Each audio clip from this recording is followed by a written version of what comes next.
We talking about on your live. What you say? What you mean on your live? YouTube. What's that word? What's that word? What's that word? What's that word? What's that word? YouTube is lit. Y'all already know the vibe. All right, we back, y'all. Y'all already know what it is. Yeah, got a couple crazy stories for y'all tonight. Couple vibes, couple, here and there. So y'all can just vibe out, kick back with your boy. I know it's late. A lot of people probably laying in the bed. A lot of people probably at work. So plug your headphones in, sit back, kick your feet up if you're home, plug your headphones in, and move around if you at work. Vibe out. And we're gonna listen to some crazy stories. The first story we got coming to y'all is a female out of Chicago. Um, she drowned. She was left drowned to death in the ocean, from a pool party or whatever. But the crazy thing is about this whole story is she got a connection with Kanika Jenkins. I don't know if y'all remember. I don't know if y'all remember Kanika Jenkins, right? Kanika. I keep messing up her name. Kanika Jenkins was the girl that they found in a freezer at the hotel.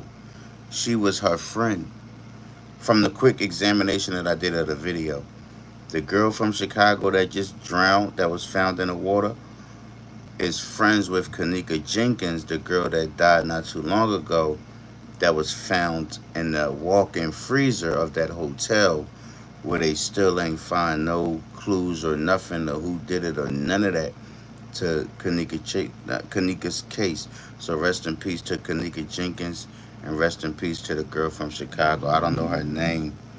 Um, I don't know her name, but I'm sure when I find out her name, I'll give her the right rest in peace and condolences that she deserves. Yeah. So, is these two cases connected? Who knows? Me personally, I don't know. It's like I'm like 50-50 if they both connected. I don't know if somebody got rid of, which I hate to say. I don't know if somebody got rid of Shorty because she knows some and was about to blow some shit up, and or it could have just been a freak accident. Whatever it is, somebody lost their life. And the crazy thing is, I watched this other show called Adventures with a Purpose, right? Where they're like a dive team or whatever, and they recover they recover cold cases where they'll found people that drowned from 20, 30, 40 years ago, 50 years ago, inside cars that people went missing for 20, 30, 40 years, and the whole time they was in the bottom of a lake or the bottom of a pond, and everybody thought that nobody could solve their case, and they done solved over 200 cases of people being found drowned in water inside their car.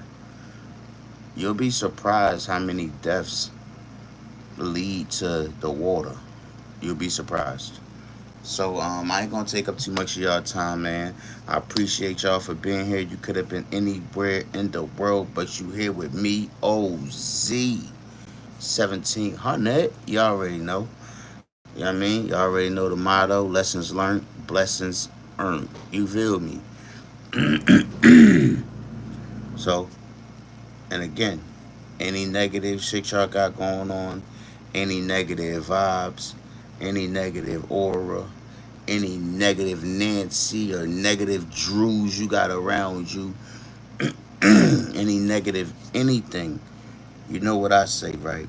You know what I tell you to do when it comes to negativity, right? Straight like that. That's what you do to negativity. Straight like that. Negativity right in their face and go, fuck you. You know what I'm saying? Straight to the face. You feel me? And if they get a little goofy with you, kick them in the balls. All right, squad. All right, squad. Let's get into this. Let's get into these reactions, man. It's gonna be kind of. We're gonna be on here kind of late, so. If y'all rock out with me for the whole time we on live, I appreciate it. Don't forget to hit that follow button. Don't forget to sub up. Don't forget to like the live. So if you on the live, if you on YouTube, go over there, like the live. You know what I'm saying? Hit that thumbs up. Bink. You know what I'm saying? Shoot your boy a comment, man. Let me know what's up, man. Fuck with me. I talk back. You feel me? Talk to me. I talk back. I ain't one of them. Just don't be disrespectful. Watch what you say in my chat. Keep it cute. All right, y'all. Let's get into this. The little series of the night. Bitch, I am him. You know I am him. No, they're not connected. I was just saying. You know what I mean? Because they friends. So, I don't know, I'm just saying. It's just weird that, the way both of them passed away. And it ain't no clues or nothing on. But I don't like I said. But that's why I said what I said. I didn't say that they were. I just said, do you think, or is it or was it just a freak accident, a bad accident that happened? So that's why I said what I said. I would never say something's connected or anything like that. I would unless I know for sure, for sure. But I'm telling you now, if it looks like it's connected, I'm gonna call it what it is. So again, y'all, if you on YouTube, go over to YouTube and like the live. If you on Twitch, go over to YouTube and like the live Club 1700. If you on YouTube, go over to Club 17. Go over to OZ 1700 on Twitch and say what's up to your boy. Hit that follow button. I appreciate it. We appreciate it. It's all love. You feel me? And remember, watch what you say in my motherfucking chat. Alright? Keep it cute. Be respectful. Alright, let me get this video real quick, y'all. Let me load this video up. That's my guy right there. NFD Hayes. Bitch, I am him. You know I am him. Rabbit. You know what I'm saying? Fuck out of here. That's my shit right here. Alright, let me get the video for y'all real quick.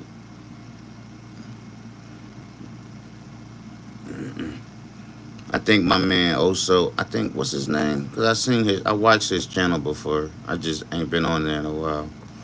I think that's also you something. Yeah, also you Reese. Yeah, that's the name of his channel. The video was brought to you by also you Reese. Her best friend will go to social media.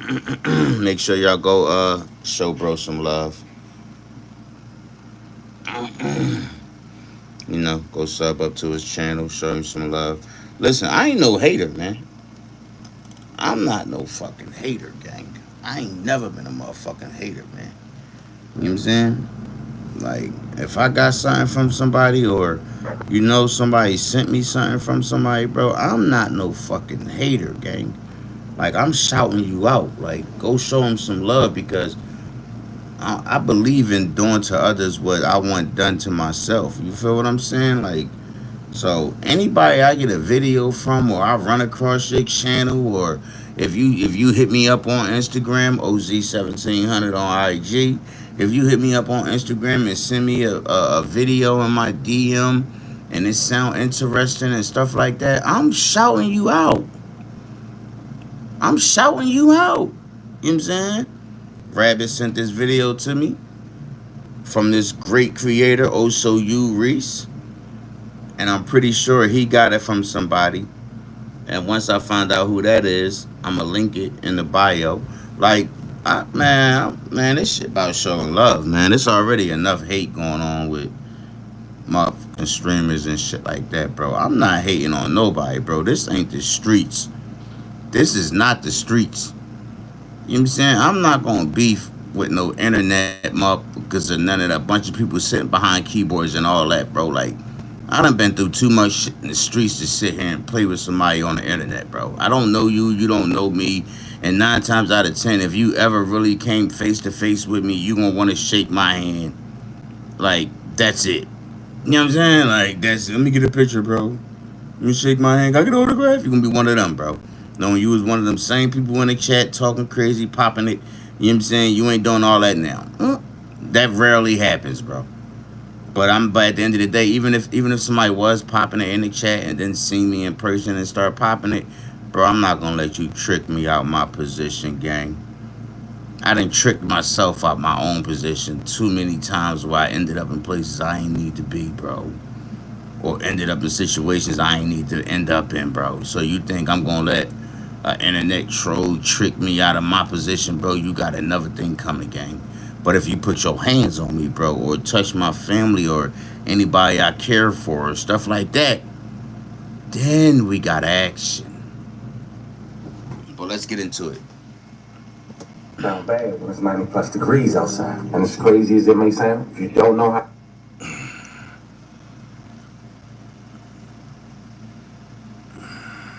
Let's start it over. Why my shit look like that? Why the video look like burnt orange or something? It might be the lens.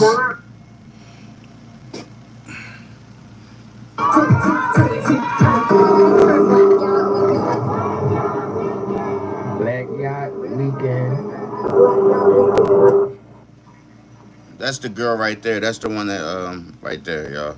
That's the one that drowned. Hold on. Let me see. Let me see her name right here. Hold on.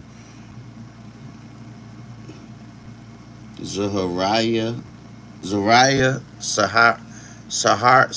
Zaharia Wells. Rest in peace, Zaharia Wells. I hope I'm saying her name right. I hope I ain't butchering it. But it's Zaharia. Zaharia. All right, there we go. Zaharia Wells. Rest in peace to Zaharia Wells, man. Condolences to her family, and I pray God give them the strength and to carry on through life and don't take away the good memories. I hope they remember her and the memories that they remember her by, and none of them are negative. Love, love, love, love. All right, y'all, let's get into it. First responders across Chicago and the suburbs were put to the test today, responding to at least a dozen water rescues and possible drownings. Damn, a dozen? Yeah, bro. It's more than you think. I know. I read it on the other one. That's where I got it from. I read the other one you wrote on Twitch.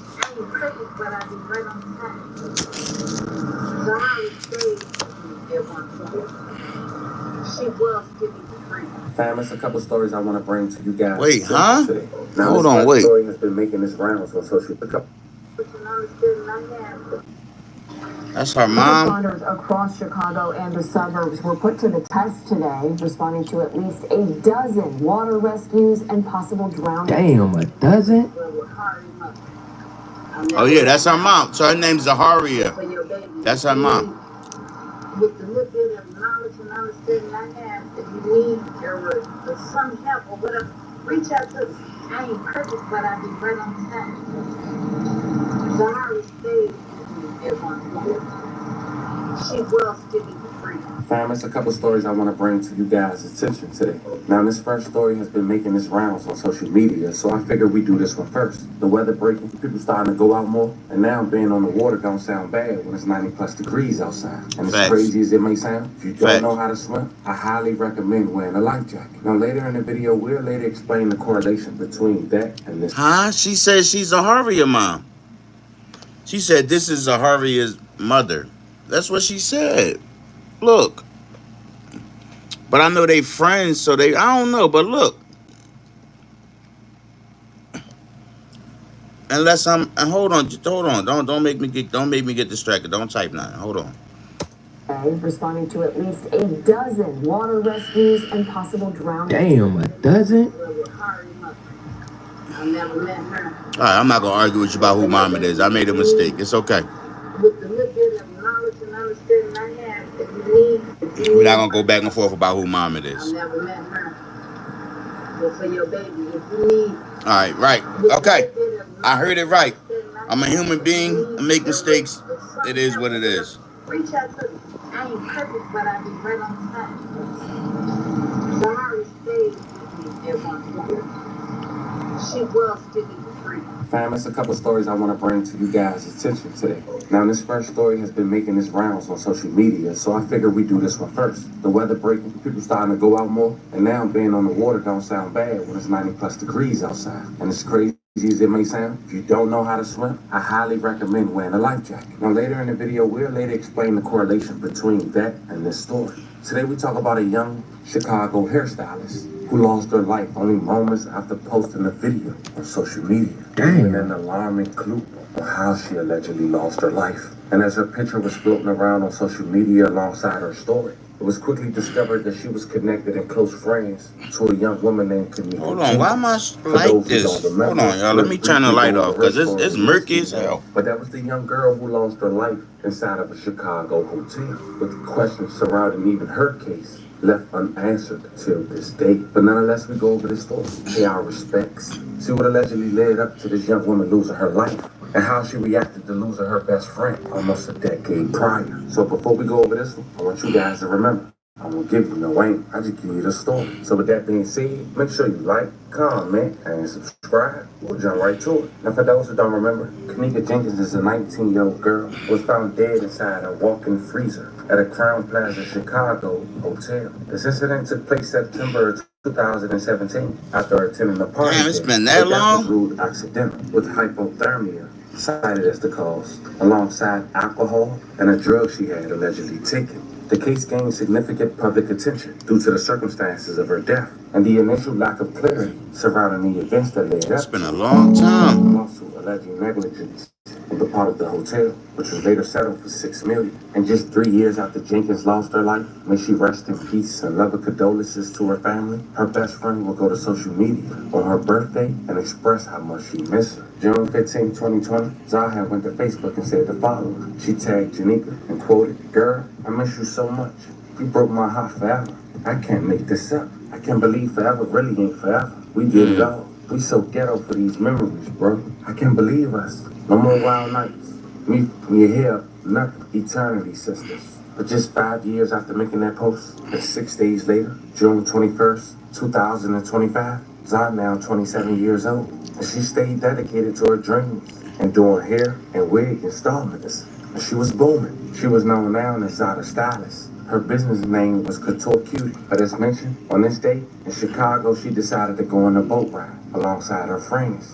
It was 80 degrees outside. Moments before getting on that boat, Zah went to her Instagram and posted what she had on. And while on the boat, nobody had on a life jacket. And you can tell by the clothing they had on that the winds out there was serious. And I just want to give everybody an FYI because I didn't notice neither before looking this up. It might sound remedial, but check this out. Higher wind speeds over lakes generate large. Yeah, but I thought the guy that driving the boat, I thought he's supposed to make sure I got a life jacket on though. Like when I was in DR, me and my wife, they made sure we had a life jacket on. But I don't They know, are, maybe it's different though. but But sometimes that's it's so out of pocket. She don't deserve to die for that though. Like yeah, but sometimes it's optional, bro. Like you don't have to. Like depending on the boat, but I feel like it's mandatory. But I feel like some of them people will let you slide. Like you know what I'm saying? Like especially like yo, if you're not jumping in or nothing like that, I feel like they'll let you slide. I feel like it should be mandatory though, for sure, for sure. But some people just let you slide when y'all having a good time, man. You know what I mean? that's crazy. Fuck is that a fly? Your waves and choppier water, affecting boat stability, safety, and overall experience. Strong winds transfer energy to the water surface, creating waves. The Mm-hmm. stronger the wind, the larger and more chaotic the waves. Now check out Zah's Instagram post. So,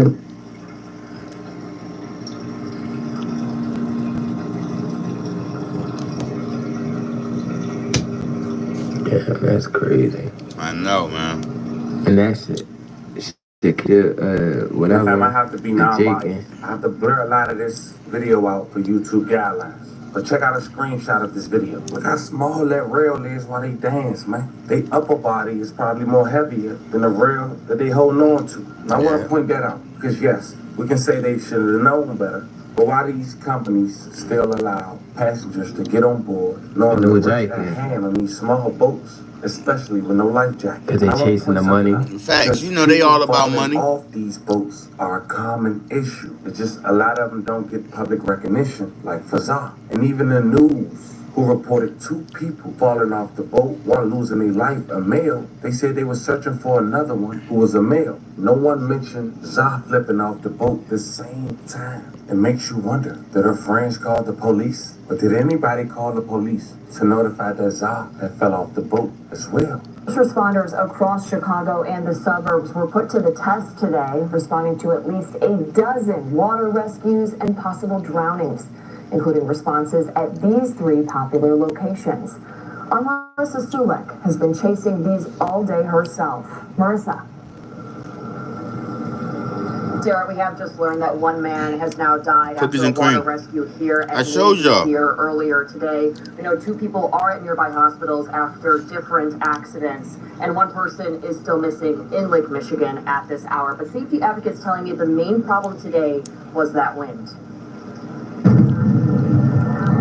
At 63rd Street Beach, rescue crews were seen urgently searching high and below for a man the Chicago Fire Department says fell off a boat and is still missing. Near Lakeshore Drive at the Playpen, sources say a man was sent to Northwestern in serious condition after he hurt his foot. And at Navy Pier, CFD says a man was also sent to Northwestern in critical condition after he was pulled from the water in cardiac arrest. We want people to understand that winds are dangerous currents. Yes, they are. Dave Benjamin with the Great Lakes Surf Rescue Project says please wear safety equipment. Depending where people go, he says how the wind is it ain't about being cool and looking good all the time, man. Offshore winds, so anything that floats can go fast offshore. Cookies and cream. With people on these objects as well. We don't have a. You just asking me about that? What the hell?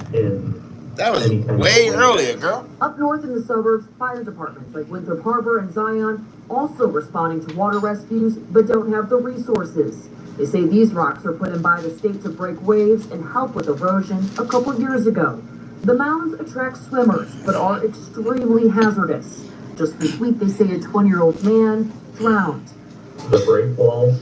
All right, Chuck, get to the story. We believe are creating a recurrent effect out there for people. An active drowning person will submerge in less than 1 minute. Benjamin says that families and groups are going to beaches this weekend. Keep an eye on who you go with. He says if a person drowns, they won't yell and wave. It's quiet, quick, and leads to unfortunate outcomes. Now, safety advocates do want to remind parents to keep an eye on. I'm telling y'all, man, that motherfucking water ain't no joke, man.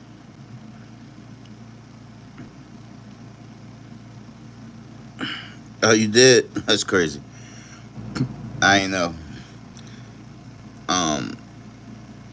Hey, go over to Twitch and get rid of that comment for me, please. Hey, that water ain't no joke, man. I'm telling y'all. It's summertime, it's hot. I know motherfuckers want to go swim.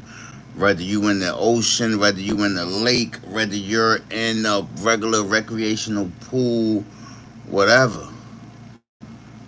If you know you're not, especially, listen, if you're in a regular pool, okay, cool. Even if you're not good at, if you know you're not that good at swimming and all that stuff, man, put on your safety shit, man. Who gives a fuck about looking cool or trying? Like, come on, man. Nobody cares about that. You can't look cool dead. I'm just keeping it real. I'm keeping it a bean. Thank you, Rabbit. Like, I'm keeping it a bean. You don't look cool dead.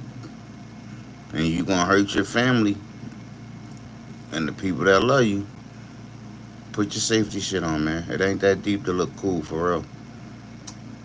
Eye on their kids, even if they have a life jacket on, they say that they can still blow away, especially if they are not fitted properly. In the ocean, them motherfucking winds ain't no joke. Them winds will take your ass. You will end up, you'll go from Chicago and end up in motherfucking New Orleans somewhere. Chicago, Tara. On that same day, which was yesterday, June 21st, 2025, Zah fell in that water as well. According to CBS, someone reported to the local authorities, so they didn't report it. Now, before we go into details about when it was later discovered that Zah was pulled from that water, from local authorities, and also the alleged correlation that her friends allegedly left her, which they responded alongside her mom. But people are also making the correlation with her best friend case. How her friends allegedly left Janika in that hotel to roam off alone knowing she was intoxicated. Now, as mentioned, this was Black Yacht Weekend in Chicago. Check out a glimpse of someone experiencing day one and giving a review on TikTok. Weekend is here, and I met all the out-of-towners who stole y'all boat. I went to the first day of Black Yacht Weekend in Chicago, and y'all, it was busting from the food to the helicopters. We are off to a great start. But first, let's tame this hair. Y'all, I took so many pictures straight out the chair because I knew after I came home and put that bonnet on, it was never going to look as good as she had it. I tried to do a little curl swirl, but that was not happening, so bumped ends we go. I started off Juneteenth at Chemistry in Hyde Park at the Black Yacht Weekend VIP dinner. Y'all really be lying saying they ain't good. I'm happy I tasted it at a private event because no one could say they made it special for me. Everything was so good and they ordered almost the whole menu. I gotta come back for dinner. And if y'all ever wondered who organized this amazing event, it's this beautiful Black woman right here. She really turned Chicago up this weekend. I am again the founder of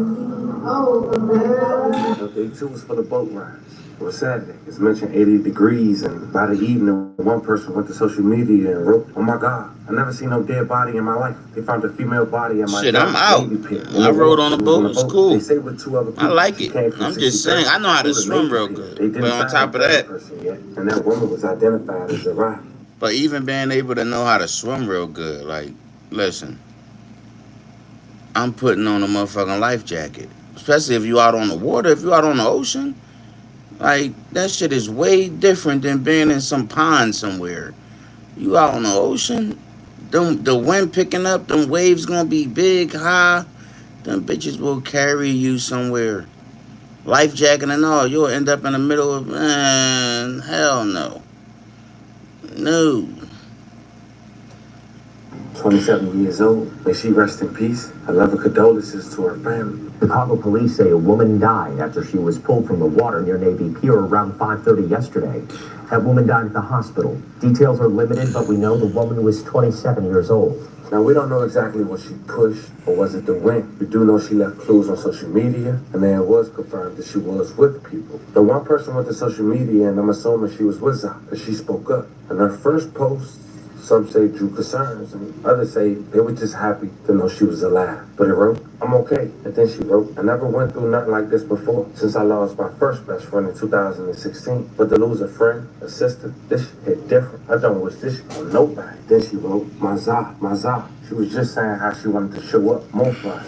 It's craziest how life went. These past few weeks, she been calling every day. I can hear her now. "JoJo, I'm back." And then she wrote, "Zah, for you, I'm crying bad. Can't take it." Now when Romans... Yeah, see, I knew they was gonna do that. I knew it. I knew social media was gonna try to turn that into us. I can't say it online, but y'all know what I'm trying to say. Like, she unalived herself. Like, come on, man, that girl had way too much going on. But still, I know people that's damn near rich and shit like that and get depressed and want to end it all. So I can't say that. I can't say just because she got X, Y, and Z going on that she ain't got no worries and stuff like that. Because at the end of the day, she's still a human and she still has emotions. And then on top of that, she's a female, so her emotions is way different, you know. So, but I don't like when people try to spin it and make it seem like Shorty was in a bad mental space or something and couldn't take living no more, so she deliberately jumped off on her own to, no, don't do that. I don't think Shorty did that at all. I think it was an accident. I think it was an accident and it just ended tragically. That's all. I don't think she did that on. That's just my opinion. We don't know what she was really thinking in her own mind. We don't know. We don't know. We're not in her head. We don't know. You know? We can't read her mind and say, this is what she was thinking or this is why. No. We don't know if she was pushed. We don't know if she slipped. We don't know if she jumped in on her own and just couldn't handle how heavy the winds was and how heavy the waves was and couldn't swim good enough to break through them. We don't know, you know. But like me, I think it was an accident. I do not think that she deliberately took herself out, man. Rest in peace against his heart. Rumors was going around that no one helped Zah. Someone that spoke up, but it wasn't her friend. In fact, it was someone who, according to her post, didn't even know Zah, which made more people run with the narrative that her friends had allegedly left her. The girl wrote, "I hate Hold on, y'all. Don't nobody never look like they want to leave. When you want to leave Earth, there's no look. Like there's no certain look to it. I knew people that looked it totally fine, just regular like me, smiling, happy, laughing and joking, and next thing you know, they wasn't here no more that same day. You know what I'm saying? And then you come to find out that they was depressed. They was but they just didn't show it. Nobody know, like not wanting to be here. Don't have a look. No, don't have no type of look at all. You never know. You will never know until it happens. Until it's too late, you will never know. What does a person that don't want to be here look like? Look like all of us. Look like everybody that wakes up every day. Everybody that goes to work every day. Everybody that does everything that they normally do every day. That's what a person looks like. There's no certain look to, like even if she did want to, get up out of here, nobody would know because she looks regular. Like she looks like her regular self.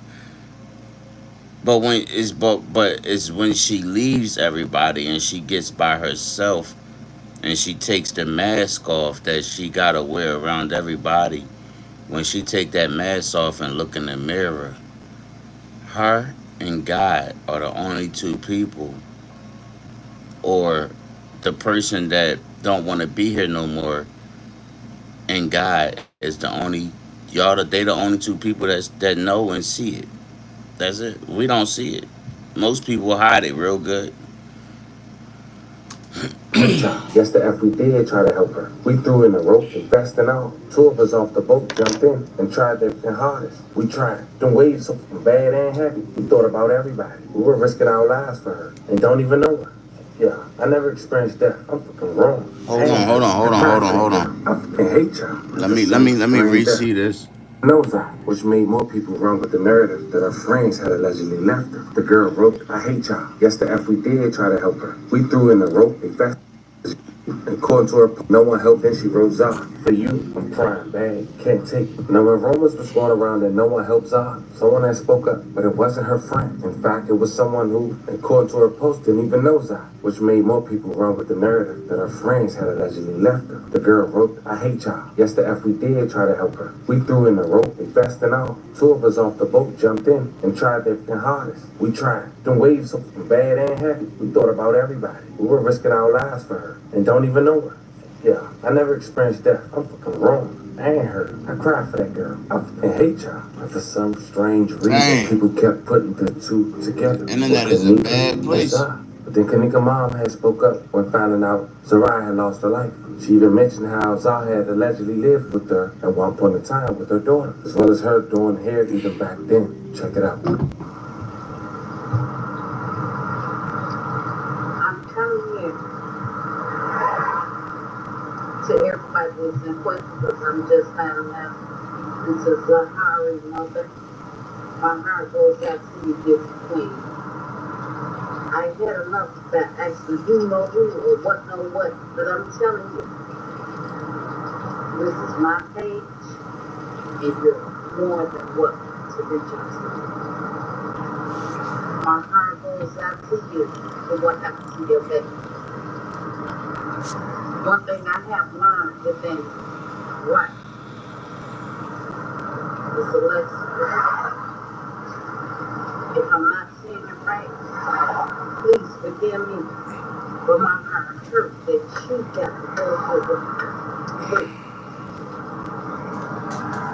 But the good thing. Hey, I'm sorry if y'all can't really hear what she's saying like that, y'all. But try your hardest, man. It's not me. It's her audio. I'm gonna try to turn my speakers up a little bit more, but it's not me. It's her. It's her audio. That I need somebody that knows the Kari mother. I've never met her. But for your baby, if you need, with the little bit of knowledge and understanding I have, if you need or some help or whatever, reach out to me. I ain't perfect, but I'll be right on time. Zahara stayed with me at one point. She was skinny for free.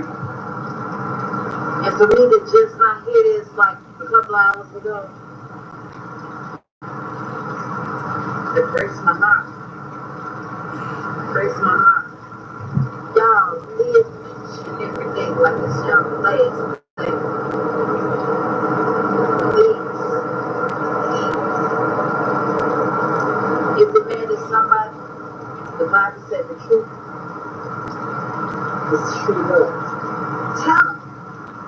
Let somebody love you well enough, they're gonna try to fix it. But if not, it's okay. I know that's off the wall or whatever. But my heart goes out. But it's not off the wall. It's for us who need to know. Do not hold on to anger. Do not live and let go. Ain't no goddamn body hurt. And if you feel that I disrespect you, I'm sorry. But to God will love me anyway, because God said, come to him as I am.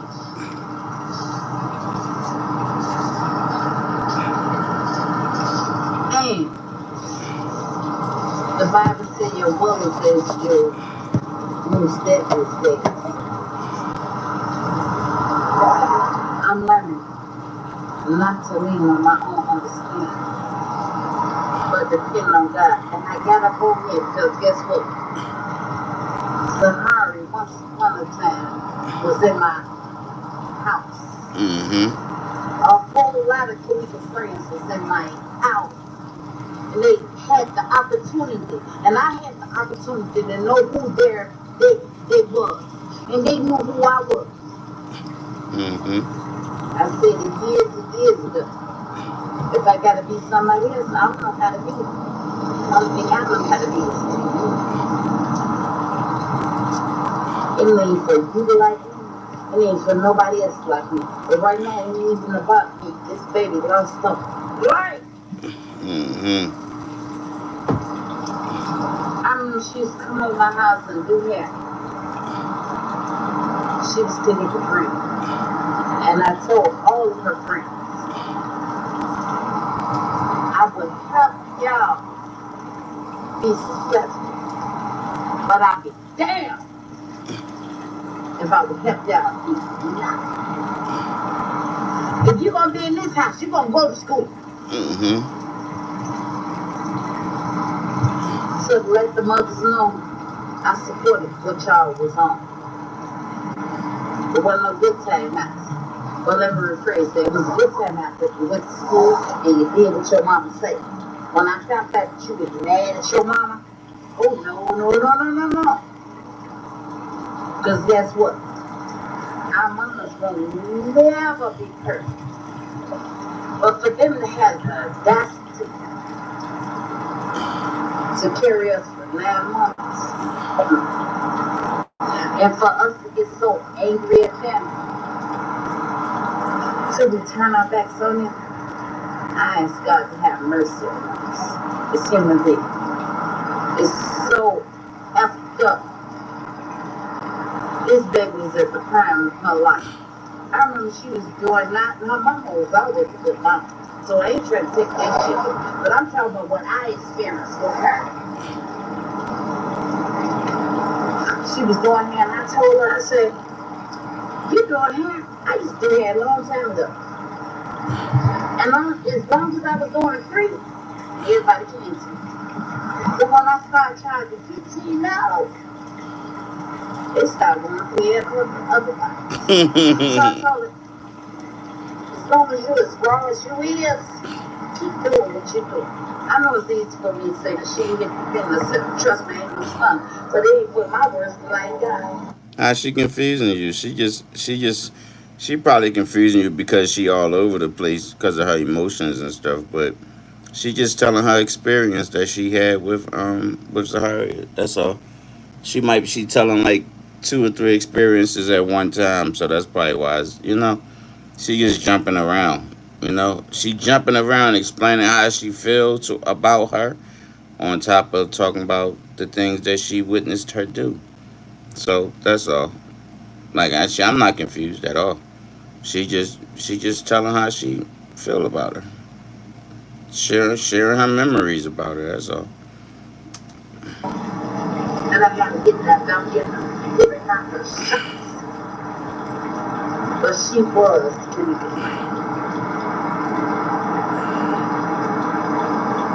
Tanika didn't bring everybody to my house. But when she did bring, she wanted me to share the love. And she personally came to me. I ain't got nothing more to say. I love y'all.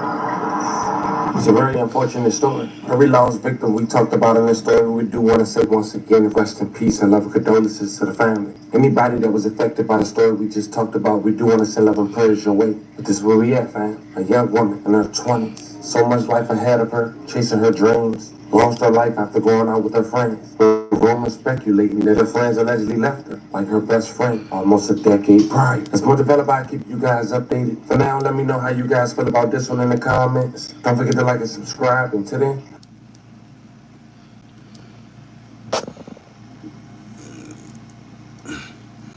Yeah, man, that was an unfortunate situation, man. Rest in peace to Zaharia. Rest in peace to Janique, man. Um, yeah, let's get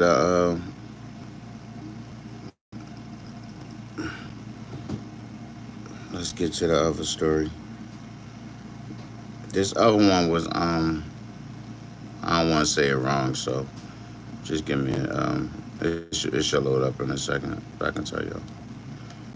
I think she said her friend was killed by a serial killer or something like that.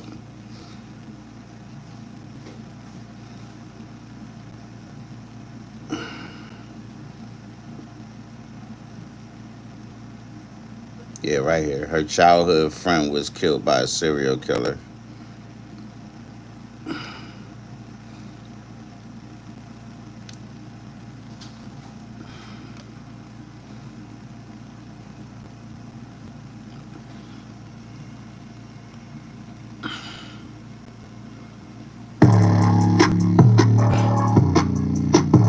Shout out my guy, Big Story Play Ray. time about how my friend growing up, my childhood friend, was kidnapped and unalived by a serial unaliver in Chicago. Damn. I am going to leave certain details out because I don't want to be insensitive and I don't want to offend anybody. But this is a part of my story because I experienced it too. So basically, I grew up in church. I met her at church. Her name was Mariah. And she was a few years older than me, but like growing up, her and her sister, I love both of them to death. Her and her sister, I used to always be around them. Shout out to my Chicago people. Welcome back to the channel, y'all. Make Shout sure out y'all to the smash shot. that like button. Shout out to the They rack. used to be trying to bully me and stuff. They used to be trying to bully me, but they just knew I just wasn't going or whatever. But we used to, I want to say bully me, but they used to be like, we was rough, like 90s babies. We was rough. We played rough. Like, everybody played rough. So, I'm a 90s baby. I don't know nothing about the 80s. Shout out to my 90s babies. but I was rough too. I used to always be fighting the boys and stuff, but we used to be like inseparable, the three of us. We used to do our hair like each other and everything, always at church and everything. But like I said, she was a couple of years older than me, so my friend Mariah, she used to run away a lot. Like, she'll run away, come back a day, run away, come back a couple days, run away, come back weeks, run away, come back months. But she told me like, I'ma always come back for you. Like, you the person, I'ma always come back See, every time she ran away, she Yeah, called serial me killer. or come to church and see me, and then she'll come spend the night at my house. I was like her safe haven, like I was her person. And she told me like, I'm gonna always come back for you. So you know how churches used to be back in the day or whatever, and some of the people at the church just tell them like, don't let your daughter hang around her. She gonna rub off on her. She gonna end up like her. My mama told them, my daughter has her own mind, and this is her person. She needs somebody to come back for. Like she got a friend. She need a friend. We don't judge her.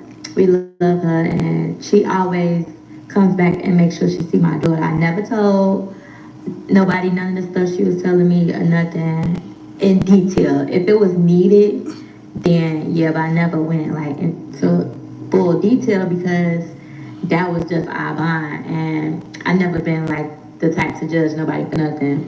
It is what it is. I still love you. I don't care what you do in your spare time or none of that. And then I was still like a child. I was like a preteen or something, but I was the person she came back to, and it still stuck to this day that she told me that I would never tell nobody. But I love her so much, I miss her. But so basically, how can I say this without saying too much? My friend used to like online date before it was all of these sites. I think this was MySpace days. If it wasn't MySpace, it was like early Facebook, way early Facebook, like the beginning of Facebook. But she'll Dang. leave and she always came back. And she'll tell me what happened or whatever, and then she'll leave again. Or she'll stay for a little while and leave again. But or she had my number. So if she'll like go when she didn't want to have a phone and she didn't want to be bothered, she'll still find a way to call me or text me or reach out to me on social media, or she'll just come back. She'll pop up at church, make sure she see me, and then she'll come spend the night at my house, or she'll tell me what happened at church, and then she'll stay a little while. But whenever she was gonna leave, she let me know I'm gone, like tonight. So on this particular, so at my church, we had church on Sundays, Tuesdays, and Fridays. So Tuesday was Bible study. I can't even remember what year this was. This was a really traumatic experience for me, and I was like really young. I was in elementary school, so I feel like it was 2008. I am gonna go back and look up the article. It said he was arrested in 2009 and charged in 2011. I feel like this happened in 2008 or 2009, but I know that the serial unaliver was arrested for three teenagers, because they weren't women. Three of them, he unalived three of them, and he got arrested for it in 2011. So we're gonna say this happened in 2008. Cook his I know ass. that was the year my daddy passed away. Cook his So, ass. like I said, we went to church on Sunday, Tuesday, and Friday. This is a Tuesday. Mariah came to church. We talked. She told me, "I'm gonna come over your house. I'm gonna let her come over." Like she took her home with us after church, or whatever. So we was like cooking, kicking it, doing whatever we did, talking, watching TV, like whatever friends do in the year 2008, whatever we did. So like in the middle of the night, Brandon, she always told me everything, like every detail, and it was like it. Ladies, what was y'all doing in 2008? Like, what type of stuff was ladies doing in 2008 to have fun? Like, what was popping in 2008? Fellas, same thing. What in 2008, your childhood growing up? What do you remember yourself doing as a kid growing up, or if you was a little older than that, you was a teenager, whatever.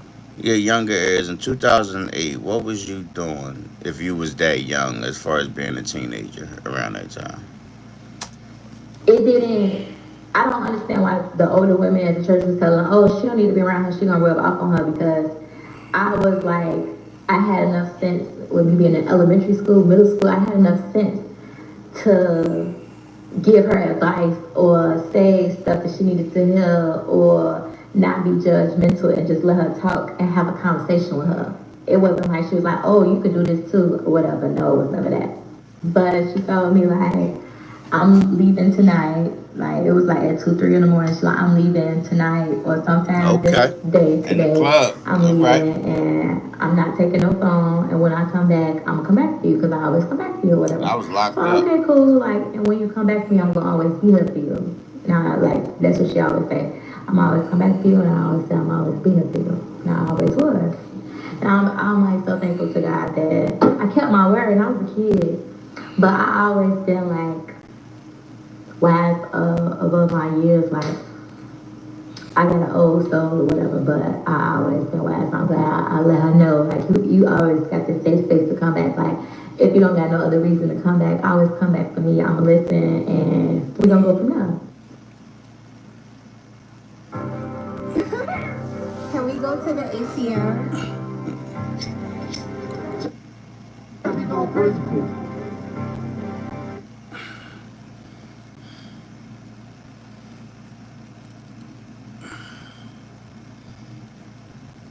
So that Wednesday, that was the last time I seen her.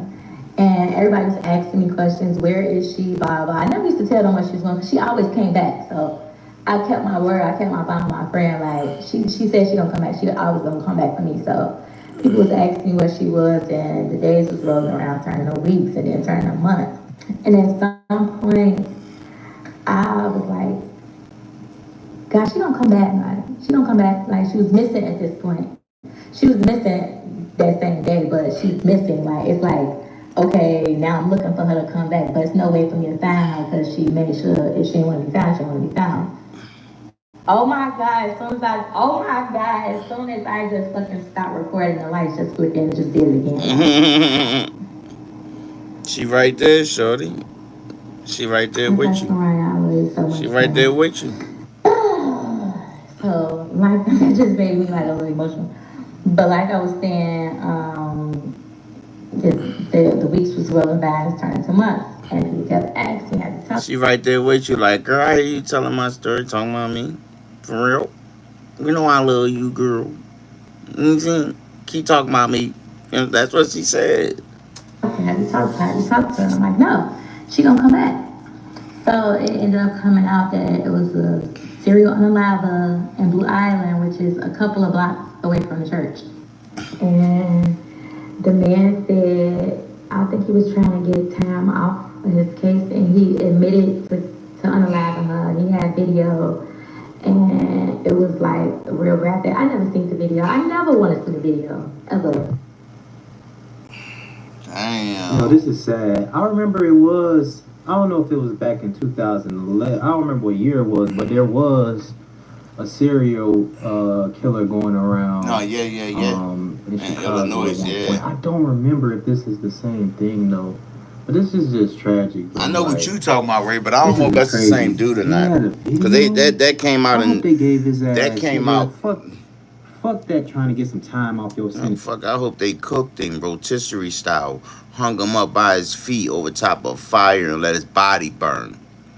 That was a little graphic, y'all. I'm sorry, y'all. That's just how my mind thinks sometimes when it comes to that type of stuff, bro. Like, don't prey on the weak. Because eventually, you're going to become the weak and you're going to get preyed on. And I hope while you inside that place, while you up in there, there's some people running up in there doing some things to you that you motherfucker, you know what I'm saying? I hope they gave that nigga the motherfucking book. Fuck that shit. I hate that I know that it's a video out there in police records or whatever, how we always saying something. What you mean? What we talking about? What you mean? We talking about the video. What you talking about? That's released from police evidence, whatever. But this is the part where I wanted to do the raise the awareness part. So she came to his apartment and it was multiple men there, and you can kind of use your imagination, and it had. Oh, I hate hearing about stuff like this. Mm-hmm. I hate hearing about stuff like this. Mm-hmm. I don't like shit like this. I don't even like, y'all know the movie Players Club? Y'all know the scene where she was raped? Like, I can't even watch the Players Club. The guy watch make that sense. scene. You know what I'm saying? What did he I say? can just imagine, man. This girl is, what she said, middle preteen, not even probably a teenager. My bad.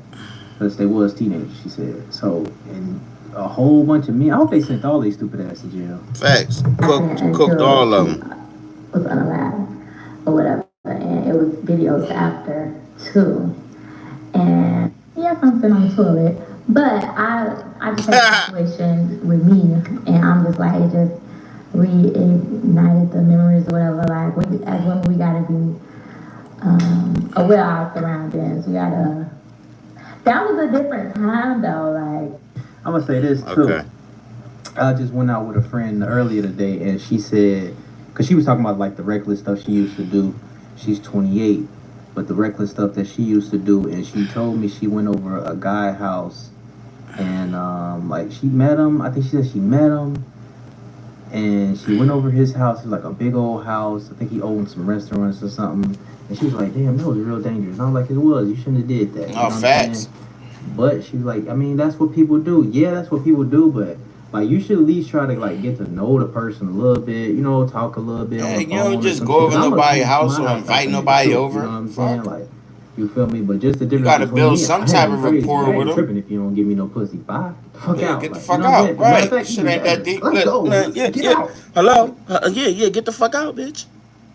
Excuse my language, ladies. But get the F out, bitch. Your vagina ain't that important to me. The fuck? Pussy is what? Vagina what? That shit is what? It's the last thing on my mind. I could care less. Huh? Hello? Fuck? Get the fuck out. You in my crib acting crazy, or I'm at your crib and you tripping, and you think I'ma stay while you acting the way you acting because I want some vagina? Shorty, it's 1,000,001 women out here. You feel me? I ain't ugly. None of that. You feel me? It is not hard for me to get another you. What the fuck is going on? Hello. Vice versa. Women, same thing. What the fuck, man? Please. Let's go. Let's hurry this shit up. Let's go. I'm saying, nah, I'm just playing. I'm not kicking people out. But I'm kicking you out. I ain't right? tripping, you know what I'm saying? But some people, shit, you come over their house, shit, they thinking, nigga, you know what I'm saying? Like, a girl can come over my house and she ain't gotta give me no put. It's cool, we can have this conversation, we straight. I ain't tripping, it's a big play. You feel me? Y'all know I want you to want to give it to me anyway. You know what I'm saying? You gotta wanna give that motherfucker. Hello? You know what I'm saying? But, yeah. that was a much different time. That was like 15 years ago. 16, 17 years ago. That was a long time ago. But men do not have our best interests at heart. We have to like be aware of our surroundings. We have to let people know where we're going, what we're doing. And everybody deserves somebody to always come back to. And I'm just like, I'm happy that I was that for her. I'm happy that my mama didn't let people tell her how to raise her daughter and to tell me who to hang around, because that would have made me cling to her even more. Like, that probably would have made me go with her. Because, okay, since y'all don't want me to be around, I'm going to go with her and make sure she okay. But I was a little kid, so that wasn't going to happen anyway. But I experienced in life my friend being unalived by a serial killer, and I waited for her for a year. And I think she passed that same week. And I was waiting for her that whole year, and I just kept saying, she don't come back. Like, don't worry about it, she don't come back. She always come back, and she didn't come back. So, that's my story time. So basically, I know I put her name on where it happened. I didn't expect people to go look up the article, but I'm glad y'all did, because this shit is crazy. Like, somebody say that her parents failed her, the church failed her, and you and your mom didn't. And that's all that matters. May she rest peacefully forever. just from me telling my story and my point of view, I found out that my friend didn't get justice in her death. And that's not something that I knew. Damn. So a lot of y'all see why I didn't go into detail, because So wait. So wait, the serial killer that did it didn't. He got charged for the other ones, But I'm guessing they didn't charge him for her. I mean, the law is the law. If the shoe don't fit, damn. But that's crazy. Rest in peace to her, man. Damn, man. I don't even want to imagine what she went through or what she was thinking. I don't even want to go back try to even think about that. Yeah, man. Rest in peace to her, man. Damn, that's tragic, man. I'm tired of hearing about all this type of shit, man. Articles which were not always going to be shared to the public because it was on the news. And also, it was like, so the dude, Sonny Beers, I'm going to post this picture right here. He, so when I say he got arrested in 2009 and charged in 2011, that was true. He didn't get sentenced until 2022. Damn. So when he had, hold on. They just sentenced him like arrested, a couple years ago? What the it was fuck? for AI writes my copy in a second, but resizing the video still takes 3 tools and a mild breakdown. Introducing... He damn near didn't get sentenced 10, 15 years later. God damn. I'm telling y'all, man. Hey, y'all kids out here, do not get caught up in this. Oh, speaking of the system, man, my little brother Shotty just got out tonight. He's home. Yes, sir. Let's go. He home, y'all. So, welcome home, Shotty. Make sure y'all say welcome home to my little brother, man. But yeah, Buddy ain't get sentenced until almost 15, damn near 15, 20 years later. He getting sentenced. It's crazy work. Content Lab. when he got arrested, he had already killed all 3 of them. On the last time, excuse me, all 3 girls, but he was arrested for SA against a 15-year-old. So he raped a 15-year-old. Yeah, I hope they doing him dirty in there. That's why I never went to trial, because he was fighting a different case. So from 2011 to 2022, because periodically I would look the case up, but I even looked it up last year and I didn't see that article until like I typed his name in. Especially if the dude got locked up in 2009 and he got charged in 2011, but he didn't get it. I don't know. I ain't gonna hang up on the details. But I do want to thank a lot of y'all for y'all kind words and stuff. And I only seen like 2 negative comments, but I'm glad that I did put this story out and that a situation is getting some type of attention, because nobody wants to be forgotten. Like, everybody deserves to be remembered. Don't nobody. For sure. I'm trying to, I see the article. I'm trying to look up the, if they got a video on it. I got it. Like, even if it was 15, 16, 20, 50 years ago, nobody deserves to be forgotten. Like, whenever we got a chance to speak up somebody that's gone, and if their spirit is around, they can hear that or they can see that. Like, everybody deserves that. Another thing I wanted to touch on, I did see the comment said, I'm not looking at the comment, I'm recording my camera, but the comment said the church failed her, her parents failed her, and all she had was with her mama. I won't say that, because mind you, I didn't go into detail or anything. Our church used to like really, really advocate for her, like really push for her, like they used to pray for her and have interventions and try. Yo, this is a very, very heinous crime. Like, No, this is facts. horrible, y'all. Facts. So, it says the Blue Island man charged Wednesday murdering 3 young women was suspected in one of the slayings since 2009, but wasn't arrested until a girl he allegedly R-worded last summer, went to the police. Mm. So he 27. He strangled two 18-year-olds found in separate alleys in 2009. They found him in Chicago, Chicago resident. They found them 24 days later, right?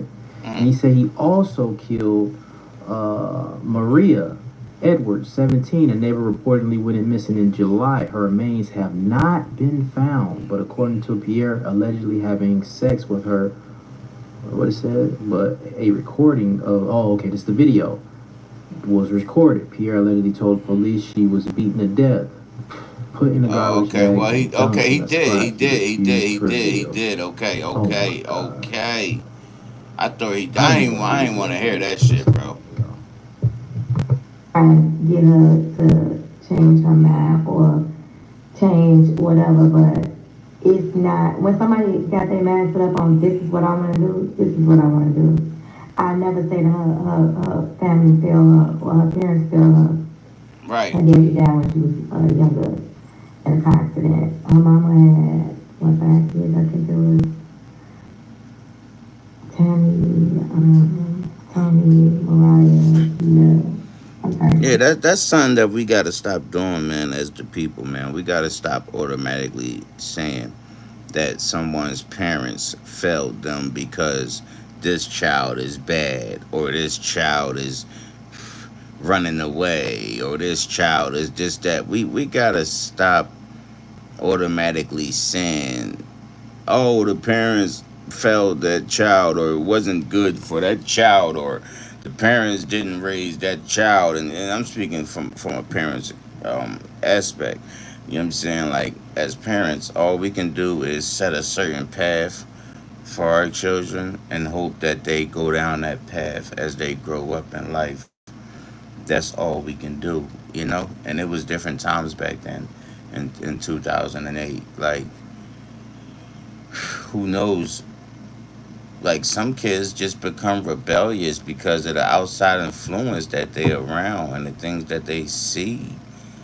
You know what I'm saying? And I'm not saying sometimes it's not because of the parents. I'm not saying that either.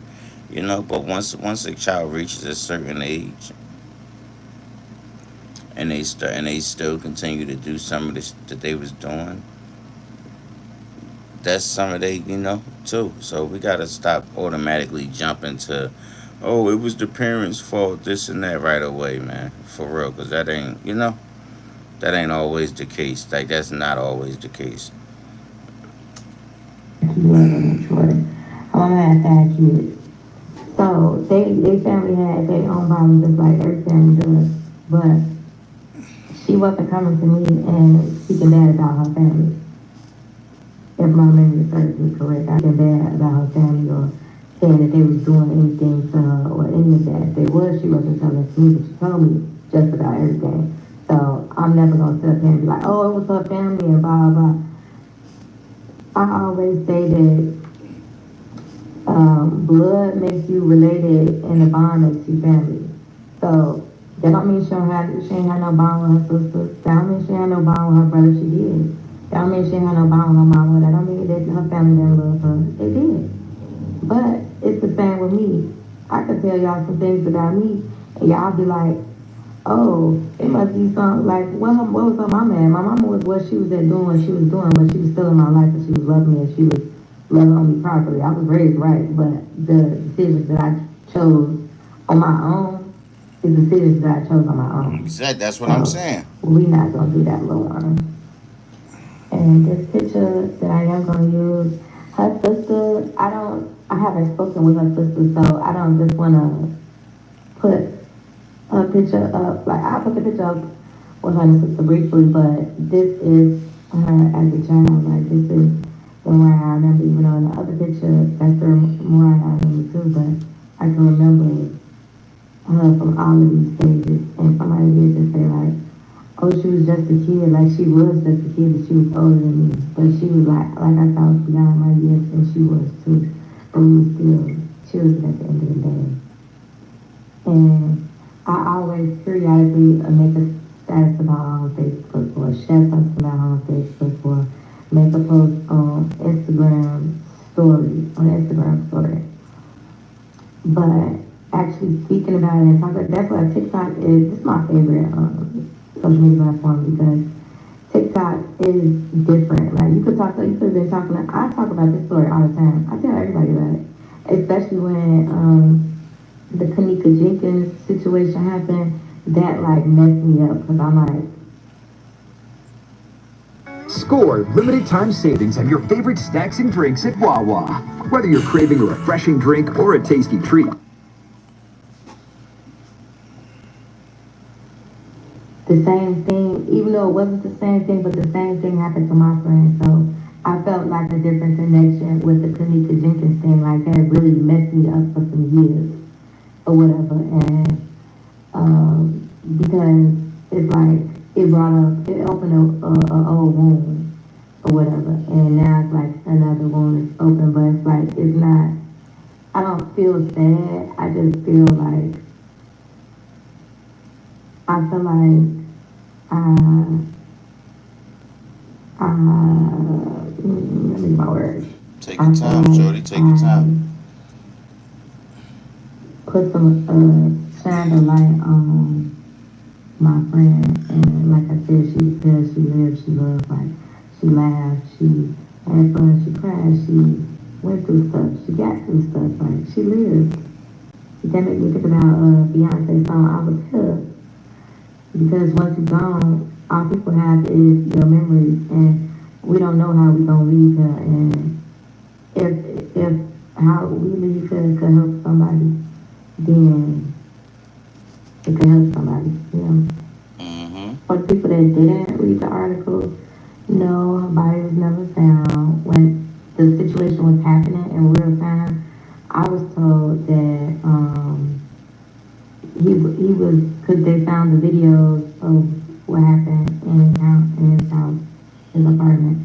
And I felt like, from what my memory serves me, he was trying to use her as leverage. Like, I'll tell y'all where she is if y'all take some time off my sentence, but it was supposed to be like 10 other girls. Damn.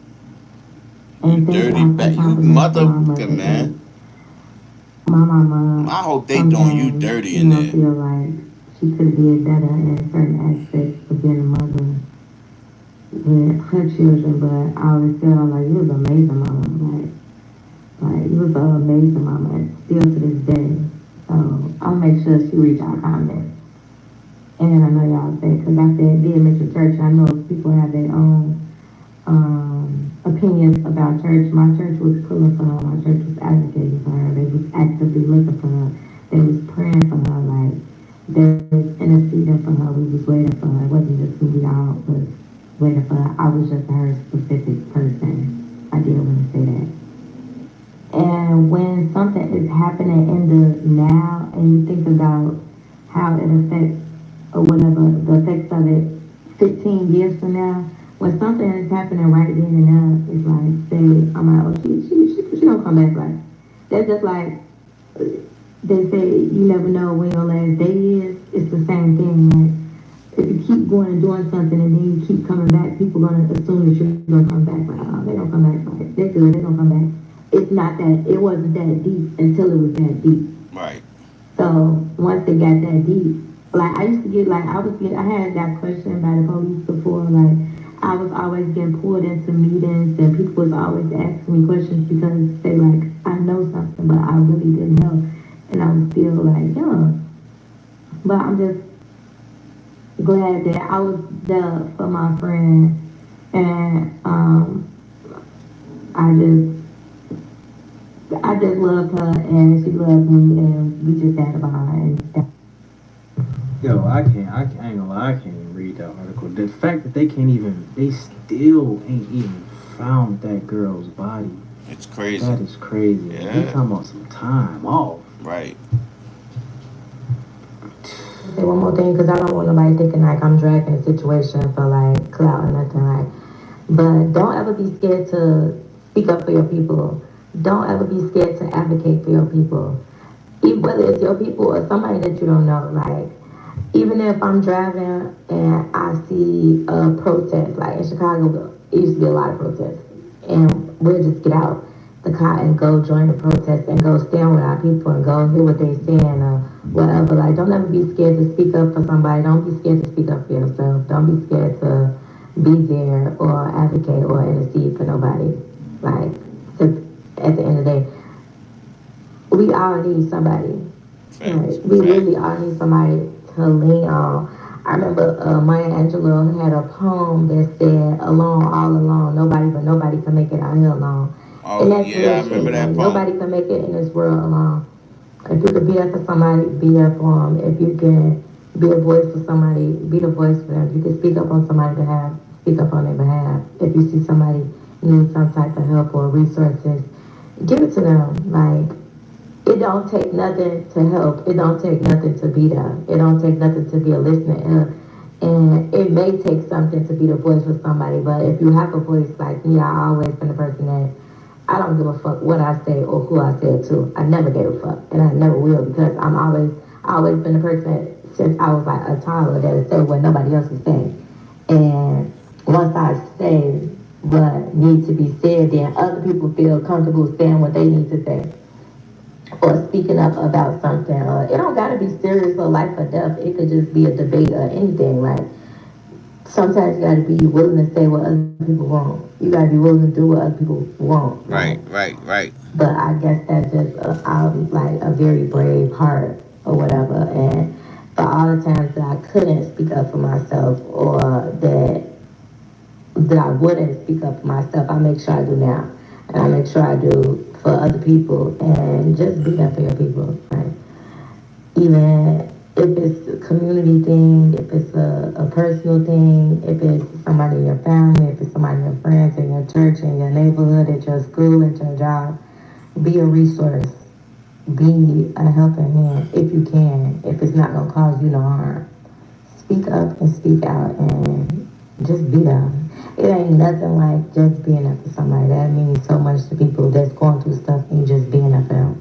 And not being judgmental and not holding it over their head and not using it against them and not talking bad about them and not talking against them and not persecuting them and not making them feel like they're wrong all the time or that they're a problem or they're an issue. Like, it don't take nothing to be there and just be a resource, be an ally, be an advocate for somebody. That's my TED Talk. Thank y'all for coming up on my page. Sometimes it get real ghetto over here, but I'm bougie ghetto, though I ain't all the way ghetto. Okay. We appreciate you, man. Hold on, y'all. I'm trying to see if she's gonna tell us how much time this nigga got. I know they cooked. Finding the right one can take time.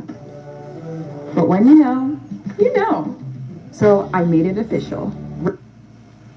I'm looking for it. Oh, let's see if he tells us. I know they cooked him, though, for That's why I sure. want to come back to the article and see how much fucking time did this boy got. He's a sick individual, Timothy Coleman said. She often told her daughter at senior Billion House Autism School to stop talking on chat lines. Damn, so she's saying the mama told her to stop talking on chat lines. I never thought it would lead to this. She said she'll never completely be able to forgive Pierre. Pierre is the goofy. How much time did he get? They don't want to show me that part. That nigga need to go to jail, bro. Like, for a long. He don't need to get out. That's crazy. Ever. Let me see. Can I just Google it? Like, how much time did he get? Yep. That was the quickest way to do it, right? I know he got life and some change for sure. 30 years? That's it? So, he was sentenced to 30 years. No. Okay. Was that just one? Years. For one? After pleading guilty, they want me to, they want me to pay to look at this. Why y'all want me to pay to look at this shit? But it just, this is the Chicago Tribune. It kind of like blocked me. I want you to pay. But anyway, he got sentenced to 30 years. Man, I think he got more than that, bro. 30 or 30 ball for that? Oh my God. I guess he'd be out 70 something. I don't know. That nigga should got more time. Bastard. He should have got. Was he 28? I think he was 28 at the time. So most likely he gonna die in prison. He got sentenced in 2022. So that counts as We don't time let me get the served. goddamn. Okay, so yeah, he was sentenced in So 2022, that counts as time served. and this happened in 2009. Yeah, he gonna die in there. Yeah, he gonna definitely die in there. Y'all let me know what y'all think about it in the comments Fucking below. bastard. You know, this was a real heinous crime, bro, and I'm sorry. I'm sad this happened to her. I'm sad this happened to the other young ladies. Um, the mom had some comments and stuff saying that she could not forgive. I feel her like this is just ridiculous. Then you had videos and shit like they should have gave that nigga life for real. You know what I'm saying? I don't think they offered a needle, and I don't know if they offered a needle pretty much Not in anywhere no more. Chicago. But Yeah. this is just crazy. You recorded this act that you did to this teenager, and you was 28 years old. Like, come on, man. Like, throw away the key, man. They shouldn't even feed niggas like that in jail. They should throw them Facts. in there and don't even feed them. Like, Facts. okay, let's do you the same way. Facts. Yeah, let's put you in a cell. Let's niggas do you all type of ways and shit. Like, come on, man. Some shit just, man. Them people like that, man. They just need to get the phone up out of there. You know what I'm saying? They need to get up on out of earth for real. You know what I'm saying? They gotta get on up out of here. That's how I be feeling about that shit, type of shit right there. You gotta go on. You gotta get on up. You gotta get on up out of here. You know what I'm saying? We need to keep the good folks around here on earth. But y'all let me know what y'all think, man. I appreciate y'all. Rest in peace to all the young ladies who passed away. Looks like she said it was 10. I ain't read 10. I read 3, but that's why I say throw away the key on him. Y'all let me know what y'all think, man. My prayers goes out to them and their families. And, you know what I'm saying, my prayer goes out to her as well, all right? I appreciate y'all for tuning in and rock with me. Y'all let me know what y'all think. It's your boy Ray. Big Play. Big Play. Alright, so the next story we got coming up is a story about a female. And for real. Because I thought I had him up. A female with a guy she was dating. Hold on, y'all.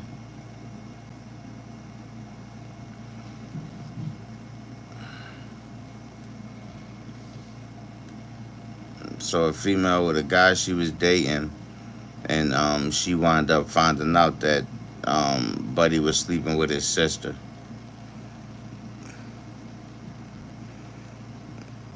I don't know what video you talking about, Rabbit.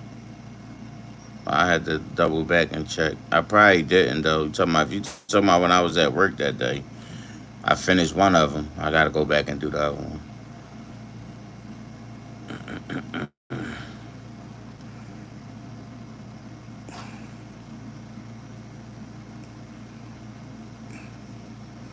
The one with the girl that was alive with the drug dealer.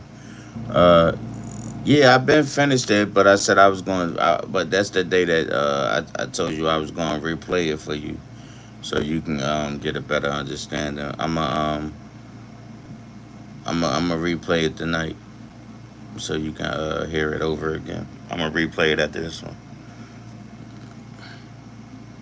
But I've been finished it though. It's on live somewhere on one of these days. So yeah, I'll replay it for you before we end the live tonight, so you can or you can always go watch it on your own. Damn said. No, I'm not playing that one right now. I'm about to play this one right now. You gotta think, y'all gotta think about it like this, yo. I already played that same video 3 times on live. I watched that same video 3 times over and over and over. So after this one, how about after this one I replay it? I'm gonna replay it for y'all after this one, I promise. And then we'll go to the other ones after that. But I can't keep playing that same video over and over and over. I've been doing that for the last couple of days with that same video.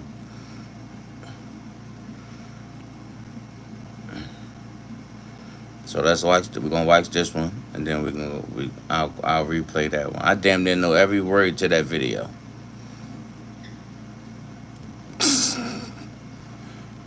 I can recite that video as many times as I listen to it over and over already. All right, so she was dating a man who was sleeping with his sister. It's crazy work. So if you watched all of it, then why are we talking about it right now then?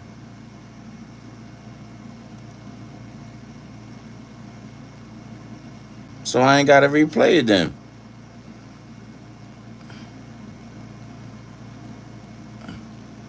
If you watched all of it, I ain't gotta replay it. Shit. Save me some time, thank you. Shit. Tell Don what's the video and you know?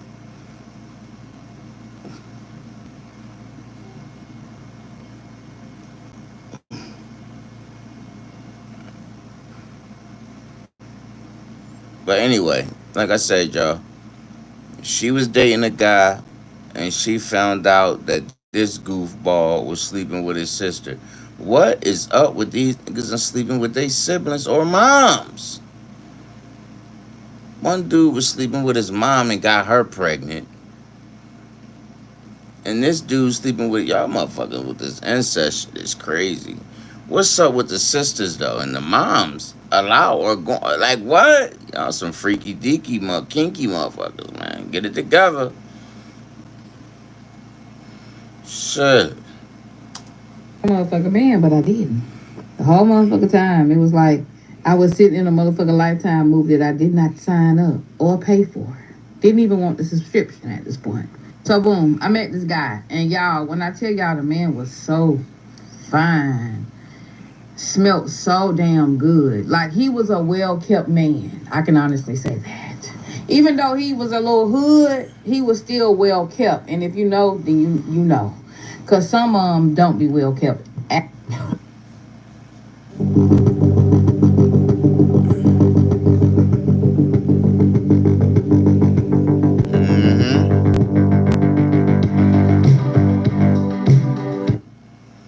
Yep.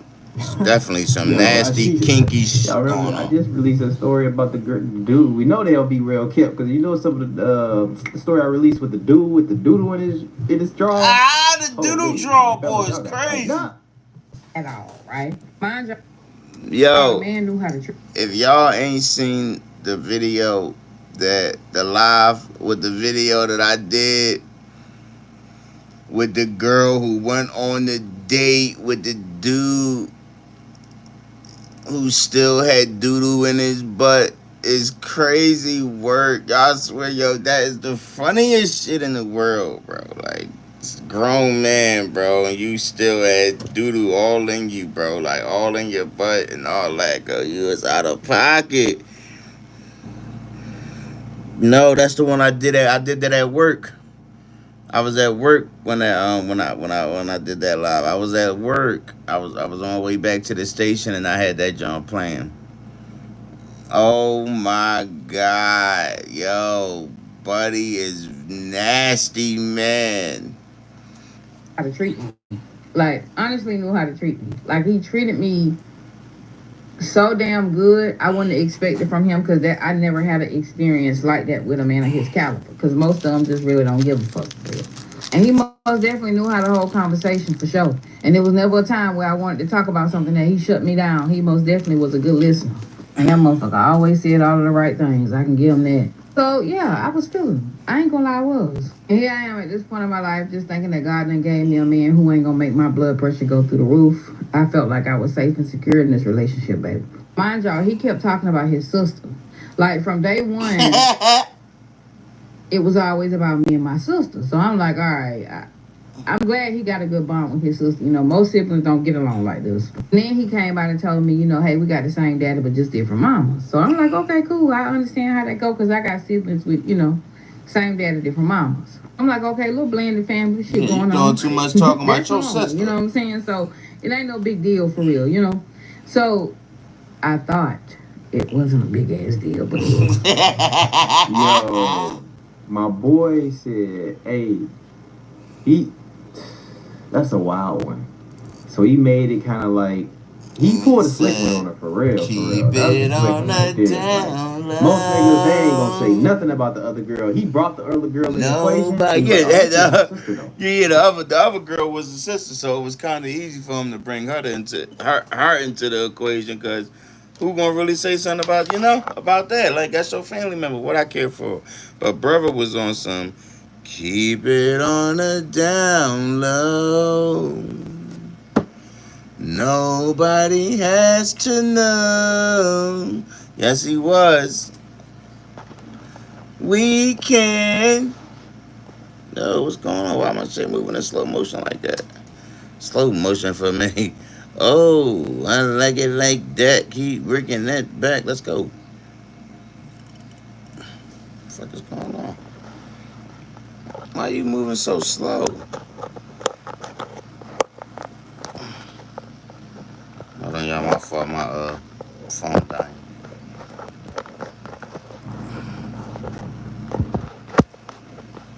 I'm confused as to what's happening right now with the video.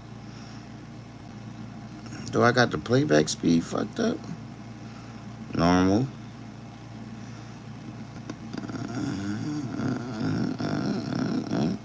Alright, hold on, y'all. Hold on, y'all. Hold on. I need to figure this out real quick. Give me 1 second.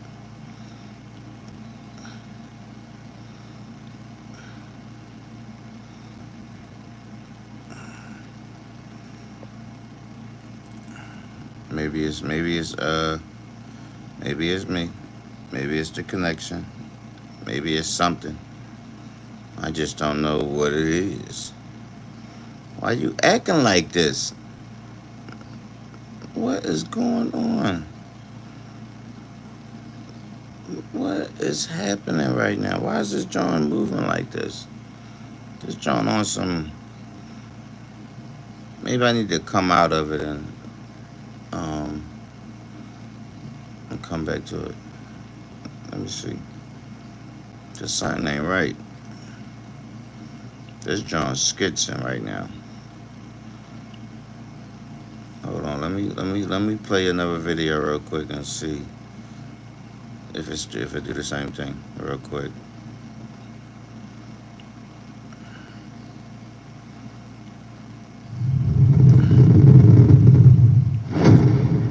Okay, it's the video. If you want to drop your auto insurance rate, then don't skip this video. Take a look. No, it's not the video. It's the connection. I've removed my personal info, guys. From 100...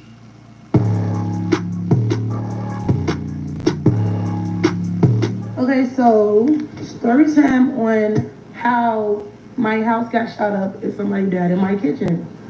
So it was a regular day for me. I was by myself. I ain't even mean to click this video. This just happened by mistake. I was only living there for about 2 months. And I got fired from the same job that I just got fired from. This drone only 13 minutes, so we might as well just Oh no, this is about butter. Oh, this is about fucking FIB. It's about fucking butter, dumbass. Nah. No, I'm not listening to that. I don't even mess with Buddy. I'm not listening to that story. I don't really fuck with Bull. I did not know that's nah, I'm cool. He's a goofy. Sorry, y'all. I ain't mean to bring y'all into my bullshit. Alright, let's try this video again one more time, because what the fuck just happened? Why that John was acting like that?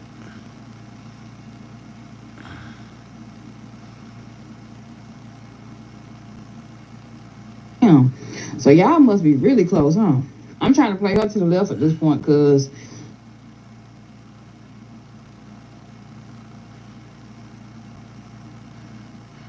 or went on a little 2-day trip somewhere. Of course, she didn't go.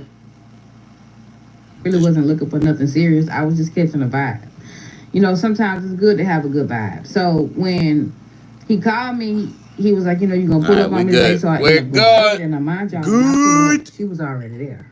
Mind y'all, this bitch was laid out on the couch like she was paying bills up in this man's house, half naked. And I'm confused because why is you walking around in boy shorts in your brother's house? It just didn't make sense. But okay, if that's what we doing. Mind y'all, when I came through the door, she looked at me, but she didn't speak. So I mean, shit. You know, no shade, but you know, me and my brothers walk around the house and our boxes around our mom and shit. You know, ain't no weird shit going on though. That's just weird regular shit. You know what I'm saying? Like my sister used to walk around like that around us too. Like you know what I'm saying? Like that was just regular shit. But yeah, ain't no weird shit going on though. You know.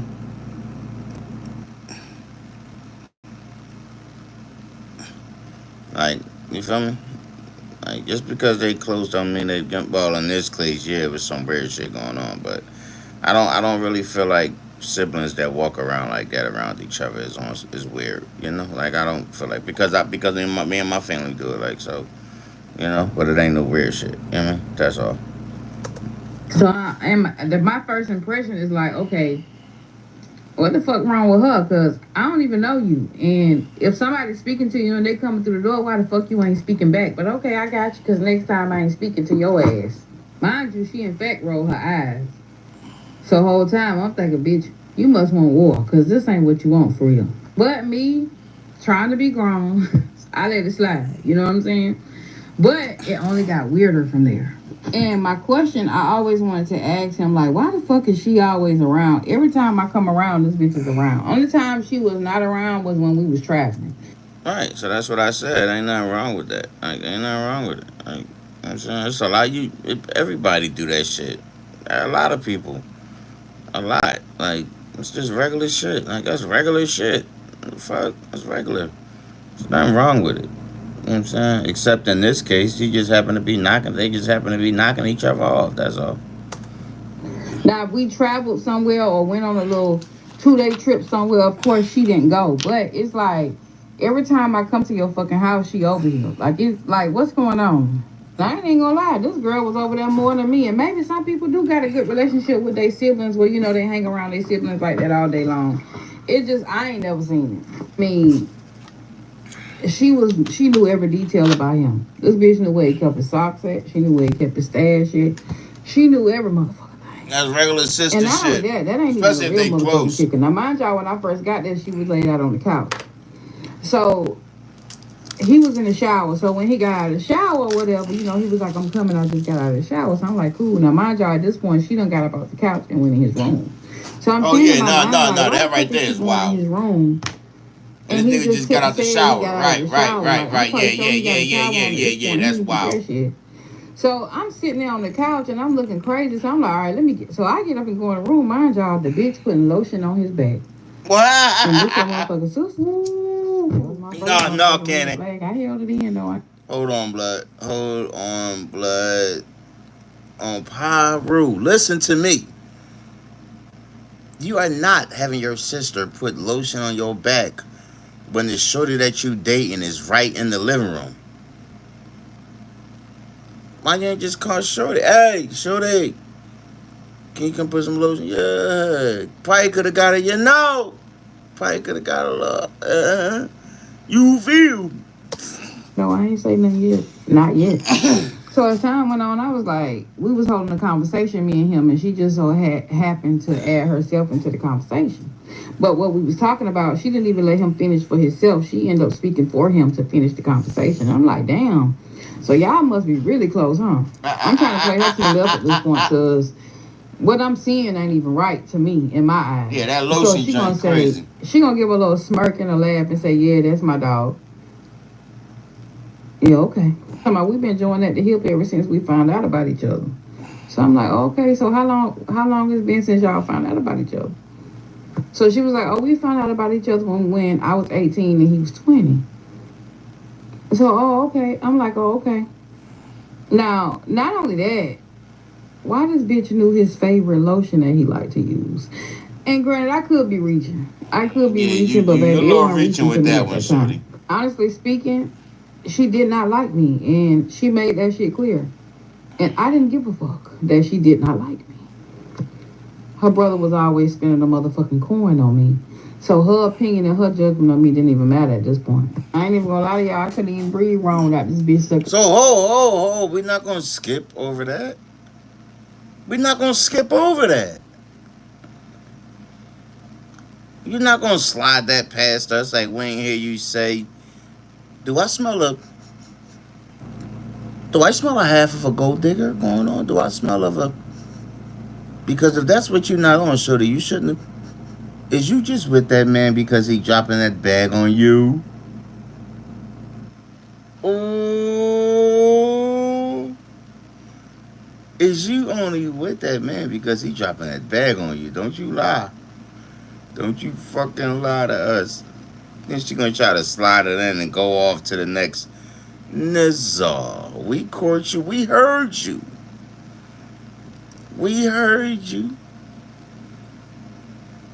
Look, you look tramp, little gold digger. I ain't want to say it, but that's yeah. That's the vibe you giving me. Sucking her teeth.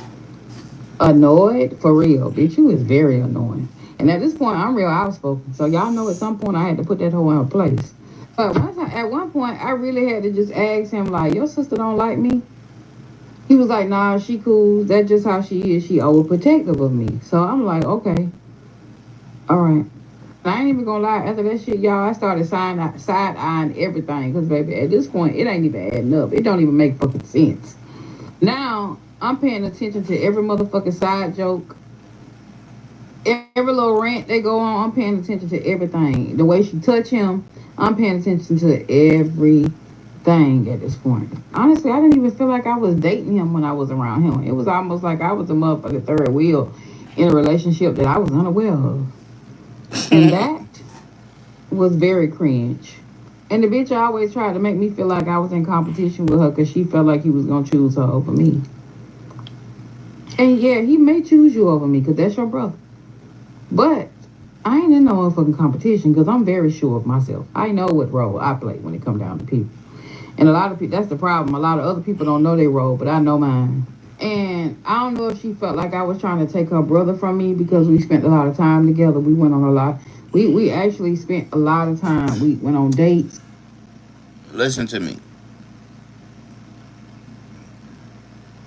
That wasn't her brother. That was her brand. That was her brand. Her brother man. You feel me? Just like just like that boy and his mom had a baby, that was his brun. His brother's son. This is her brand. Her brother man. Yeah, fuck are you talking about? You ain't just taking away her brother, you trying to take away her man? Shit. That's double trouble, shorty. We traveled together. So we did a lot of stuff together. So I don't know if that made her feel away because he started spending less time with her and started spending more time with me. I'm not sure. At this point, I still ain't know what type of situation I was in because we still haven't talked about us being in a relationship. We was just living in the moment, if that makes sense. And I ain't even gonna lie, every time I went to his motherfucking house, I always had a weird vibe. So at this point, start coming to my house because I don't like coming over here because every time I come over here, I gotta see her. And I don't want to look at her every time I come. But come on, let me tell y'all something. Why you back the fuck up? Why she get that close? And if I would have, I would have saved myself the worst heart. Why she jump all in the camera like that? Why she jump all in the camera like that with them lamb chop eyelashes? I hate them damn eyelashes. Them big ass eyelashes look like lamb chop. I hate them things, man. Y'all ain't up on lamb chop. Do your homework on lamb chop eyebrows. Heartbreak I ever motherfucking experienced. But no, my old dumb ass, I stayed, smiled, I cooked for the nigga. I did a lot of shit for him, just like he did a lot for me. Hell, I even prayed for the man. I ain't gonna lie, I even prayed for him at night, Lord. Whole time. Oh, snap. I was the third wheel in a situation that wasn't even built. I'm obsessed with those windows. Anderson makes it easy. They are the #1 trusted window and door brand. Oh, I love those windows. for 2. Y'all, this man did have children. He had 2 children. He had a boy and a girl. Hey, she said I prayed for the man too. You know what I'm saying? Hey, but man, shit. She knows she shouldn't have stayed. You know, she admits she shouldn't have stayed. But I'm still trying to figure out, is this his real blood sister? I mean, yeah, that's his blood sister. They just got different moms. I mean, different You know what I'm dads or saying? something But like that. my boy was fresh, so she liked him. You know what I'm saying? My boy was fresh. He was clean. He was spinning that bread. She They just had different moms. A girl. Now, and at this point, I'm asking him, why the hell is your sister acting like she your baby mama? Because at this point, it's giving this the baby mama. So at this point, I'm telling myself, okay, I'm just gonna let it go, because maybe I'm reaching too far. And baby, I don't know why every time I go against my gut, I always gotta pay for that shit. Now, I was like, maybe I'm just tripping, because there is no way that this could possibly be going on. Or maybe, I don't know, maybe I felt like I was being insecure. But I'm heavy on myself, so I'm never gonna be that insecure about nothing. The situation was sick as fuck, to be honest. The deeper I got into it, the more I realized that she was trying to mark territory that was never hers to mark. And that's just the reality of it. Mind y'all, after the first time I met her, I really tried to play it cool, because, you know, that's just... Man, she been marking that territory way before you came along, Miss Redhead. She been marking that territory before you came along, shorty. To her, you was trying to break up her happy home and relationship. On God. It's his sister. It's like the more and more I started coming around her, the more the bitch started doing weird shit. I mean, this bitch FaceTiming 2, 3 o'clock in the morning, calling, talking about she checking on him. They sitting on the phone 2 hours. Damn. Oh no, buddy drawing. What? That's definitely weird. Yeah, not no 2, 3 in the morning. Wish my sister. What? They have a conversation like they dating. Do y'all know how? If my sister called me at 2, 3 in the morning, it better be an emergency. First of all, if I see my sister's name come across my screen at 2, 3 in the morning, I'm gonna automatically think it's an emergency. And if she say I was calling just to check on you, I'm gonna look at the phone like, did you mean to call me, yo? What the fuck are you talking about? I'm in the bed. The fuck? Now, when I was in the streets, that was a different story. But now, yeah, get the fuck out of here. Goodbye, good night. How you talk to a person Definitely when ain't you know staying on the phone no 2, 3 hours. And they give you that soft, deep voice, yeah, that type of vibe. Like, that's what it was giving. It was giving late night talking to your little woo. Him trying to be motherfucking sexy for whoever the fuck he talking to. Right. And I didn't motherfucking like it at all. Right. So I said, why the fuck is she calling you so late? Shit, I'm appalled. Hello, this is my time, ma'am. Find you something safe to do and stay off that man line. Bitch, he will see you tomorrow. I say, oh, that's what she do. She called me and she vent to me, you know. This what we do, you know. At 2, 3 in the morning, gang, is crazy. My damn wig go to itching. The more and more I start telling you. You laying next to your little bop right now, bro. About how our day was. It's a new day. This shit's sick. Nighttime siblings, huh? The fuck? I'm going to this house with us will play the food. Sunday dinner? Yeah. At this point, I'm in the kitchen cooking because he done asked me to cook. So I'm trying to figure out where the miscommunication came in at. She ain't show up with no motherfucking party favors. She ain't came with no rotel dip and meatballs and baby shower sandwiches and sausage links. No, she came with cornbread, collard greens, neck bones. The bitch even came with Kool-Aid, y'all. Y'all, she even came with Kool-Aid. Right. All we need is a whole bag of sugar. Kool-Aid jar. She had it in one of them country crop butter things, you know, like when you use all of the butter, and you know, a lot of people just say the container for storage. Yeah, she came over there with it in that. Hey, damn. I say, oh, you came to have Sunday dinner, huh? Family time. I say, but your brother already asked me to cook, so I'm confused at this point, because, bitch, we ain't finna do this today. I'm finna beat your ass the fuck up in here if you think you about to come up in here and play with me today. Now I'm side-eyeing this bitch, because listen, you not finna keep giving me all of that, and I'm not I'm just saying, it's given that the brother was trying to get both of them to be in a relationship with him. He was trying to have a whole threesome poly thing going on with his sister and his girl. He was trying to have a whop bam going. Yeah, he was trying to have a mad trace. Ooh. I've been with threesome. I've been with twins. I've been solo. I begin. It's so. Yeah, he was trying to get a mad threesome going on. He was trying to do that poly thing with him, his sister, and the girl that he was dating. Yes, sir. Y'all gonna get along. Do y'all hear me? Y'all gonna get along. Now get over here and cook together. I'm not supposed to be in my feelings at this point because I'm upset. I wasn't even it. Guess what the bitch said?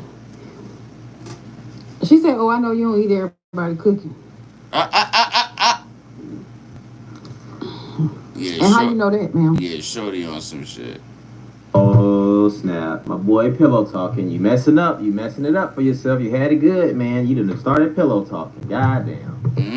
Dude, this girl got a whole motherfucking man, 2 children. So one night I go into Wait, she got a man with 2 kids too? Yeah. The sister though? Yeah. Bathroom after she done The left 2 the house. children is his. Now mind y'all know we women. Hold up, wait, no, wait, hold up, Ray, you just ate with that. Hold up. You make sense, bro. So the boy got 2 children. The sister got a man with 2 children who she said that she never met. She never met the sister's man or the 2 children, but the boy got 2 children.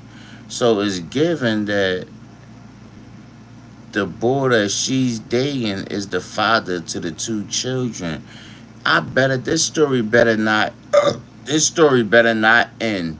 Excuse me, y'all. This story better not end with him not only sleeping with the sister, but the sister is also the baby mom.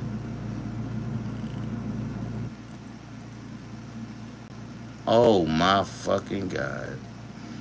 That's the feeling I'm getting. Because especially when you know you're dealing with a man who got his shit together, he got his own house, and you going over there just like he coming to your house. It's only right that you gonna check shit. And I checked shit, and guess what I found? I found the bitch edge control in his drawer. And why is your edge control over here and not at home with your damn husband? Or your boyfriend? Nigga had to say, oh, she get ready over here sometimes. Cause that's the boyfriend. What the fuck she getting ready over? Yeah. Yo, they had like a little thing where he like, okay, yo, I know you got a man, you know, I got a girl, you know what I'm saying, but, you know, we still gon' I don't know, but the way he came about it, the sister thing is crazy. I don't know. We gonna play it as we sister, brothers and sisters. Yeah, that's what I'm getting, right? That's what I'm getting. Step into Wix Studio and handle every part of your business. Yeah, I ain't gonna lie, y'all. I'm getting that same vibe that that's not really his sister for real, for real. He just playing it as that's the sister. But she cool with that? The sister cool? Well, the sister cool with being called the sister to a new chick? I don't get it with this. Yeah, I don't know. Because I don't know no chick that was dealing with a dude before he got with another chick. And now the girl that he was dealing with before this chick is okay with being called his fake sister so he can keep dealing with him. I don't know no chick that'll agree to that. Even if she is the side chick. I don't know like I know chicks that'll agree to being a side chick for sure. You know what I'm saying? But I don't know no chicks that'll agree with being called your fake sister because that's just nasty. Like even though chicks do it all the time nowadays. That's my brother. That's my brother. They call everybody their brother. But on the low be fucking their brother. You know what I'm saying? Same thing with these niggas, too. These goofy niggas running around here calling all these chicks they sister. Oh, no, that's sis right there. That's sis right there. Hey, sis, what's up, sis? Hey, sis. But on the low, they be watching the way sis walk. Yeah, yeah, yeah, yeah, yeah. They get around sis and get sis alone in the crib. They try and take sis to Pound Town. Yeah, yeah, yeah, yeah, yeah, yeah. That's what they Your do. bills from one platform. Map out your project with an AI-powered visual site map that generates. Rabbit, ain't nobody asked you. What you talking about? Ain't nobody asked you, man. God damn. I'm not being a many side chick. I don't want to man. Man, every chick done been somebody's side chick, whether they knew or not. Listen, if you ever been cheated on, you was a side chick. Fuck you talking about? You feel what I'm saying? You was a side chick to the side chick. You know what I'm saying? Cause she ain't know about you, and you ain't know about her. So guess what? Yeah, you feel me? You if you ever dealt with a dude that had a girl and you ain't know he had a girl, but then you found out later that he had a girl, guess what? You were a side chick. Until you found out and decided to leave. But before you found out, you were a side chick. You know what I'm saying? Give me a side chick. You know what I'm saying? Like, yes, you come on, man. Shit. Niggas and women be side chicks every day, B. You know what I'm saying? Shit. Sometimes you don't even agree to being a side chick or a side nigga. But guess what? That's just, how it goes sometimes. Especially when you having fun. Especially when you out having fun, you single, you living your motherfucking best life. Man, it is what it is. You might like a nigga that much. You know what I'm saying? But it ain't, but you know what? I was a side nigga before. I've been a side nigga before. And I ain't gonna lie to you. I loved it. I loved it. I loved that shit. You know what I'm saying? I loved it. You know what I'm saying? You know why? Because that motherfucker wasn't obligated to me. And then on top of that, at the end of the day, she had to go home.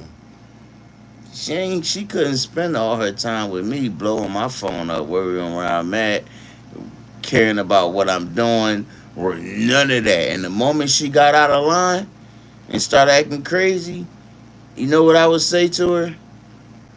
Don't you got a nigga? So why you worrying about what I'm doing? Don't you got a whole dude? You got a whole boyfriend at home, right? Right? So why you on my top? Why you worrying about you want me to call that nigga? Better get the fuck out of here. I'll call you a nigga real quick, shorty. Make me call you a nigga.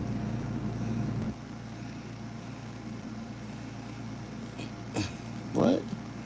Dudes by side dudes. I don't know what the hell that mean right there. Dudes by side dudes too. Yeah, I don't know what you talking about right there. I ain't talking about nothing rainbow. Yeah, delete that. Dudes beside dudes and chicks beside chicks. I said that already. It's side chicks and side, like I just said. I just told you I was a side nigga, and I was cool with it. I was absolutely cool with it. That's what I said. I said that already though. I said that like 20 times. Dudes beside dudes, chicks beside chicks. Like that's just regular shit. Like it's normal. The fuck? Who you talking to like that?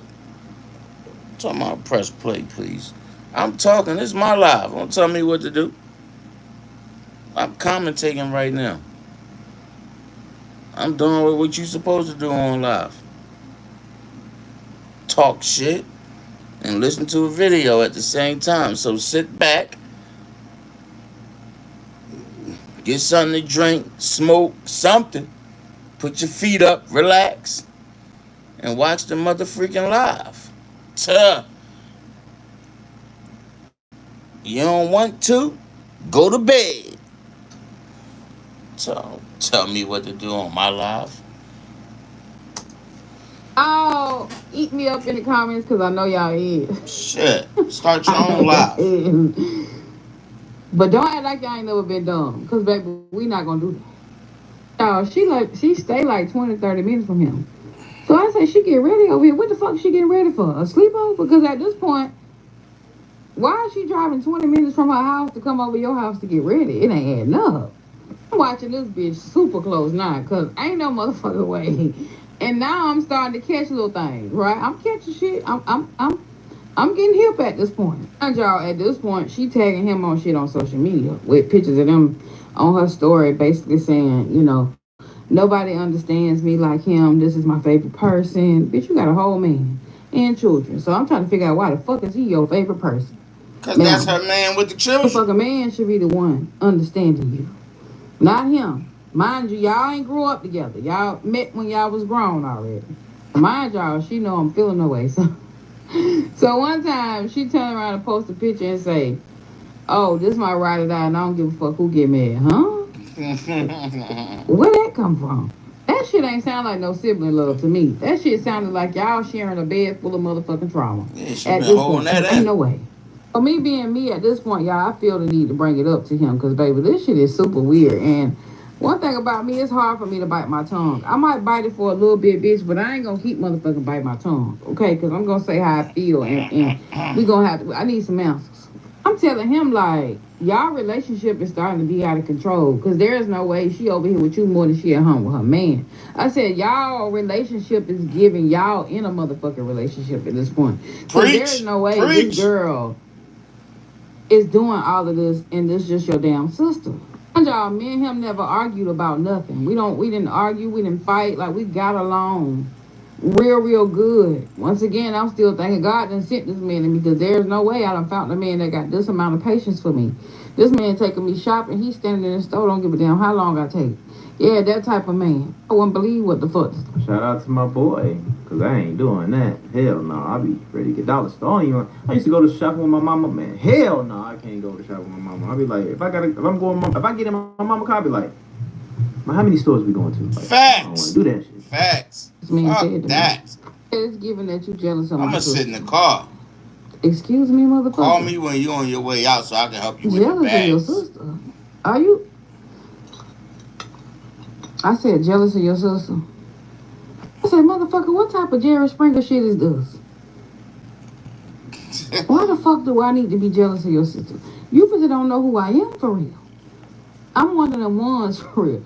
I play innocent for you nigga, but I'm really not. When I know some shit was really wrong. Cause baby, at this point, ain't no way in the fuck you asking me, am I jealous of your sister? Jealous of what?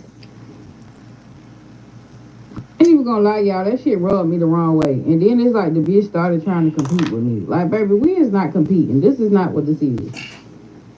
And y'all, he ended up buying me some designer slides. And within a few days of him buying me the slides, this bitch fuck around and show up in the same slides I had, just a different color. Oh shit. I said, oh no, he just know my style. I said, oh, I got them same slides. She said, oh, he just know my style I like to wear. No, baby, he know my motherfucker style. You copying me. At this point, I should have just left. I should have just packed my little hoodie and my little shit I had at his house and just blocked him and never went back to his house ever again. I know what the fuck I did. I stayed. I stayed. I did. Yep. I ain't even gonna lie, I did. Stayed like a damn fool. So boom, at this point, I ain't know if I was in a situationship or was it all a joke. Hell, I didn't even know if it was a test from God or not. Hell, because I was losing myself trying to keep up with the damn confusion. Hell, every time I tried to breathe, she was always there. Every time I tried to love on, the bitch was always there. Like, this is beyond me at this point, sir. The crazy part about it is, I got to wondering, when do she have time for her man and her damn children? Because, bitch, at this point, you live over here at this point. I'm telling you, he is the man with the I started asking children. myself, am I the outsider inside of my own situation? Because at this point, baby, I don't know who the fuck, who and what is going on. I don't. Right. I ain't gonna lie. Like, he would try to be standoffish to her to a certain degree. But the way they was acting around each other, y'all, it's almost like I was a motherfucking intruder. So I'm trying to figure out, why the fuck do you even want me here? Because at this point, you don't need me. You got her. It got so bad to where we had started making plans, doing stuff. I mean, private shit without her.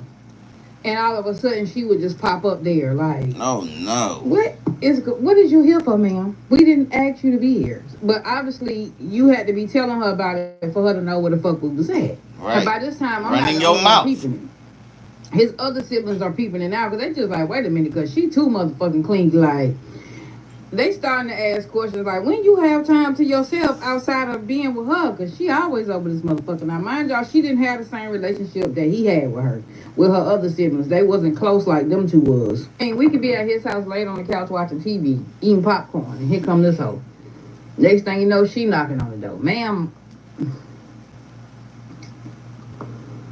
go the fuck home, girl. To your man with 2 Ain't kids. even it, y'all. This bitch ain't even wait for him to say who is it and open the door. This bitch had a key. She let herself in. Oh, I know no. y'all confused. I was just about to say, come on now. What the heck is what the helly?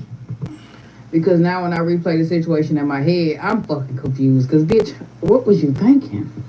Ain't no way I was that motherfucking green. Ain't no way. Let me drink a little bit of coffee. You was green, baby. You was now green. hear me out, cause I'm not saying nothing wrong Facts. with it, You but was I had Forrest to come out and ask the nigga. I said, damn, Facts, shorty. You was motherfucking Forest Green. You was motherfucking Dookie Green. You was motherfucking Teal Green. You was Money Green. You was every green and stupid at that time. He said, yeah, she got a key, she be needing stuff. So I asked him, I said, damn, is she your sister or your roommate at this motherfucking point? Because at this point, this bitch is a roommate. The fuck? And so, boom. Then he called me one day, and, he basically was saying, baby, I really don't feel good with the woo, and here I am. No, she ain't pop up on some I done shit. took my ass over there. I got soup, I got medicine, I got everything to nurse him back to life, right? Because he had a cold. And she brought some, too. I opened the room, though. Here this bitch is, tucking him in under the cover. She already got it. Figure out, like, Oh, my God. You gotta be quicker than that. Just hear me out, y'all. Hear me out. So at this point, I'm standing in the doorway looking crazy because clearly you do not need me here. What the fuck? Yeah, I ain't gonna lie. I would have dropped all that shit in the middle. Matter of fact, I'd have took that shit back to the store and got a motherfucking refund. Fuck you. Yeah, you and your fake sister, whatever. Y'all two have a happy life. I'm out. Fuck out of here. What you calling me here for if that's crazy work. This bitch over here playing nurse. Clearly, you don't need me, sir. I'm confused. And this bitch had vapor rub. She had soup. This bitch even had his socks on her motherfucking lap. Mm-hmm. She was sitting there holding the socks like she was finna warm them up with her hand. I said, you know what? Don't even worry about it. I'm gonna come back later because this ain't even it. I don't know what y'all got going on. I'm finna get the fuck up out of here because I don't want to be here because this shit pissing me off. Yeah, Buddy was trying to have a mad poly thing going on for sure because he planted 2P. Buddy was trying to have a polygamy type of thing going on with them too. And the sister was cool with it. I said, every time I come here, she here. What you calling me here for if she done bought you medicine and vapor rub and all this extracurricular shit? Because that pissed me off so bad. I said, bitch, when do you go home with your motherfucking man? Because I'm confused at this point. So just imagine how left that shit went. And this motherfucking nigga said, no, baby, we not going to argue. I did call her and tell her I was sick. But both of y'all taking care of me. Nizzo! Y'all, you trying to play it real P. Because what? And you better not say you stayed. You better not say you stayed. No, I think it's time for me to go. Motherfucker, this ain't no group caregiving. This ain't motherfucking Grey's Anatomy. Fuck you think this is? We damn sure ain't no motherfucking sister edition. What the fuck you think this is? What's it? I ain't it. What they call sister wives? Yes, sir. That ain't what got me. It was the silence and the way they can communicate without even saying shit to each other. You hear me? That was what moved me. Cause wait a minute, what? Y'all, I'm so confused, just like y'all, man. Listen, at this point, I'm starting to feel myself slipping. My mind, my energy, like every motherfucking thing slipping. I don't even know if I want to be a part of this shit no more. Cause I'm tired. Excuse me, feeling like I gotta fight for a place. Cause we ain't doing that, man. Look, I don't gotta be here, sir. Started looking in the motherfucking mirror and they didn't even recognize me. Like, this how much that shit was shifting my energy. I started being paranoid, man. And the worst part to it was, that ain't even the worst part to it, y'all. He started making me feel like it was me. I started being paranoid and shit. No, ma'am. And the more suspicious I got, the more gifts I got. The more suspicious I got, the more he motherfucking gave. Trying to make me feel like I was jealous. Bitch, I am at this point. I'm jealous because I don't even know what the fuck is going on for real. This nigga had nerve to tell me, you being real weird. That's my sister. If you can't handle our bond, then maybe you ain't for me. But What? these gifts for I you. motherfucking knew he was gaslighting me. Cause why is you playing with me? What? That's when I realized the gaslighting. Real bad. Cause ain't no motherfucking siblings relationship built like that. Facts. At least none. Especially not that you met later on in life. Like Facts, if you grew facts. up with the person from birth, Yeah, bro, but even still, bro, like, why your ass always And I knew here? that. And I didn't leave because I still You had hope for stay. the I knew for you the was gonna situation that we fucking did have stay. going on. Y'all, the man had me spoiled as fuck. I ain't even gonna lie. That's what it was. Them Still gifts. had me thinking, was I That's what it was. That money. overprotective, or was I thinking too hard on it, or was I just that damaged from previous situations that I think everybody the same? Drop a heart in the comment if you ever stayed when your spirit was streaming at you to leave and you still stayed anyway. Driving trucks locally. Tell me why this bitch pull up to my job. Why is you, ma'am? What the fuck is you doing in my job? And mind y'all, he was not with her. I'm confused because you don't even like me. So why the fuck are you even at my job? And how do you know where I work at? Damn, this nigga To doing this too day, much that shit talking. still don't sit right with me. I became a little bit more private. Unless Shorty start following you. People is crazy. But boom, back then I was driving trucks local, so I was in and out of the city. You know, long hours sometimes. Sometimes I have short days. Some days I have long days. Some days I gotta work over. So with that being said, minding my motherfucking business per usual. Mind y'all, I only briefly mentioned to him where I was working at. I never physically came out and said, oh, I work for such and such. I never said any of that. I just briefly gave him, you know, a little rundown of how my job worked. I don't even remember if I told him the name of the company. I had to for her to show up though. But mind y'all, I really ate on the go a lot of the times, but this day I actually ate at the terminal. You know what I'm saying? I went Chick-fil-A, got me some Chick-fil-A. I'm at the terminal just in the truck listening to my music, eating my food before I take my next load. And guess who the fuck pulls up to my job? Sister girl. So yeah, I'm at work. I'm sitting in my truck before I take my next load and I'm eating my lunch. Mind y'all, this day I stopped at Chick-fil-A. Now I'm back at the terminal and I'm eating my lunch, sitting in the truck, listening to some Summer Walker, getting a vibe. Because sometimes when you drive trucks, baby, you got to make sure you amp yourself up. Because sometimes it be rough. But guess who pulls up at my job and pull up beside me? Her, the sister girl. If you don't like me, man, why the fuck is you at my job? I'm trying to figure out what's going on at this point. She coming to give you an update about your man. Of the building. Not even realizing I'm sitting in the truck beside her. So at this point, I'm like, hey, wait a minute. I don't honk the horn, because wait a minute, what the fuck is you going to my job for, ma'am? Huh? Why is you going in my job? So she come to the door. I'm like, what's up? Because you know I don't fuck with her. I ain't fucking with her. So what's up? She said, oh, I was just riding by and I wanted to check in on you. You want to check in on me? I said, from my understanding, you don't even like me, so I'm trying to figure out why is you really checking on me. She'll compensate, but you can tell she don't like me. So I'm trying to figure out what the fuck is it for you to check on and why you at my job is the next question I asked her ass. So at this point, I'm looking at her like she crazy because I'm trying to figure, I say ride by where? Because this ain't no main road. My job is not off of the main road. So how the hell could you possibly be riding by?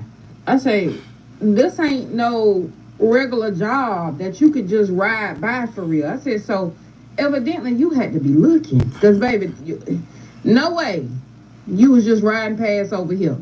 Mind y'all, I'm looking rough. I got on some Crocs. I got on my head wrapped up. Not in a headscarf, but I had my hair pinned up. And here she come, showing up like she finna go to Sunday's Best. At this point, I'm so fucking puzzled. I'm puzzled at this point, because what? And I mean, sister girl's face was beat this day. I have never seen her with a full face of makeup. I'm blown the fuck away. You got dressed to come check on me at work? The same motherfucking smirk on her face like she knew something that I didn't know. Yo, this shit is messy as hell. I'm telling you it is. I'm knowing they gonna see these videos, and when they do, I don't even give a fuck. I said what I said. So then she proceeds to ask me how my day was. So I kept it short and cute. Oh, it's good. Now she proceeding to lean into the truck like she want to come up in the truck, invade my motherfucking privacy like she had every right to be there. One bitch, you ain't even supposed to be here for real.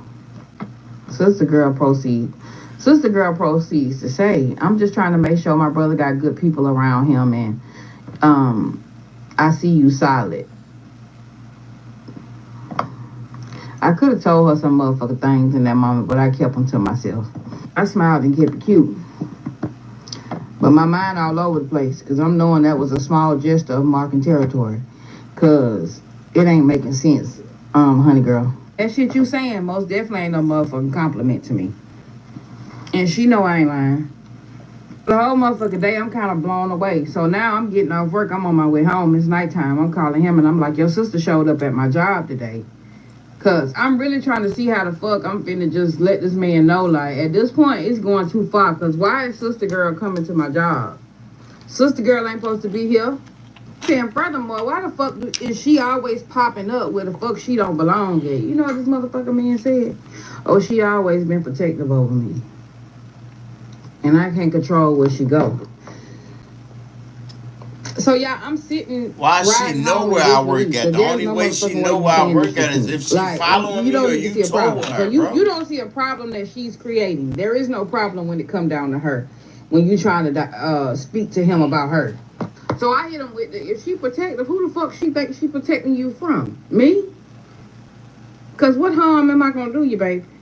This motherfucker laughed like I'm being petty and jealous of his sister all over again. Once again, I'm really not. Cause I have no reason to be jealous of your sister.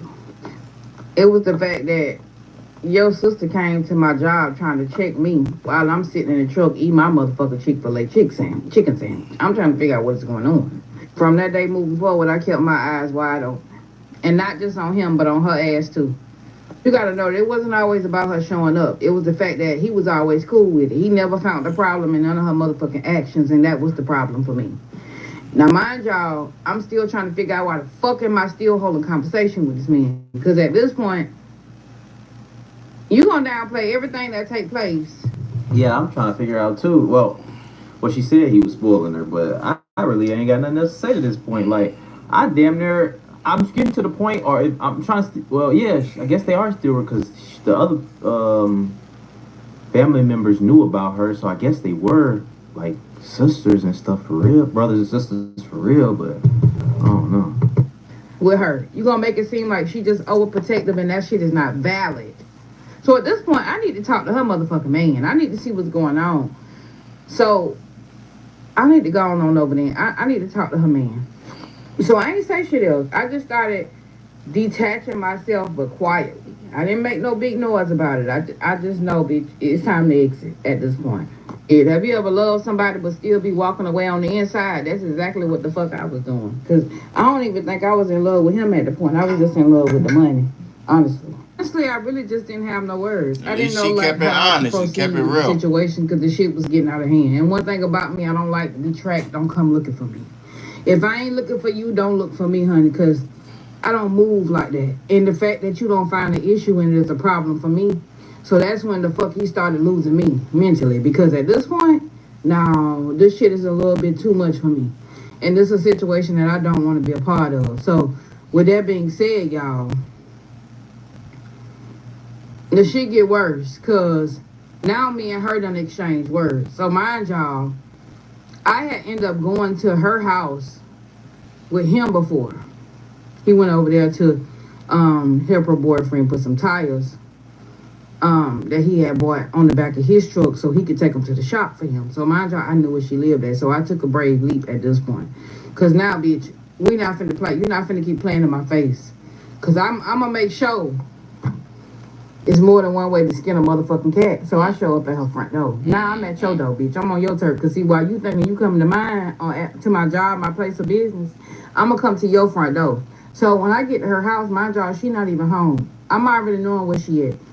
she at his house. So I'm knocking on the door. The boyfriend comes to the door. He in the house with the 2 kids. I'm asking him. I said, hey, okay. you know, I'm dating such and such, and I'm trying to figure out when is your woman ever at home because she always at his house. I said, and not just that. I said it's the fact that she feels so entitled to see what's going on in my situation to where now she done crossed the line because this bitch showed up at my job. So I'm trying to figure out what is going on because clearly I'm not going to get the truth out of her and I'm not going to get the truth out of him. So what is the problem? Yeah, this man proceeded to say, hell, I got a lot of questions my damn self. Ooh, it's about to get good. My boy trying to figure this out too.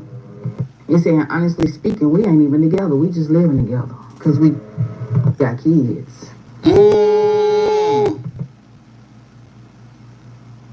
So y'all doing what? He said they wasn't even together. He said we just living together. Make it cold. That's crazy. AC Pro. Anyone can recharge their car's AC. Like a pro. Hurry up. Be a pro with AC Pro. An American Dream, the Nickelodeon universe. It's non-stop Nickelodeon fun. With your favorite characters and dozens of awesome rides, the slime of your life is just minutes from Manhattan at American Dream. I ain't gonna lie to y'all, I went all out for his birthday. You know what I'm saying? I know that was a dumb. Wait, you skipped the part. Wait. The man. Wait.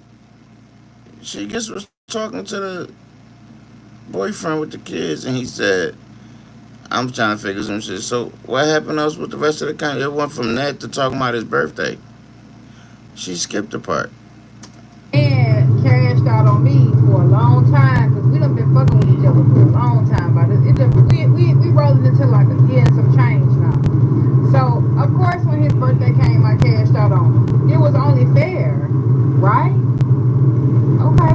No. All right, y'all. So I made reservations at a nice restaurant, and I bought him his favorite cologne. Now mind y'all, we had a party after I took him to dinner because that was gonna seem like that was gonna be the only time we got to spend some time together on his birthday before the dum entered the room. Now, overall, the birthday was great. It wasn't me taking him to the restaurant that fucked me up. It was what happened after the fact. Let's get into it. Y'all, after we had our little outing, I went and got dressed. I changed my clothes into something, a little bit more comfortable, but still fine as a motherfucker. Yeah, that's what I did. Now, mind y'all, I pulled up looking fine, body snatch, hair laid. Yeah. I did that. I'm gonna lie, y'all, as soon as I walked into this damn event, like, the energy just shifted. Like, it's like, man, I ain't even want to be here at this point, because why when I walk in the room, it feel like this? It just felt, the air felt heavy. Like, you know how you walk into a room, and it's almost like a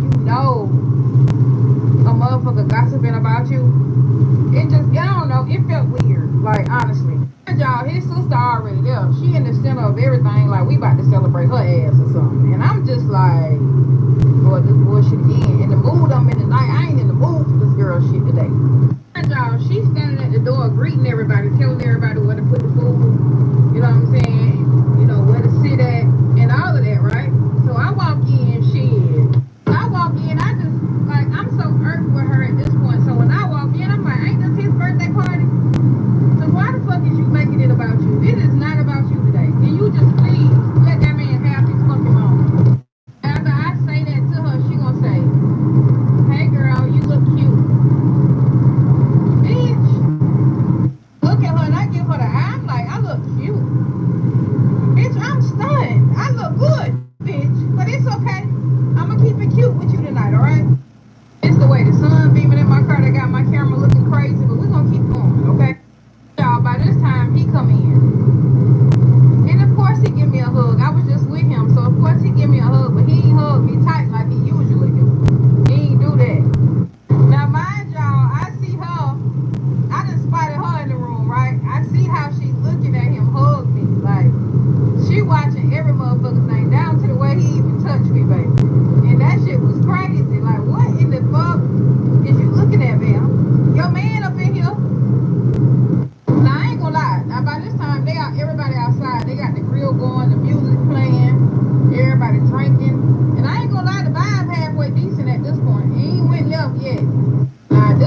everybody about to start playing spades after everybody, you know, was chilling outside.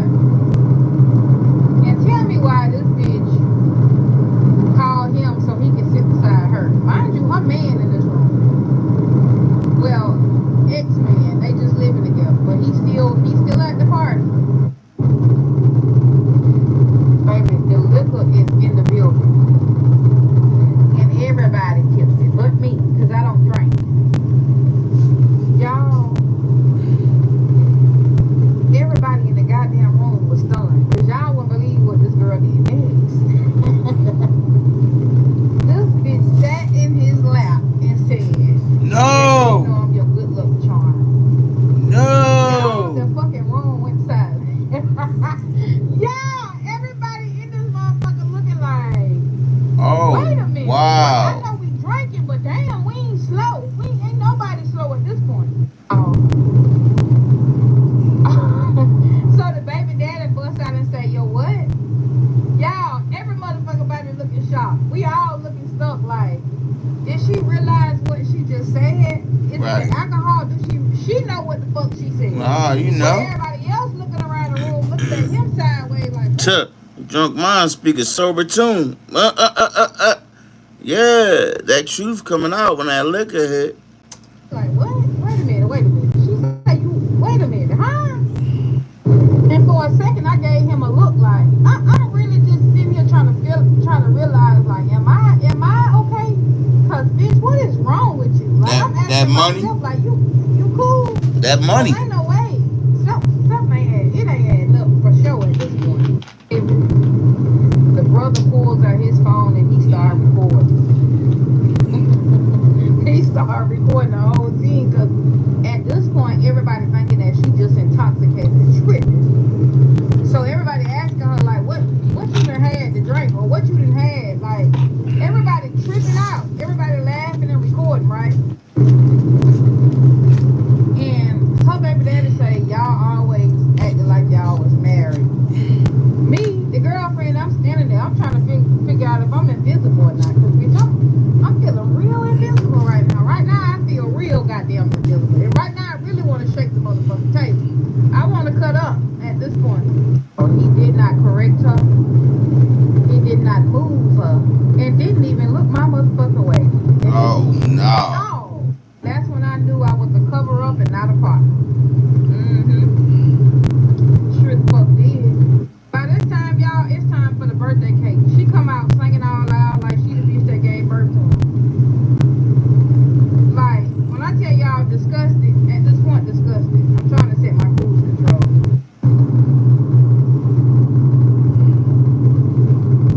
This bitch cuts the cake. Feed him a piece. Motherfucking finger all in his mouth. No.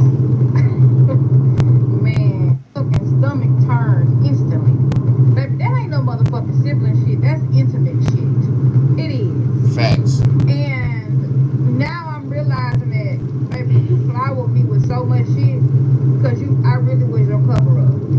I really was the cover-up, y'all. So at this point, I'm disgusted. Mind y'all, we stopped having sex weeks ago when I really went through his phone and saw all of this shit in his phone. See, that's the fucking part. That's the part you left out from when you was talking to the brother. You talked to the brother, then you went over home that night or whatever, got with him, he fell asleep, you went through the jack, That's the part. Yeah, come on, give us the juicy shit. That's what we want. I'm gonna show y'all. Motherfucking body acting normal at this point. Like this is how they are when they're around each other. Like nobody else sees a problem in this shit. Like everybody else just see it as if, you know, that's how they always act when they get around each other. But her sitting on the lap was something that she never did. But if you mean to tell me her feeding him cake with the finger off, now mind y'all, whole time all this shit going on, I'm looking slow as fuck. Not only am I looking slow, her baby daddy's looking at me. Why you ain't snatched that motherfucking chick, man? You should have snatched her ass up out of there. We looking at each other. But bitch, what? I didn't even speak at this point. I just stood there. The amount of anger I had in me. But yeah, the amount of anger I had in me at this moment is just like, Y'all, I'm just disgusted and embarrassed. I ain't even gonna lie, embarrassed. Embarrassed. Bad. At this point, I'm overlooking at it. So at this point, I'm like, I walk up to him. I'm like, I'm about to go. I hope your birthday night turned out good for you. I said, I'm finna go because I really ain't feeling well. And so I'm going to go on head on that. So he didn't even walk me to my car. And guess what I did? I didn't even go home. I didn't go home. Damn. I went somewhere else. Because, bitch, who you think you're playing? Huh? I went somewhere else. I didn't even go home. Looking too motherfucking good to go in the house, huh? You think I'm about to go in the house and cry on the pillow? Nah, bitch, cause you gonna cry a little bit. Was a cover up from his truth. A distraction that I can't even motherfucking explain yet. Y'all, after going through his phone, I felt like I had saw all I could see. Then I scroll across the motherfucking DNA test. Y'all, I done went through the phone and found nude pictures of her, videos of her sucking it and all. Hello. And at this point, I'm thinking it can't get no worse. It can't get no worse. Y'all, I'm trying to eat. My head hurts, so I need to take something for it. So at this point, I'm thinking it can't get no worse. What do we have here? And baby, it got. And honestly, I thought the worst part was over with. And baby, the kids is his. The devil was not done with me. See, I didn't say much right away. I just played it cool. Played it cool? Like, sometimes. No. Hell right, I ain't gonna lie, I'd have lost it. That cool. You listen, of her sucking the I would have lost it, man. Fuck, if I'm dating a chick and she got a, this my brother, whatever, whoop whoop, and I get the courage to go through that phone and see videos and pictures of her, the bang. Man, first of all, we wouldn't even made it that far to the point where I want to go through your phone. The first that nigga popping up all that extra shit, I'd have been skedaddled. Wow. Yo, what they got going on? You know what they got going on? You gotta play it cool. Sometimes you can't say nothing right. I think by the time I found all of this shit, I just was numb by this point. Like, I just was annoyed and numb. And said I know I was stupid as fuck for not leaving. But something told me to not leave until I got the full motherfucking truth. And wait a minute, you didn't leave after that? That's the truth right there. He is going crazy. Exactly what I did. Okay, call it what you want in the comments. Okay. But I needed the whole motherfucking truth. I needed my conscience to be clear.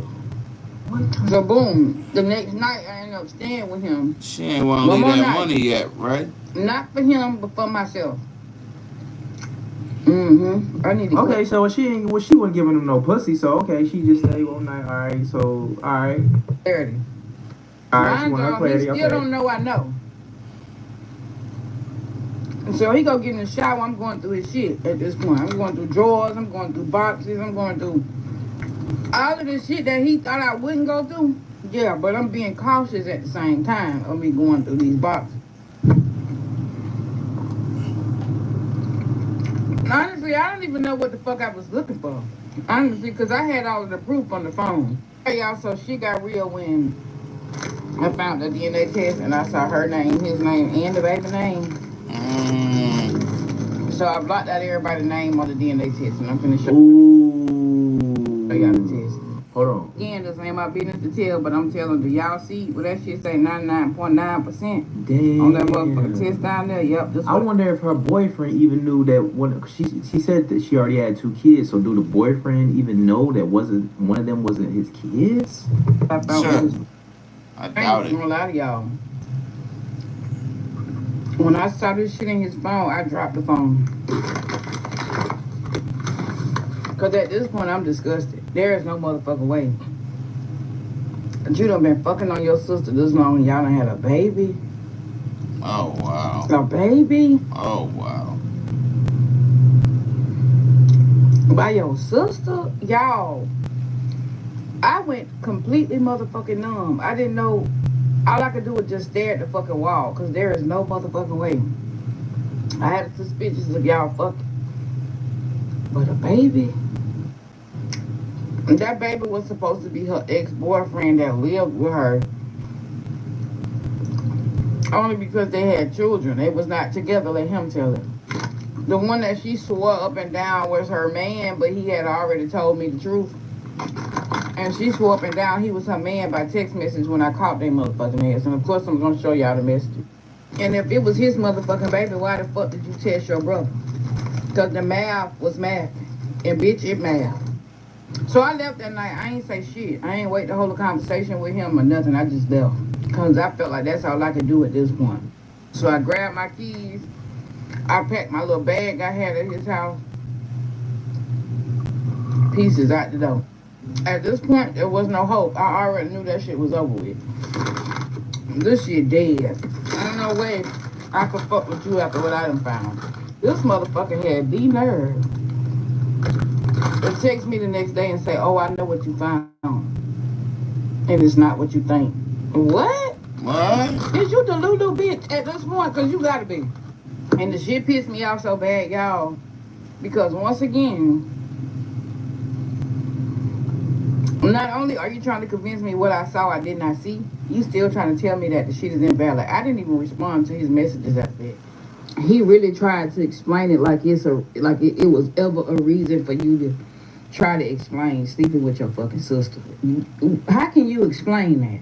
Right. After I saw his phone, after I found the DNA test, I was done. Like, it just was too much. Like, at this point, bitch, I know it's time to pack up and get on, though. Because what is you doing? I was gone spiritually, physically, and motherfucking mentally. And at this point, I just knew I had one thing left in me. And that was to confront the motherfuckers. And at this point, bitch, I don't need closure. And the damn show wasn't for him, it was for me. At this point, I told him that I needed to talk to him. And he said to me, so you found the test? I said, I did. I said, to be quite frankly honest with you, I found everything. This motherfucker didn't even flinch. And in that moment, I think that's when I realized he wasn't even ashamed. He was just used to it. Like, what the fuck? Didn't flinch at all. So I asked him, how long this been going on? The man looked at me and said, we've been close ever since we found out that we were siblings. That still don't explain how long y'all been fucking. Right. Nasty. Had the nerve to tell me it just happened. But we don't do it no more. Half of the shit I done watched through this whole situation, you mean to tell me y'all don't do it no more? Yeah, y'all been sitting on laps and getting rubbed down. We getting lotion put on you, getting fed tea and all type of shit. What? Fine. I know you lying. You lying in my face. So I think I should have gave y'all the text messages before we got to this part, because we was texting before we actually had to sit down. And I really wasn't getting nowhere. So let me go ahead and show y'all the text messages from them first. And I text her too. Well, hold on a second. All right, y'all. So these are the... I can't read it. It says, I have a serious question. When you came over and fell asleep, I went through your phone, and what I saw was... I can't see that part. But my sister's sending you nude pictures. And why you're gonna be around me, your ass better start talking, cause this shit ain't making sense. Now I know for a fact y'all gotta be fucking, cause why would she be sending you nude pictures? What the fuck I look like sleeping with my sister? Oh shit. She said, are you jealous of her? Cause ever since I started dating you, that's what it seemed like it's been. And you've been finding an issue with everything that I do with my sister, and I'm trying to figure it out. Why is this the case? I told you before, if you don't trust me or if you don't like my sister, then I can't be with you. First set of, and I'm gonna let it cook for a minute for y'all to read them. Go ahead on. But I gotta keep going, so just pause the video. This is the second. Okay, it says, and clearly I'm not even asking you to be with me because I don't even give a fuck at this point. I feel like I spent enough of your money, blah, blah, I can't see the rest. This shit gotta be sick. But what y'all don't know is that when I went to her house from when you took me over there to get them tires for the man to take them to the shop, and that man told me that they're not even together. They just live together, and they have not been together, and he got a lot of questions, so I'm just trying to figure out what the fuck y'all doing. You went to her house? What type of shit you want? What type of shit What type of shit you want? Why would you? See, I hate that type of shit right there. I hate that shit right there. When you send a motherfucker all this shit, but they pick and choose what they want to respond to. You ain't respond about nothing else. Only thing you respond to is going to her house. You don't say nothing about nothing else. I hate when motherfuckers pick and choose out of my message what they want to respond to. What the fuck? I hate that shit. That shit grinds my gears. You go, I guess he meant what type of shit you want. Why would you go to her house? I'ma check this man for him even feeling the need to tell you my personal bit, my sister's personal business. Ooh. Text message from him after confronting them about the situation. All right, y'all see these messages gone? Because I want to know why the fuck she showed up at my job for one, and I forgot to ask him why the fuck is she sending you nude pics, cause 9 times out of 10 in the I can't see the rest.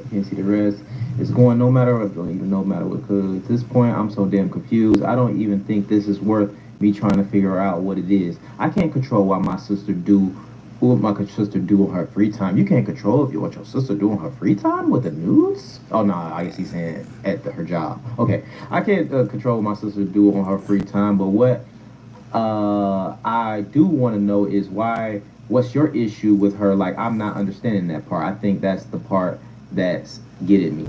What about the nudes? My issue is the fact that I went to your phone and saw all the motherfucking nude pictures, and why is she sucking you off on video? That is crazy. Pause the video so you can watch. Now, y'all, he tried to deny the fact. This was before it got. Okay, it says the second part of it all, and so you still want to lie to me and tell me that's y'all. And tell me that's not y'all having sex when I know y'all are at this point. It's given that blank the video another 6 I can't read it. Okay, so you really went snooping through my phone to see what type of videos and pictures She been said she went through her phone. That's why y'all having this conversation. Was crazy all this time, and I put what you say? And an effort I put in you. You willing to just walk away like that? Yes, I'm willing to walk away from your motherfucking ass, cause your money don't mean shit at this point. That shit is sick. I have never in my life met nobody who is sleeping with a sister, and I've been telling you from the beginning that y'all buy them to. Cause I tried to reason with them, but as y'all can see, all right, here we go again. And as y'all can see. He say, motherfucking clothes. What she say? Your sister go through my house and find out. Okay.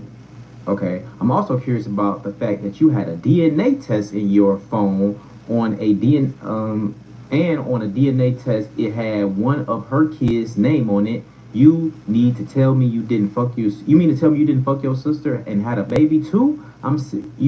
I'm sick ass motherfucker. Okay. You mean to tell me you fuck her and had a baby with her? To typing too fast. Okay, she said she was typo. Hell nah, you really tripping. That's funny, huh? Y'all wrong. That's funny, huh? I'll be wrong if I show her man the test. He laughed about it, tried to laugh it off like I'm tripping. All right, here go another set. Okay, let me see. He says, no, I know you ain't gonna do no shit like that. That ain't even in you. Where clearly you don't even know me.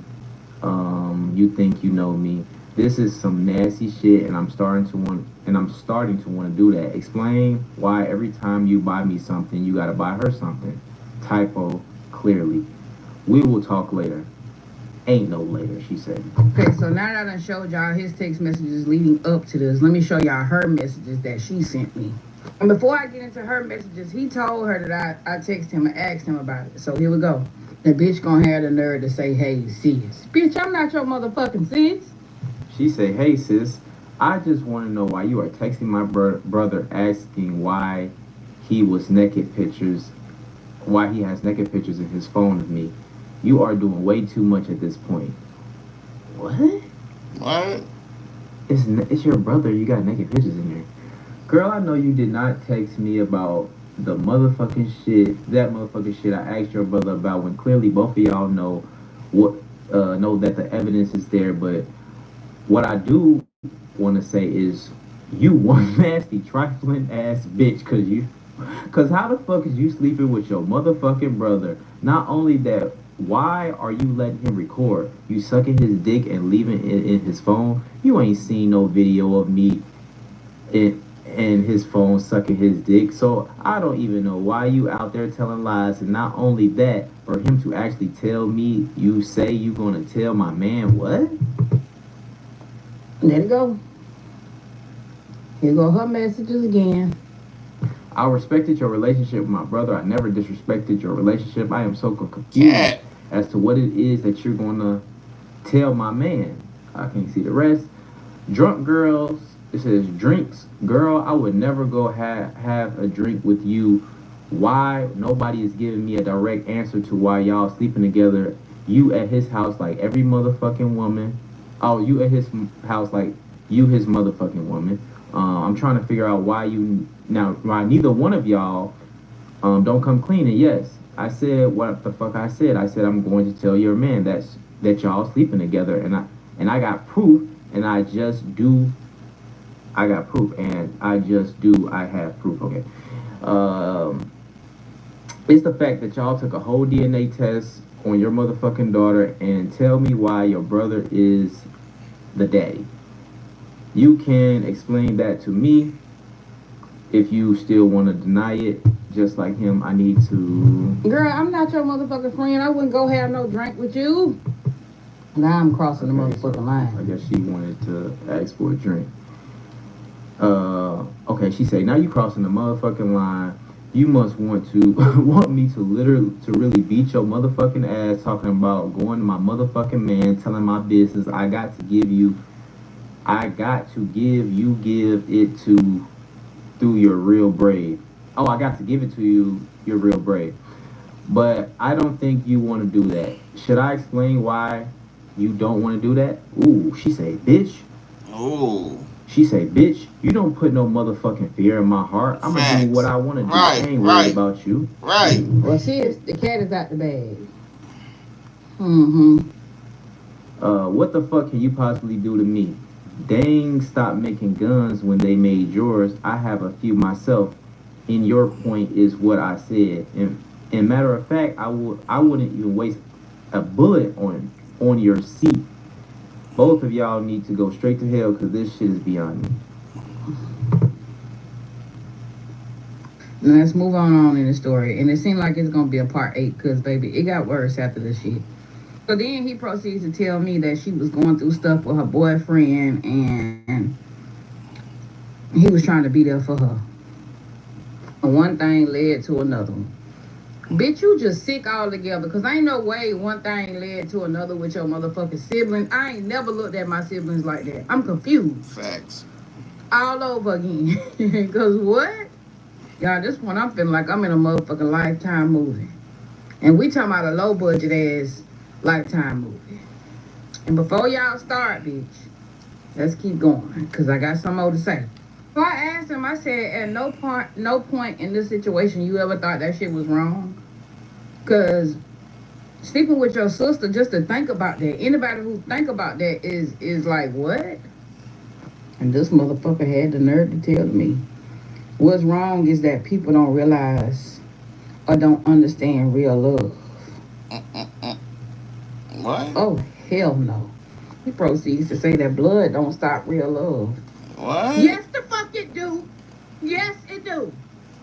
Blood is the first stop when it comes to lines that you do not motherfucking cross. Huh? What? And this nigga was so gone that he was trying to turn this shit into a love story. A love story with your sister? And if these videos find you sick ass people, y'all know I ain't motherfucking lying. And I'm waiting for you to send for me because y'all know I keep receipts. I got a whole lot more. And that's when I knew this motherfucker ain't even human to me no more. Like, y'all, I couldn't even cry. At all. I was embarrassed. And I couldn't cuss. I couldn't fight. I just looked down. And I grabbed my keys and it's just like, this shit is beyond me. And this shit is more common than a lot of y'all think it is. I just walked out the house, y'all, and I just instantly became a ghost. Cause I ain't no motherfucking way you playing in my face like this. And you finna trying to tell me this a motherfucker go up story. And the nigga tried texting me later on talking about, I'm sorry I hurt you and you sorry you what? And tried to tell me, but you don't know what we've been through. What the fuck have y'all been through when y'all only met each other when she was 18 and you was 20? Exactly. What the fuck could y'all have been through? I'm confused. I said, you know what, you right. And I don't want to know. Because this motherfucker chapter is closed. But what you do not know is, I'm not a motherfucker that you could cross.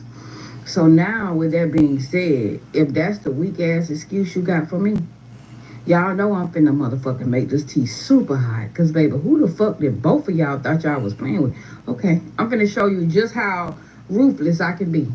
I'll drop a casket in the comments if you ever had to bury yourself, a part of yourself that you truly loved, just to survive the truth. Because I ain't even gonna lie to y'all, that day within itself, I died. I did. I did. And because of that, today I trust my gut like it's God himself. You hear me? Because the next time I feel a goddamn net just flew in my damn face, chill in the room, I'm leaving. I was trying to show y'all how this person essayed me and beat me. And I wanted to show y'all the damages that was done to me. Now, the only reason why I started this story time was because I wanted y'all to know the backstory as to what led to me. Hold on. What? That shit just took a turn. So as he, what? The fuck?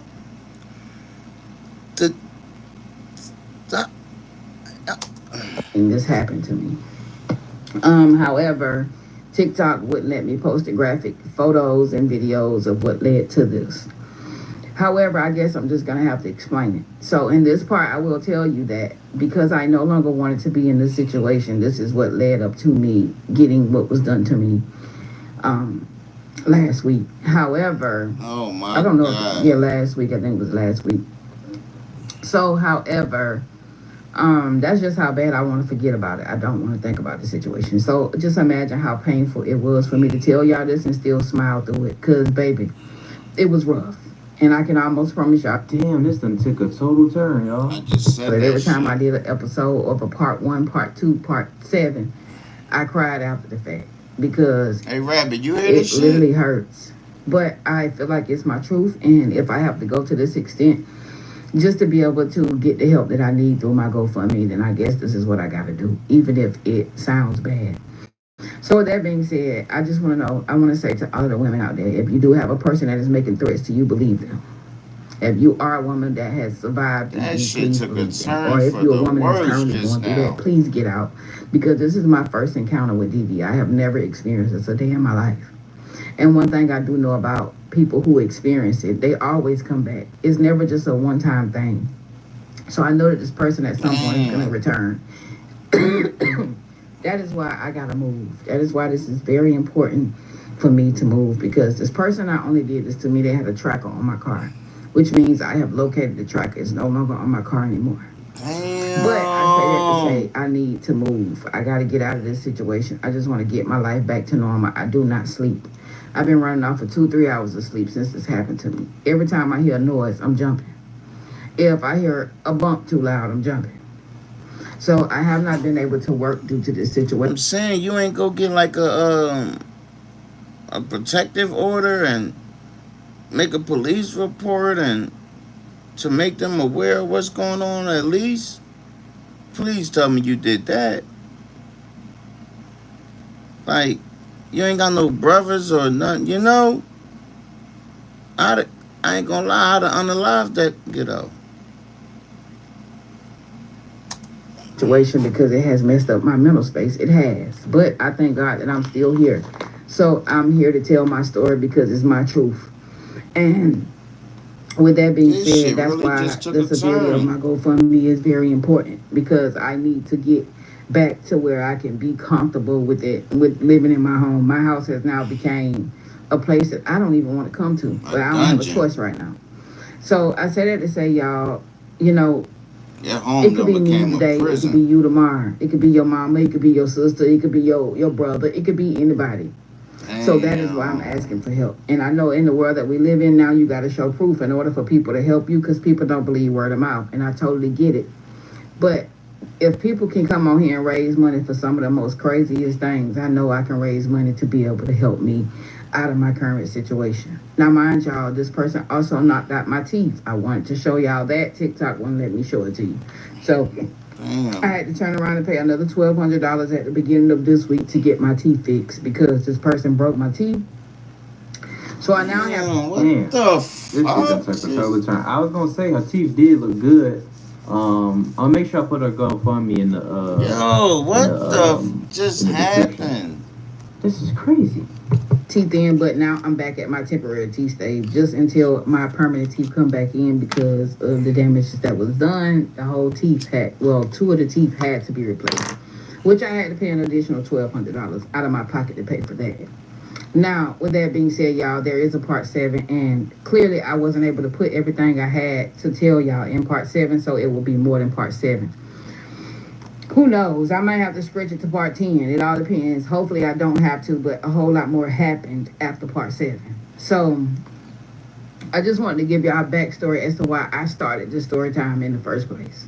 Now, will I continue to do story times after this? Yes, because I've been through a lot in my life. But this is by far, I think, the worst of them all because it led to something that I didn't want to go through. That I shouldn't have went through because I chose to walk away. Okay, y'all, so by this time, I'm guessing he done told her I know what I know. So now, I done exposed, I have pictures, I have the DNA tests, I have text messages, I have videos. I even have videos of them doing the whole do. Not only do I got videos of them doing the whole do, but I got videos of her eating it from the bag, honey. Because why the fuck are you even back there? Because I ain't never been back there, and I'm trying to figure out why you letting her go back there. So she just kept calling me and all of this extracurricular stuff. Did I tell y'all she popped up at my house? Well, we're going to start over where she popped. I don't know where I'm at in the story, but we just going to say she popped up at my house, which she did. And when she popped up at my house, I'm looking at her through the peephole. So I'm like, who is it? I see it's her. Mind y'all, I'm clutching my, you know what, because why you at my door, ma'am? I'm still trying to figure out how the fuck she know where I live at. And apparently, he had to tell her where I live at because how would she know? She never been to my house. Right. So she's saying I'm ruining her family and all this extracurricular stuff. Now, mind y'all, I ain't even told nobody up until now. I'm trying to figure out what the fuck am I ruining if I never said nothing. But not only have I never said nothing, the problem is she know I know what I know, but she don't know that I found the second DNA test in the box that I was looking for in his room, remember?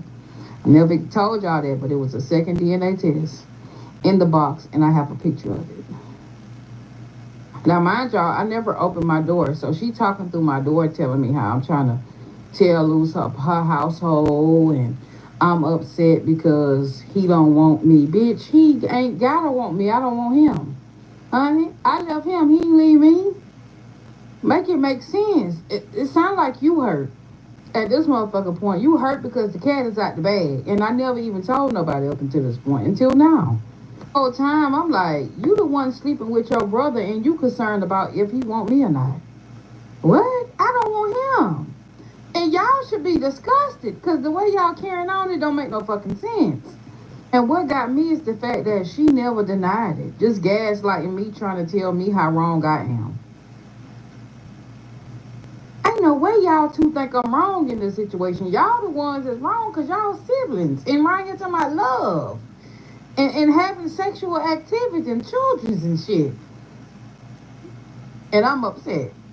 I'm upset because you played in my motherfucking face. Now, mind y'all, he stopped reaching out.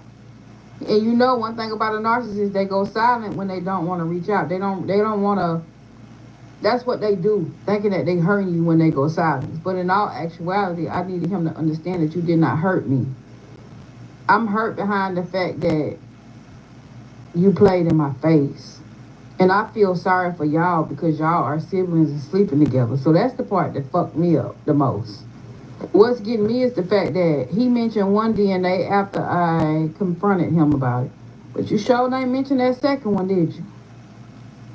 And I know they're going to see these videos because they be hiding behind fake pages. So I know they're going to see them. And also not to leave out the fact that he went silent, complete silent, no nothing. Because you knew that it could have been a possibility that I could have posted about this, which is why you went silent and you did what you did behind closed doors.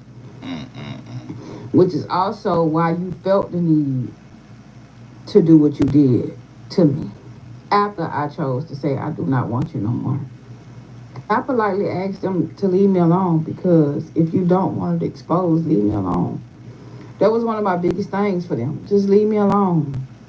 Y'all go y'all way, I go mine. Y'all can keep y'all little family soccer. Now I'm over here torn between if I should even tell her baby that them children ain't even yours, that her brother's own. And I got proof to prove it. And my biggest thing for her and him, why y'all out here playing with somebody who got valid proof as to what the fuck y'all got going on? I mean, a whole rack of goddamn proof. Pages worth. And today I had no choice because y'all kept playing with me. You willing to ruin my life and do me bad because I know your secrets. And now look where we at. So, with that being said, y'all, some time went past and I wasn't communicating. I wasn't reaching out. I wasn't doing none of that.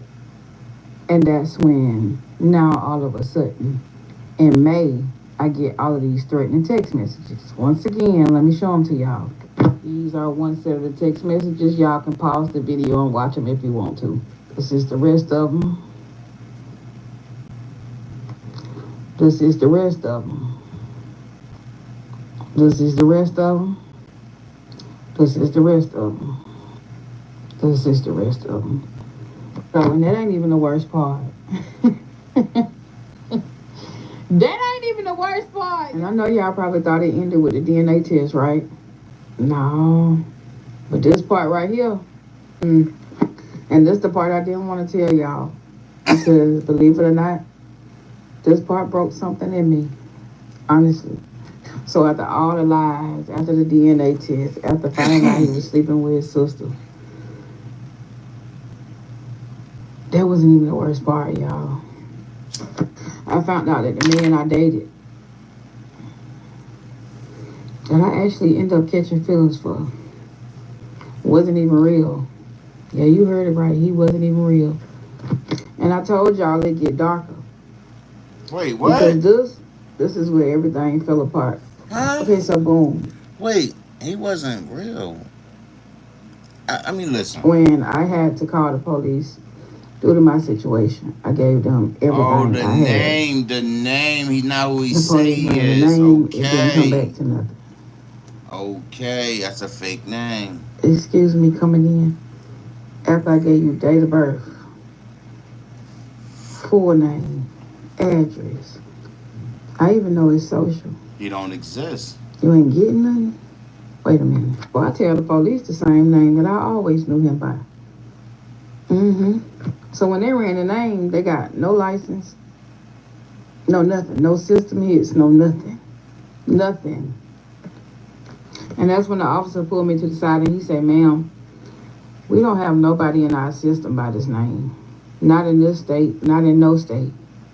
Excuse me, sir. Y'all, my soul left my body. And at that point, that's when everything clicked. The lies, the secrecy. Nothing making sense. The lies that didn't even line up. Oh, hell no.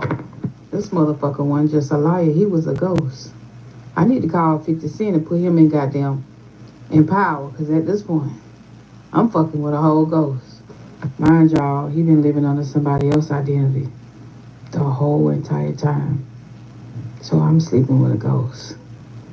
The man I thought he wasn't. Fake IDs. Just goddamn vibes. Lies and stolen motherfucking air at this point. The man I prayed with. The man I lied with to a certain degree. The man I laid next to. Didn't even motherfucking exist, y'all.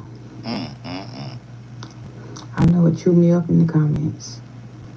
That's some dangerous Mind shit. y'all, he used the name that I know on everything. So it's still not clicking to me at this point what they telling me. Honestly, all I could do is I said, just let me lay down right here, baby. I needed a little bit of silence, because you mean to tell me somebody after me, and I don't know his government? Mm-hmm. Damn. Sign me up for a fucking Lifetime movie at this point, because I most definitely need to be in one, because at this point, all this time, I don't even know this man. I don't even know who I was sleeping with. Oh, Lord, y'all. Just help me out, please. Ain't no damn way. Ain't no way. I thought the worst part of the story was the betrayal. I thought it was the sisters. I thought it was the DNA. I thought it was the babies. But this motherfucking part, this part, hit different for sure. So I was in love with somebody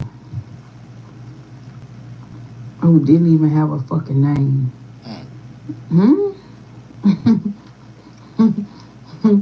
I don't get it. Y'all know what this motherfucker said after. That ain't got nothing to do with you. My whole motherfucking world just collapsed. I don't even know who the fuck I've been with. Sir? Like he just didn't destroy everything that I thought was real. That ain't even the worst part of it, y'all. Y'all, that shit broke me. It made everything that I had just went through, after being beat bloody, beat all in my head, laying in a pool of blood, that much worse. That shit just wasn't a heartbreak. That was a psychological warfare. Because at this point, ain't no way. Sat in this house for days in silence, giving y'all pre-recorded videos that I recorded prior to this even happening. For days. Because I just didn't have the words. I couldn't speak. And I'm still trying to figure out how the hell do you recover? How? From realizing that the man that hurt you was never real from the beginning. And I still be zoning out behind that shit. Part 9 wasn't the worst part. It was the part that changed me. Y'all come back for part 10. I'm disgusted in part 9.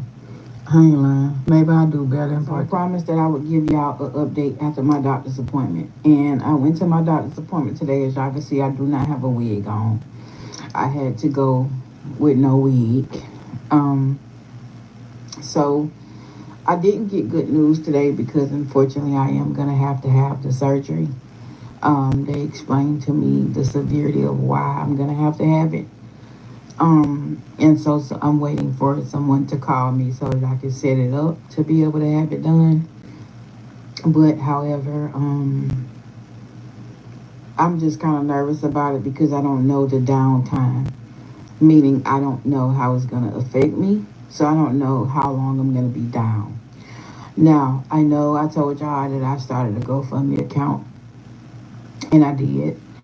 So once again, I'm asking you guys to go and donate to my GoFundMe account because I have to have it done, and I don't want to have it done unless I can get moved because I don't want to have the surgery and risk that person returning while I'm down because I don't know the severity or the effects of what it's going to do to me. I was also told that it affects everybody differently, so I'm not sure how my body is going to take it. So if you guys could please donate to my GoFundMe because I would like to be able to have a peace of mind in the process of me going through that situation.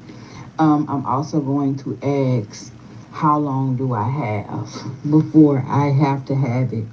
Like, is there a period of time where I can push it out to give myself time to raise the funds that I need to actually get moved? Because of course I'm gonna have to be out of work for it. So I still have a whole lot more questions, which someone is supposed to call me tomorrow for setting up the surgery and answering any questions that I may have pertaining to it. A lot of questions I probably could have asked today. I just didn't ask because honestly I wasn't in the right place mentally to really ask questions. So yes, I'm showing up with my head wrapped up because I can't wear my hair right now. I have to leave my wig off. Well, at least that's what they say. I've been wearing the wig the whole time. So because I have the gash in my head, it need room to actually breathe. So I gotta leave my hair off right now, y'all. And I'm not saying how long I'm gonna keep it off because, baby, I can't walk around with a headscarf. But I will say, if y'all could please share my GoFundMe, please donate to my GoFundMe. I'm asking for everybody to just give $1. I'm not asking you guys to donate more than that, just $1. That would be highly appreciated. Of course, I cannot add my CA here. I'm gonna just put it in the chat and I'm gonna leave off the $sign. So y'all will know what it is if you choose to donate that way. But I did promise that I would give an update, and that's the update. And I just don't know how long I'm gonna be down, and I don't want that person to resurface during my recovery time. So I would rather have my recovery time in peace. So once again, please share the video, y'all. Please donate. That's all I'm asking. Not asking for much. And y'all be blessed. All right, y'all, and this is very unfortunate, man. I know she said she had a pistol, man. She need to keep that on her at all times. But I'm gonna put her facts. GoFundMe in the description. Damn. So he just been. So maybe that's not even his real sister. This whole thing, or maybe it is his real sister. I'm still a little confused. But I'm guessing it was his real sister though. But he was just living like damn. But like everybody else was calling him the wrong name because she had his name and everything. So everybody, all the family members that's around, they calling him a different name. They calling him the same name that's not really his name. You know what I'm saying? I'm not sure, you know what I'm saying? But this is definitely a crazy situation for the boy. That is talking about his social and everything is not even real. That is crazy, you know what I'm saying? They should be able to find this stupid ass somewhere, you know what I'm saying? Should be able to, right? Like, he was living somewhere, unless he moved. Like, you know what I'm saying? So I'm not sure, you know what I'm saying? But, man, hopefully, you know what I'm saying? I wish her a speedy recovery in her injuries. Right. You know what I'm saying? And again, I'm gonna put the GoFundMe in the description below. All right, but yeah, this was a crazy story. It just took a total turn. You know what I'm saying? He got mad and yeah, man. Y'all be careful out there. Like y'all say, man. Like she said, when y'all see them signs, ladies and gentlemen, and these folks, just leave them alone. You feel me? I appreciate y'all for tuning. Facts, Jay. Y'all heard him. Y'all just be careful out there, man. Oh yeah, this the other video I wanted to watch right here.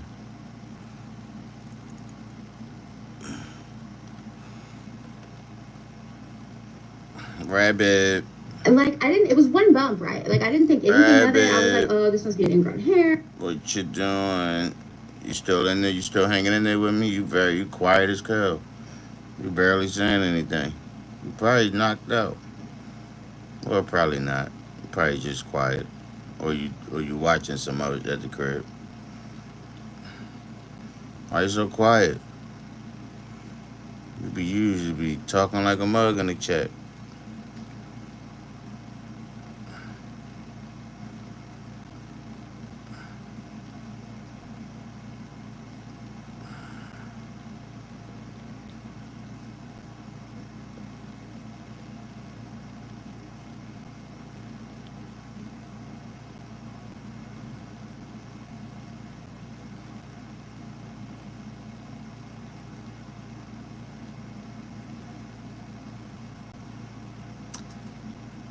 Maybe it's a pimple. I'm in there, I'm like, y'all know girls how we you sit on the toilet and you're like, what's going on down there? I was like squeezing it, nothing coming out, obviously.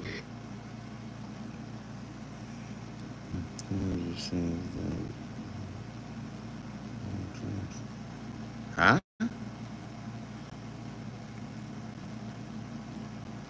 Um, I'm not gonna say nothing all out like that. Okay. All right. Okay. I didn't really think anything of it, okay? Y'all, so we get in the office, the doctor's office, and she's like, hey, it actually is herpes. Damn. Why did my sister pass out? My sister passes out. And he was like, no, and I don't even think I have that. Like, look, see, there's nothing there. And I'm like, yeah, dummy, because the thing about herpes is, I've been with guys who I was like, hey, this is the deal, and also I have something going on down there right now, and they were like, we don't care.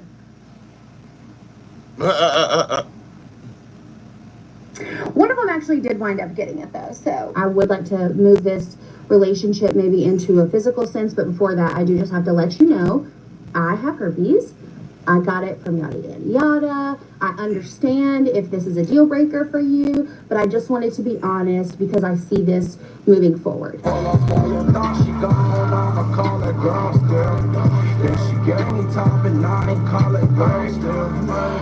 We still hustle daily. What's going on, Hustle Nation? Welcome back to another video. It's your boy Big Play Ray, coming to y'all with another story time. This story time is how this girl contracted herpes from her boyfriend. Holy. Make sure y'all like, comment, and subscribe. Don't forget to subscribe to the channel. Hit that like button. It only takes a minute. It's the thumb up button. That's all you gotta do. Follow me on Instagram at the top of the screen. How she found out her boyfriend gave her herpes. Let's listen. Found out my boyfriend gave me herpes. Before I start, I will just say I'm gonna leave my age and the time frame of when this happened out of this story to protect everyone, his identity in this, because though he gave me herpes, I am not going to violate his privacy. And it just, if I told my age, it would be too easy for people to connect the dots and figure out who it was. But with all that out of the way, let's get into it. Okay, so this guy and I had been dating for, I want to say like a month and a half at this point. We were obviously very active, if you know what I mean. And so I had this bump pop up on my hoo-ha, okay? And like, it was one bump, right? Like, I didn't think anything of it. I was like, oh, this must be an ingrown hair, or maybe it's a pimple. I'm in there, you know, I'm like, y'all know girls, how you sit on the toilet and you're like, what's going on down there? I was like squeezing it, nothing coming out, obviously. I didn't really think anything of it, okay? Till it started to hurt. Like, I was in so much pain. I remember riding in the car with him, and I had on jeans, and the way the jeans, like the way it was hitting it, it hurt so bad. Like, I had to like readjust. Like, you know, it was like shooting pains. And if you have herpes, you know, like, it's because it's like a nerve, right? Because it hurt, I was like, you know what? Let me just go see about this. Let me go get it checked out. So I go to the gynecologist on the table. She looks at it. She's like, oh yeah, this doesn't look like anything. She's like, it honestly just looks kind of like an ingrown hair. It could be a cyst. She was like, but since you're here, I'll take a little swab of it. We'll send it off. If you don't hear from us, don't worry about it. If you do, ooh, look at my hair smoking, y'all. If you do hear from us, then it could be, you know, something. And I'm like, okay. So at this point, I'm starting to get a little worried. Obviously, they call me back, like, within the week. And then I'm, like, panicking. I'm like, fuck, like, what is this? All kinds of things are going through my mind. My sister comes with me, right? Y'all, so we get in the office, the doctor's office, and she's like, hey, it actually is herpes. Why did my sister pass out? My sister passes out. Girl. It's also just funny because everyone in my, like, I am a passer outer. Everybody in my family knows, like, I don't like needles. I don't like blood. I will pass out. I know you're like, I have so many tattoos. It's different. It's different. We still laugh about that to this day. It's just like, girl, way to make this about you, you know? I'm just kidding. But anyway, so she passes out, she recovers. The doctor, like, gives me kind of the rundown on everything. She's, you know, and then asks me, like, do you know who it is? Like, they gave it to you. I was like, no, I know. So I don't cry or anything because I'm just in shock, right? Like, I'm just like, and I'm also angry. Very angry. Just kind of like, this motherfucker. Like, that's how I was. So whatever, we leave there. I call him. I'm like, yeah, you need to leave work. You need to come have a little chit chat with me. Like, I'm like, you better come meet me right now. Right. Fuck that. He gets in the car with me, and I'm like, yeah, so this is what it is. He starts crying. He starts crying. Y'all know you ever caught a man cheating on you, or you confronted him about it, and he starts doing his big one, like, you know, like, I'm so sorry, and it's just like, shut up. So he's crying, he's bawling, squalling, doing his whole thing, and I'm like, yeah, we need to just. He's like, I didn't know, and I was like, okay, well, you know, and he never like. He also never went and got tested, but he never like denied it. Like, he never said, I didn't give this to you, right? Like, he never denied it. So I was like, you know, I need some space. I need to think about this. Walter had always been a man of order, but ever since Sling, Walter discovered his real power, control. The ability to pause his subscription and customize his channel.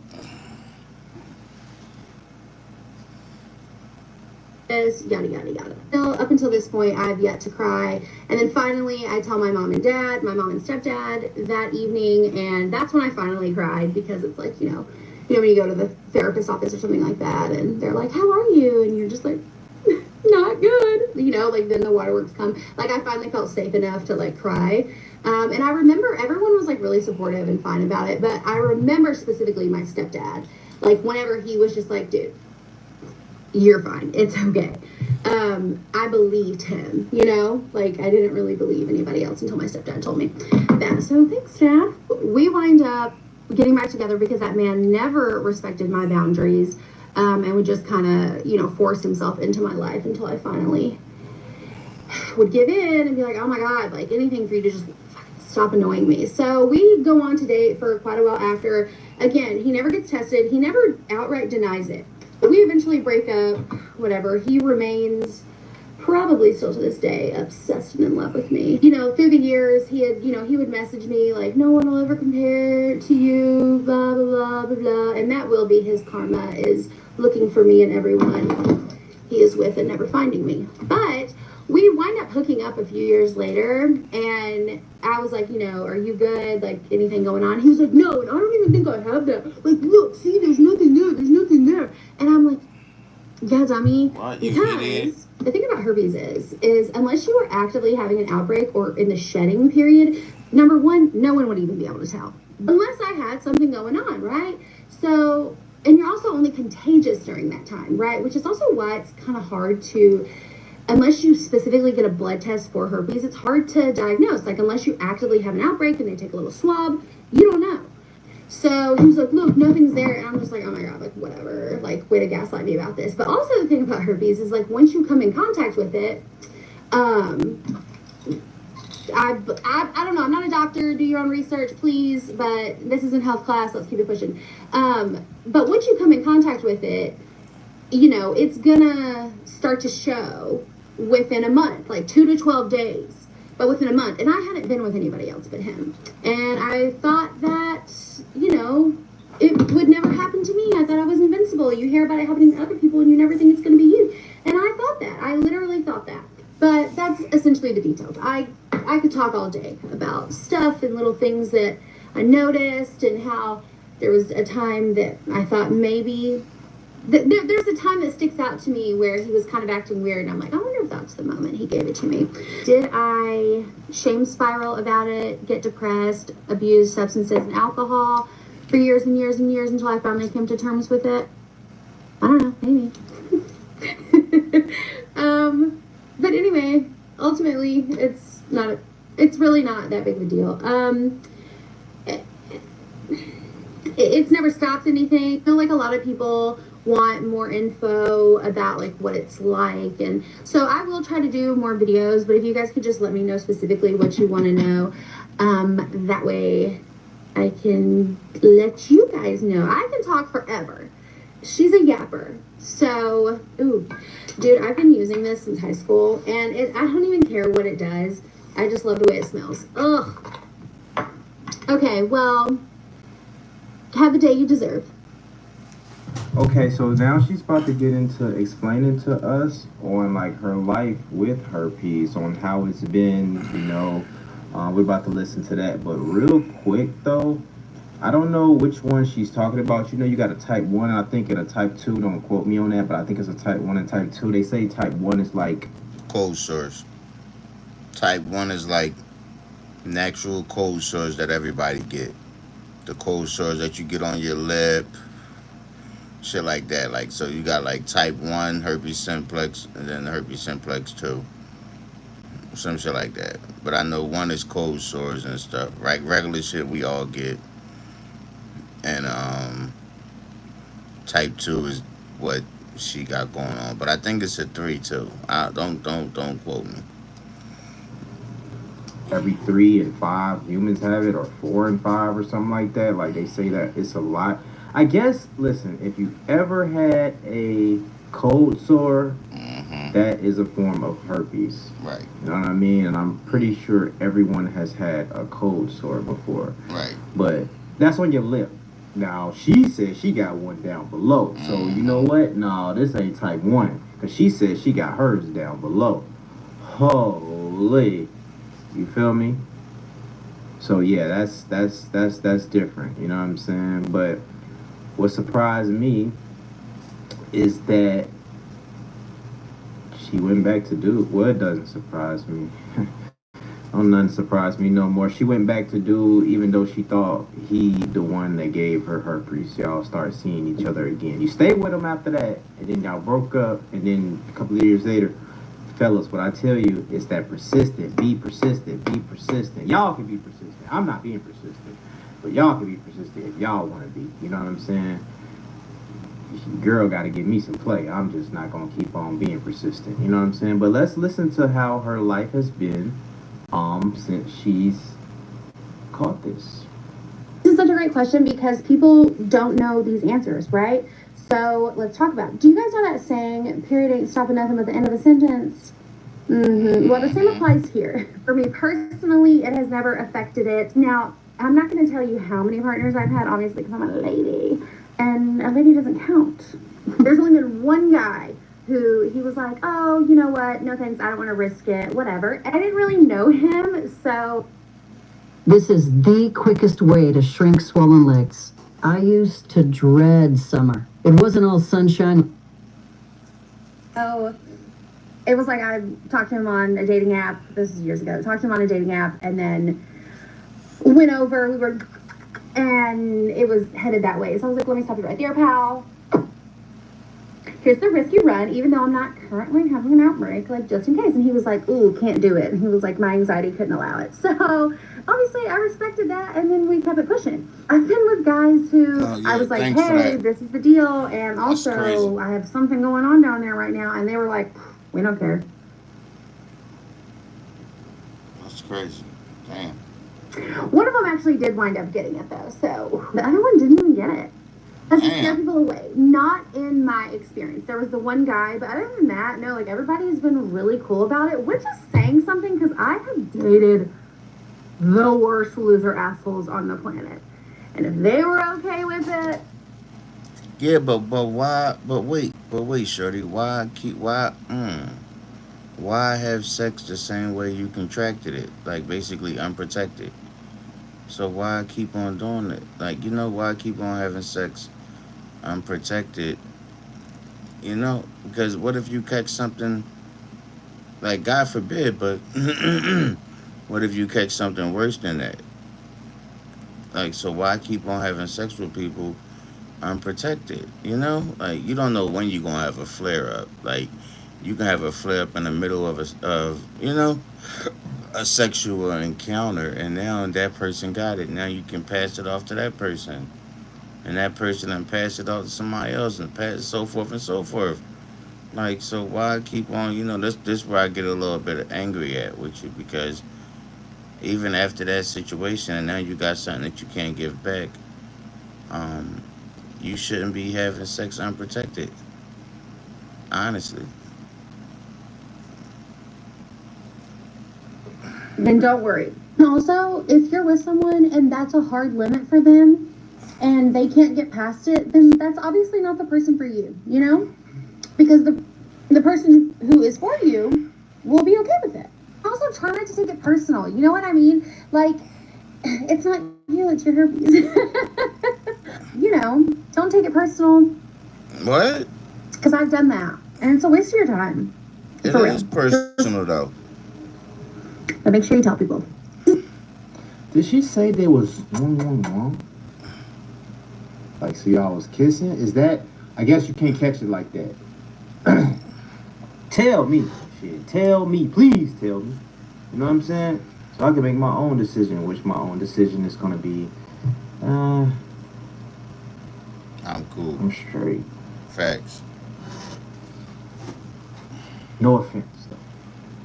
Appreciate you for telling me, but I'm good. So that's just me though. You know what I'm saying? But I'm pretty sure there are men that don't care. Shit, there's men that goddamn. Thanks for that. Thanks for the breakdown, Rabbit. Don't breakdown care on the, on the. If it's a boy, all the different. As long as it look like a girl, so. Herpes, that's crazy. You know what I'm saying? So, there's more though. Let's listen. You have to remember, number one, I was very young, and number two, I had just learned this like life-altering information. Do you know what type of hit to your self-esteem like that is? You go through the whole no one else is ever gonna want me, I'm dirty, or I'm gross. Like, I had all of those emotions. So of course I stayed with him because I legitimately thought this is it. And I cared for him. Like, we were in a relationship. Would I tolerate anything like that now? Absolutely not. That's why I'm talking about this, so that other people don't repeat my mistakes. I can understand that, especially when she says she was a young girl. You know what I'm saying? I can understand. Yeah, but that. you older now and still sleeping with people unprotected, She never whether you said tell them or not. She said she was really young. That's what she just said. You know what I'm saying? Because the comments say, but you kept messing with him knowing he don't get tested, Lord. So yeah, they was young, man. But we got one more clip. Let's listen. Let's talk about how I tell my partners that I have the gift that keeps on giving. If I could give just one piece of advice to my younger self and to all of you, it is that most straight men barely even wash their asses. So if you go into any situation with a man, and I use baby wipes. Ain't nothing wrong with that, bro. Some of y'all still be using tissue. Oh, your booty stink. with the outlook that most men don't wash their asses, it helps you have to tell them something or be vulnerable so much. Like, it takes so much of the pressure off. So just try to remember that, okay? And also, if you go into the situation like you're self-conscious about it, or you're like, this makes me less than, horrible men, not all men, but the bad ones, they will pick up on that and they will use that against you. You say it with your chest when you tell them. You are not embarrassed. It is something that happened and it is normal. And if they're not cool with it, then fine. Whatever, you guys can be friends. If they try to give you shit about it,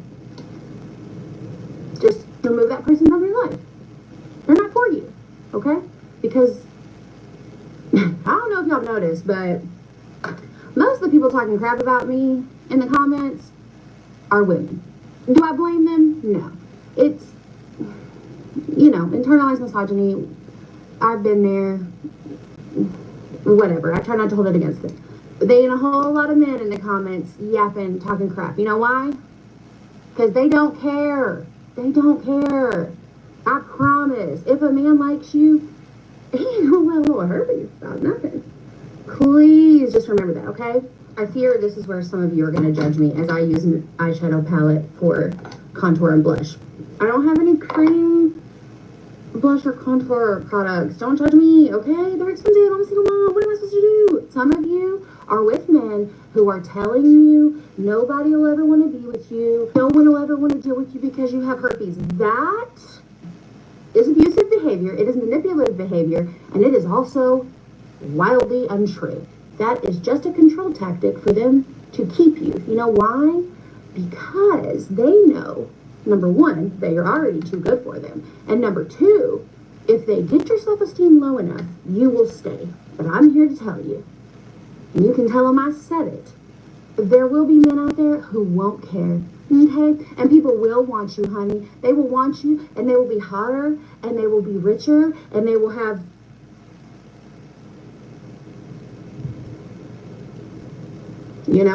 bigger things.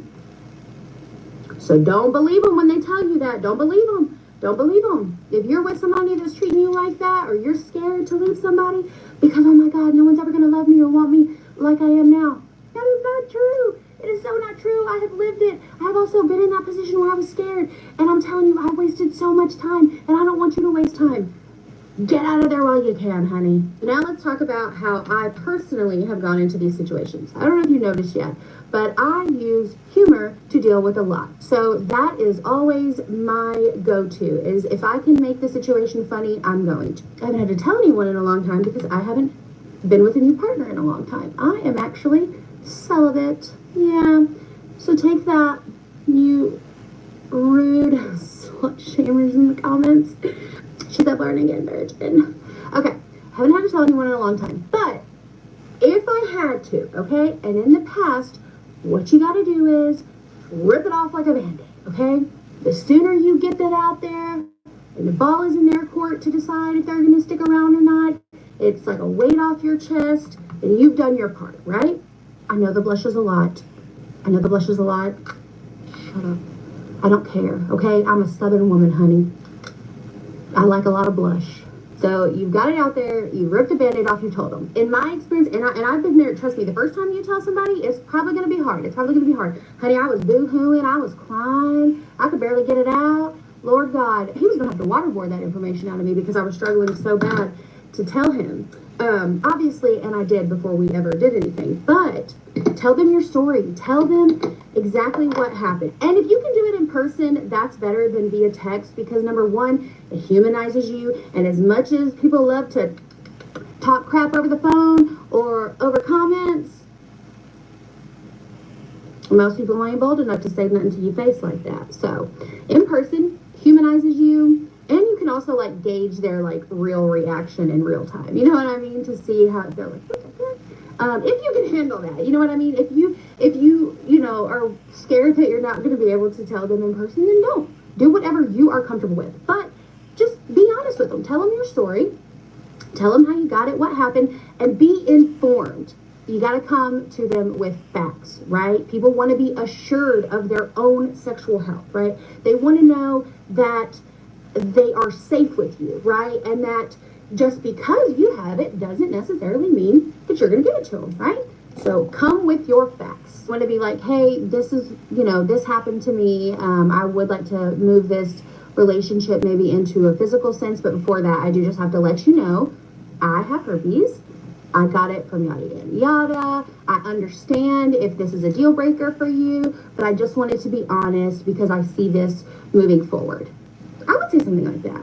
I forgot to contour my nose. I completely forgot I was filming this and I finished it. Oh, listen, if you stayed this far or if you get only one thing out of this, it is that you do not have to stay in bad situations because of your herpes status, okay? I promise there are people out there who will love you and your herpes. Thank you for watching this. Don't judge my makeup. I'm not a makeup artist, okay? I'm just a girl. Okay, I respect her telling people, you know what I'm saying? Like, I do think if you got it, you should tell people that. I would like to be informed of that because, you got to let the person make their own decision, you know what I'm saying? I believe in letting the person make their own decision, especially when it comes to something like that, you know what I'm saying? Because Shit, I'm calling the police on you. Shit, I'm calling the police on you. Feel me? So you might as well tell me. You know what I'm saying? Not saying the police going. I don't know. I know you can like. Well, yeah, you can. Goddamn, I'm calling the police. It was just a story with the porn star. A guy. It was a porn star. A guy. He had gave a girl herpes. So yeah, she was trying to press charges on his ass. So yeah, calling the goddamn police on your ass. Straight up. But I'm cool with being like, you know what I'm saying? You can't judge, you know what I'm saying? These people. So this is a good message. I appreciate this girl right here for, you know, spreading the word, you know what I'm saying? And she's cool, you know, she's making it okay for if you do have these things. She's making it okay and showing you like, hey, it's cool. And I do believe a lot of men, they still going, boy, they smashing. Like she said, some niggas don't even be using goddamn wiping their ass correctly or cleaning their ass correctly. You know what I'm saying? So, yeah. There's dudes out there that don't give a damn. So you definitely should tell people, like, this shit ain't no deal breaker like that for real. You feel me? Some motherfuckers don't give a goddamn, you feel? But, y'all let me know what y'all think. You feel me? Let me know what y'all think in the comments below. Again, I appreciate y'all. Make sure y'all like the video and subscribe to the channel. I release 2 videos a day and they ain't gonna stop. You feel me? I'm consistent with this thing. We still hustle daily. You feel me? My main channel is We Hustle Daily. I hustle every day. You're gonna get a video every day, twice a day at least. You feel me? Appreciate y'all, man. I love y'all for all y'all support, man. Yeah, that was wild. Yeah, that was a wild situation right there. That was wow. It's crazy, yo. She let her sister move in. Oh yeah, I wanted to watch this one too. Hey man, everybody that's in the chat that's still vibing right now and fucking with your boy, I appreciate you, man, for real. Make sure y'all like the live, yo. And sub up to the channel, man. Come fuck with your boy, man. Like the live, show me love. I appreciate y'all again for sticking around, for real, for real.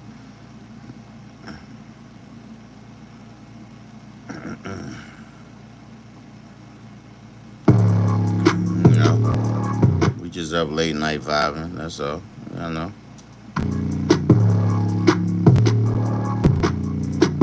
We still hustle daily. What's going on, Hustle Nation? Welcome back to another video. It's your boy Ray. Big play coming to y'all with another video today. Make sure y'all like that video for me. Hey, your boy rhyming all over the place. All right, we got a story time, y'all. Who the F did I let move in with me? Oh snap! Now, was this a friend? You feel me? Was this a nigga, a broke ass bum ass nigga? You know what I'm talking about? Or what it was? You know what I'm saying? We about to find out. Make sure y'all smash that like button for me. I appreciate y'all for tuning in with me. Y'all can be anywhere else in the world, but you're here with me, and I greatly appreciate it. Hey Ray. That's my line, bro. Back, relax, and we about to enjoy the story. Okay, so y'all been asking for story time, and I started recording the story time, and I'm about 10 minutes. Went to go upload it to start part 2, and accidentally deleted, so I'm starting over. So anyways, I asked y'all to tell me which story time y'all wanted to hear first, and the majority of everybody wanted to hear about who the fuck did I let live with me. So that's how I'm gonna start my story time off. Alright, so part 1 of who the fuck did I let live with me. So I had this friend that she was a friend at that time. We're no longer friends, have not spoke to each other since the end of this incident. But anyways, we were like this. I feel like we talked every single day. Sometimes we would be on the phone and have nothing to even talk about, but we literally talked every single day. I consider her to be one of my bestest friends. And let me just clarify, when I do story time, I'm not talking bad about nobody. I am just going to state facts and give y'all the truth. Not talking bad about nobody, not talking down on nobody. I don't have no ill will towards anybody. None of that. So any story time that I give you, I don't have no ill wishes towards nobody. I'm just saying what's best for. Just give me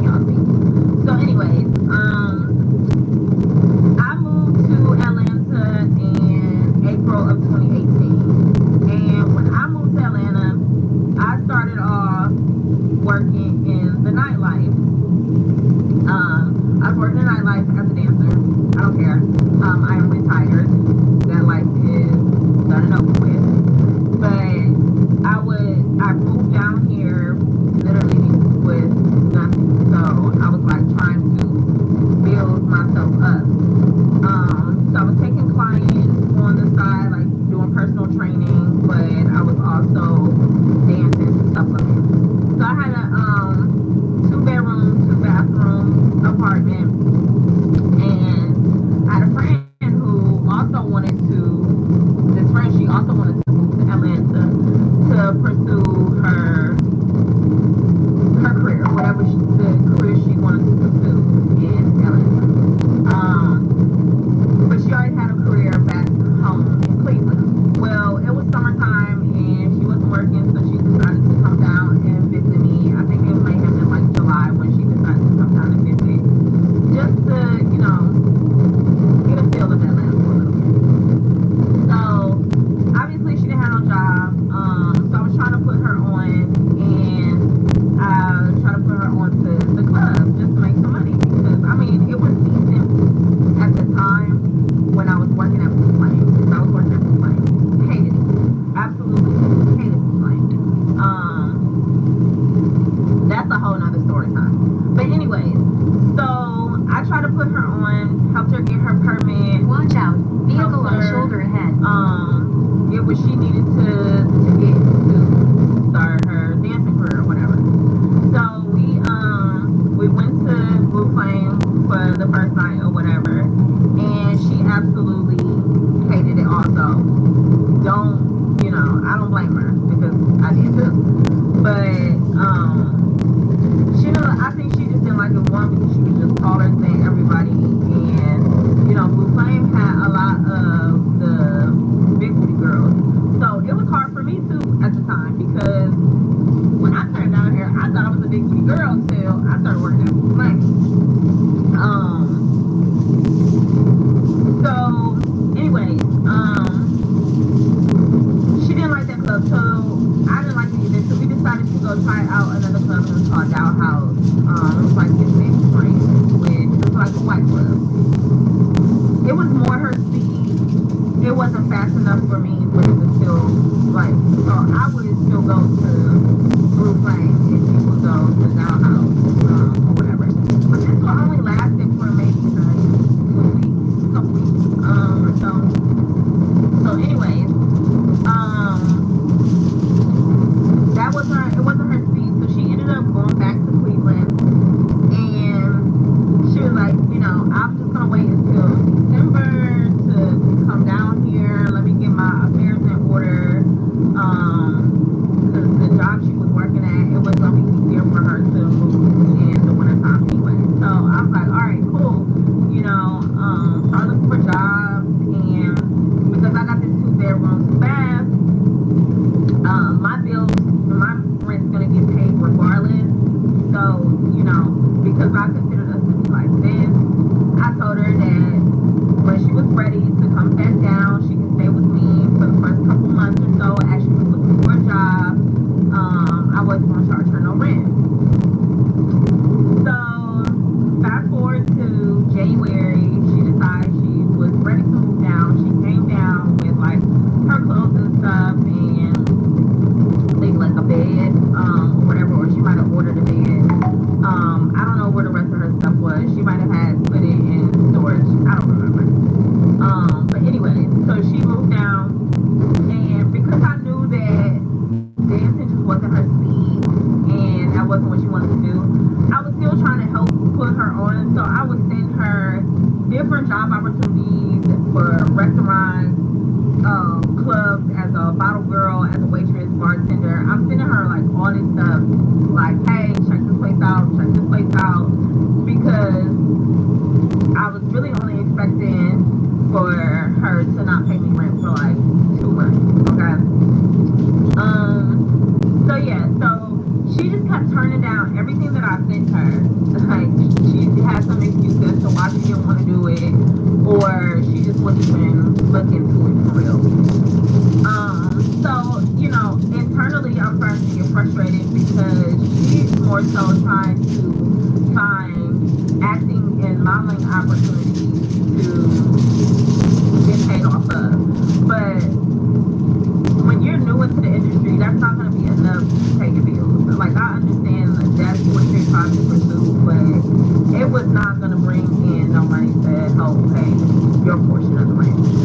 So January passed, February passed, still no job, still hasn't paid me any rent, hasn't given me any money towards utilities or anything. And I'm the type of person I'm not going to ask nobody for shit, for real, for real.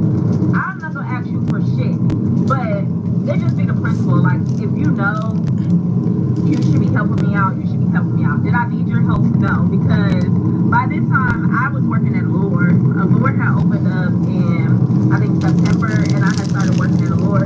I was making great money. I didn't need her money at the time, and I was dealing with somebody also who was helping me out. So I didn't need her money, but it was the principle. Like, you're living here with me, you're using up my utilities, you're eating the food that I put in the refrigerator. Like, she would go buy like some groceries, but at the end of the day, you didn't give me $1. Like, you didn't give me $1. But I wasn't tripping. So March rolls around, and me, her, and another one of our friends had decided to go to Miami. So I think we left off where in March we had decided to go to Miami. So it was me and her and one of my other friends. We decided to take a little weekend trip to Miami. Now, mind you, remember, she had been living with me for 2 months, rent-free, utility-free, but she had money to go on vacation. And I wasn't tripping because, again, I wanted to go to Miami too. It was just a little weekend getaway. But what she had told me was that, like, she had some money from like a 401k or something like that, where from her previous job that she left, that she was waiting on getting like a lump sum of money from. So she was like, when I get it, then I'm gonna pay you up. And I was like, okay, cool. So she was supposed to get the check in like May, June. So she told me she was gonna pay me up for like 2 months. Cause I think I did tell her like I would give her 3, maybe 4 months max, to like figure it out. But yeah, so okay, so we went to Miami, and Miami was fun. Like, we had a good time. We met up with some of my homeboys that I knew from Cleveland. I put her on to like my homeboy's friend or whatever. Like, we had a 5-minute time. Like, we went out, went to the beach, had a good time. But the weather sucked, so it rained the whole time. So we ended up coming back to Atlanta after the trip or whatever, and I'm still expecting her to look for a job. Now, mind you, at the time, I am damn near working 3 jobs. So I was taking my own personal clients, doing personal training. I was training at Orange Theory, and I was dancing at the club at Allure at night. So I'm talking about, it would be nights where I'm at the club at 10 p.m. I don't leave until 4 in the morning, or sometimes 6 in the morning, and I'm up training clients at 7, 8 a.m. You know, so I'm grinding. Like, I am out here doing what I'm supposed to be doing. So that's when it started getting frustrating, because it's like I am busting my ass. I am going to work. I am working 3 fucking jobs, barely getting any sleep, and you just sitting at the house chilling off of the day. Right. And not paying no bills. So I'm busting my ass working 3 jobs. Wait, but you gotta take some accountability too, shorty. You allowing that shit. Motherfucker only gonna do what you allow him to do. If you allow that type of behavior, that's the type of behavior you're gonna continue to get. You letting that motherfucker stay there. All these things is the things you're allowing to happen. So until you stop allowing it, that's just gonna keep happening. I'm gonna kick you the fuck out. I know what justice is. I know what it looks like. Every day I wake up. For you to live scot-free up in my shit. So anyway, so still didn't say anything because again, I'm thinking she's waiting on this check, this money that she was supposed to get. Okay, so March passes, April passes, so April comes around, she's like, okay, I'm supposed to be getting the check and next month, so I'm gonna pay you for May and June's rent. And I'm like, okay, cool. Mind you, still, she hasn't even given nothing towards the utilities, so I'm still paying utilities. Like, you could have gave me $50 towards the light bill, you know, or the water bill or something, but right. I'm saying, like, she didn't give me nothing, y'all. So, the guy that I was dating at the time, he's like, yo, you need to, this bitch gotta go. She not helping you out, like, she gotta go. And I'm like, no, like, she's my friend, I wouldn't do that, I'm just being impatient, I'm giving her time, like, I know it's hard. And he was like, yeah, I don't see it, I don't get it. But whatever. Now I know he was right.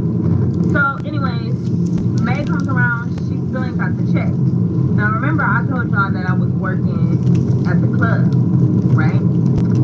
So it was maybe towards the end of May, beginning of June. And then she not even trying to show no type of effort that she looking for a job or nothing. It's crazy.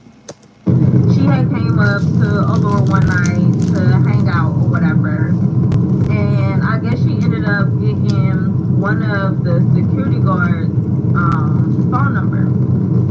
So I guess they started talking, dating or whatever. I didn't know nothing about this at the time, but if I knew about this at the time, I definitely wouldn't have been cool with it because this is my place of employment. I don't know this nigga from a can of paint, and you living with me at the end of the day. Right. So if he was just coming, like even if he was just coming to pick you up, you know what I'm saying? Now he know where I live. So keep that in mind. So anyways, I guess she finally gets her check, right? And she pays me, this was like the beginning of June, so she gives me 4 months rent. So that was for May and June. And I was just like, this shit is really not like added up. It's not making sense for me anymore. So go to part 3 and we're gonna talk about like we're gonna start back when she started dating the guy. Okay. So she had started talking to the security guard and she was still talking to the guy that I introduced her to in Miami, which I don't care. Do you, sis? You know what I'm saying? But I didn't even realize like it was really like that with the security guard until I get to that part of the story. So just keep that in mind. But okay, so we cool. Like we had never, there was never any beef. At least I thought there was never any beef, any drama or whatever between us. It was just I just had like frustration at times that she wasn't really helping me out, but I never really said nothing to her besides like I need you to give me something. Exactly. So you know, but it was never rude. I never came off as a bitch or anything. I was always trying to be understanding. So she had finally got her check, and decided that she was gonna give me like a full month's rent, so that was gonna cover May and June. So I'm like, So you was understanding until she left you just standing? Yeah, fuck that. cool, finally, some help around here. I ain't tripping. Again, still making great money, still been like getting help from the dude that I was talking to at the time. Now now that she got, a little bit of money, I needed a vacation. I needed to get away. I told you I was working 3 jobs. I was busting my ass. So I'm looking up trips or whatever and find like a cruise on, I think we went on the Norwegian. It might have been in Norwegian. And it was like $200 a piece. So the cruise, it couldn't have been more than 200. It might have been like 150, 200 for us to share a room. And then the flight from to and from Miami was maybe like $50. So the trip alone probably didn't cost us more than $300. So I was like, let's go. So we booked the trip. We go on a trip or whatever. We're having a good time. So I thought, but I could kind of tell that there was like some weird energy, some weird vibes. Because I'm big on energy and vibes. So she, like, I would ask her to take my pictures or whatever, and it would come off as if I was like bothering her. But I never have problems taking pictures of people at all, ever. So, but it was a few times where she kind of like ducked off on her own to do her own thing. Now the first day we got there, like we was turned up, having a good time with the people that was on the boat, everything. And it was like after the first day, that's when the vibes started changing. So she would like duck off and be on the phone or whatever. So I'm just thinking she's talking to one of her niggas. I don't care. Do you, boo? You know what I'm saying? Like, I don't need us to be like this up under each other or that. We live together.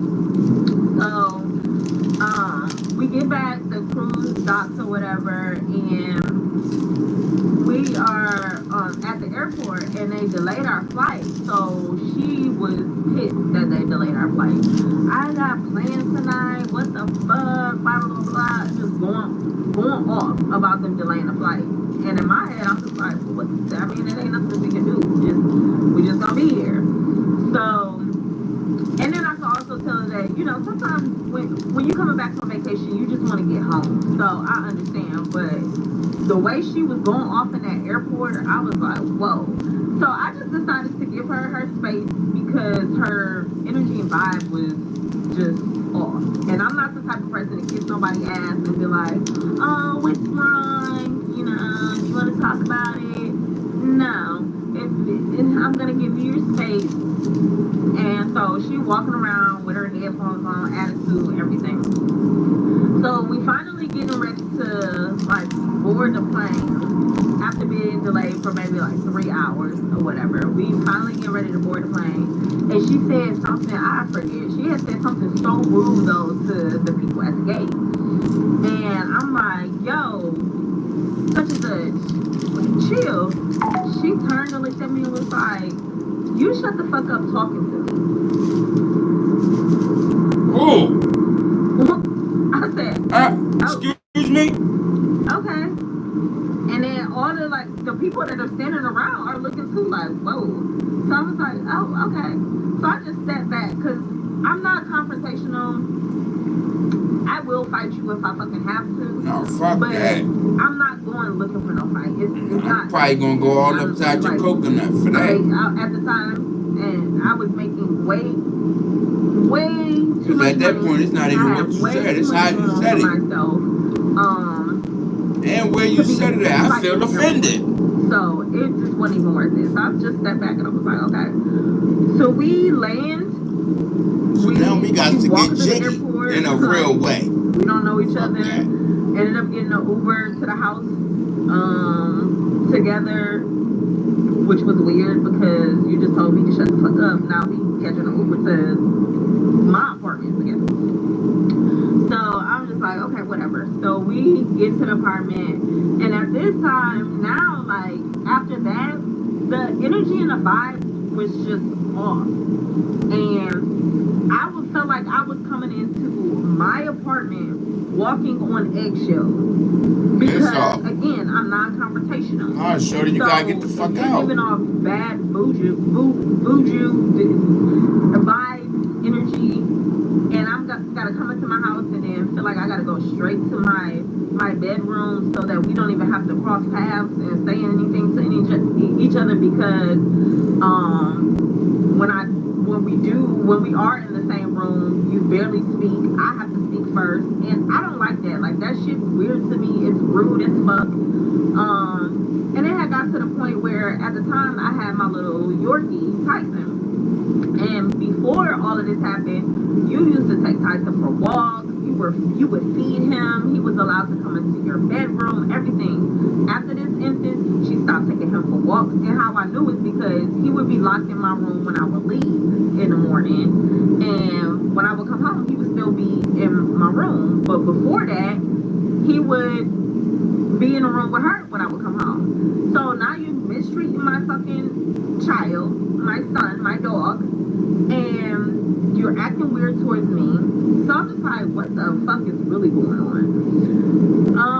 Okay, so all of that happened.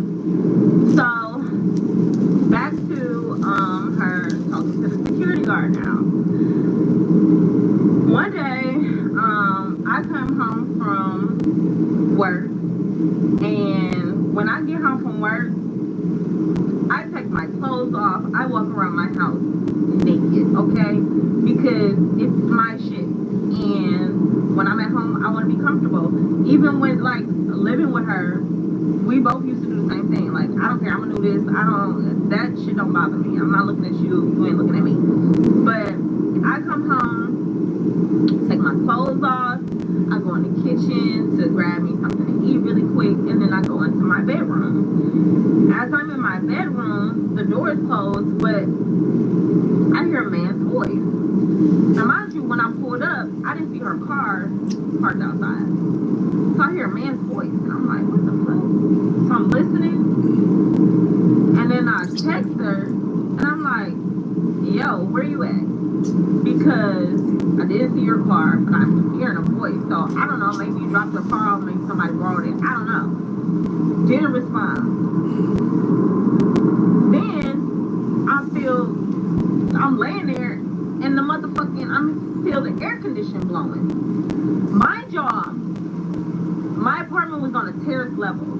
So if you've ever been like in a terrace level apartment, it gets cold, like, and we didn't really need air conditioning. So I never really turned the air conditioner on before.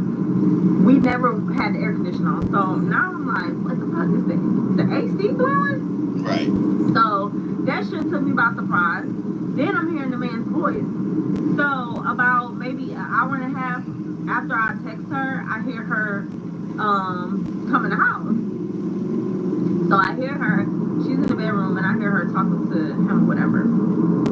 So I'm thinking to myself, like, you had this nigga up in my house without telling me, and you got my AC on. No. For him.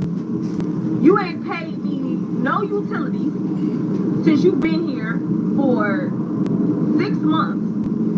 You ain't paid me no utilities, and you only paid rent for 2 months. But you got my AC going for a nigga? Fuck the AC. You got a nigga in my crib. So. And you ain't even say nothing to me. I'm really pissed.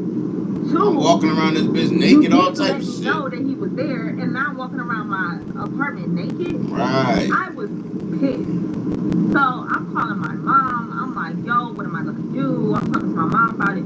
She's like, look, you're just gonna have to let her know that it's not working out anymore. She gotta get the fuck out. Uncomfortable coming and going out of your house. That's unacceptable, and it's unacceptable that you got a nigga that works at my job. If anybody know, Allure 2019, 2020, it was bread. Like, we were making bread. So This nigga can see how much money I'm making, and it's cash flow. So again, I don't know him from a can of paint, and don't trust him. He could have been he could have at any point tried to set me up, get me robbed. Who fucking knows? You know what I'm saying? Like, that shit wasn't cool. So I'm like, oh no, you gotta go. You gotta go. So I sent her a little text message because she was a very confrontational person. So I was just like, let me just send a text to get out what I gotta say. So I sent her a text pretty much like, you know, this really isn't working out anymore. You know, I just broke the text message down. It was long. Broke it down why it wasn't working out anymore, how I still really cared about her. I wanted to maintain a friendship with her, how I was feeling coming and going out of my house. It was no longer comfortable. But I love her as a friend, and in order for us to maintain our friendship, I think it would be best for her to move out. I wasn't saying that she had to leave right then and there. I'm like, you know, I'm gonna give you 30 days to figure it out. She responds back to me and was like, figure out what? I don't have no, I don't know what I'm gonna do or whatever. Like, she pretty much was saying that I don't have no plan. And I was like, well, that's not my problem. Like, you need to figure it out. Like, you got 30 days. You out here with all these niggas and shit, and ain't none of these niggas around. Like, I don't know what you want me to tell you, but I can't keep putting the bill. If I'm working 3 jobs, you're gonna have to figure this out on your own. I'm sorry, like, I'm not doing this no more. So she didn't like that. She had an attitude about it. She was still coming off aggressive towards me. And I'm just like, what the fuck? Like, I'm saying that I still Alright, yeah, fuck the 30 days now. You gotta go now. I care about you, but us living together is not working out. So this was in July, and my dad's birthday had like a family get together or whatever in Virginia. So what I did was I went and got a camera, and I set the camera up in my living room while I was going on my family. So I'm going on my family trip. I set the camera up in my living room, and she didn't know that there was a camera there because it looked like one of those air freshener things that like squirt out air freshener. So I had it on the bookshelf. So it gave me notifications because at this time I'm like, I didn't want nobody. I put the camera in there thinking that I didn't want nobody coming and going out of my shit. But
She trying to move out of the apartment on me. She's trying to move out on me. What she expect me to do when she's gonna leave me? To be homeless. I fuck all this shit up that's still in here. So again, threatening to damage my property that I bust my ass for. So, as soon as I heard that shit, I called my nigga again. I said, yo, I'm not waiting until Saturday for the movers. Have them at my house in the morning. He's like, what? I said, because she's threatening to fuck my shit up. And if she do, we gonna have a bigger issue. So, the movers was there the next morning at 8 a.m. She was there at 8 a.m. I didn't even sleep at the apartment because I didn't even want to talk to her. So, the movers was there at 8 a.m. While she was there, they moved that couch out, they moved that table and chairs out, they moved my bedroom set out, and I was in the kitchen. She walks out as they were moving the stuff out, and by the time she got back, it was nothing left in there but what she came with. When I tell you, I didn't even leave a bowl or a spoon for this bitch.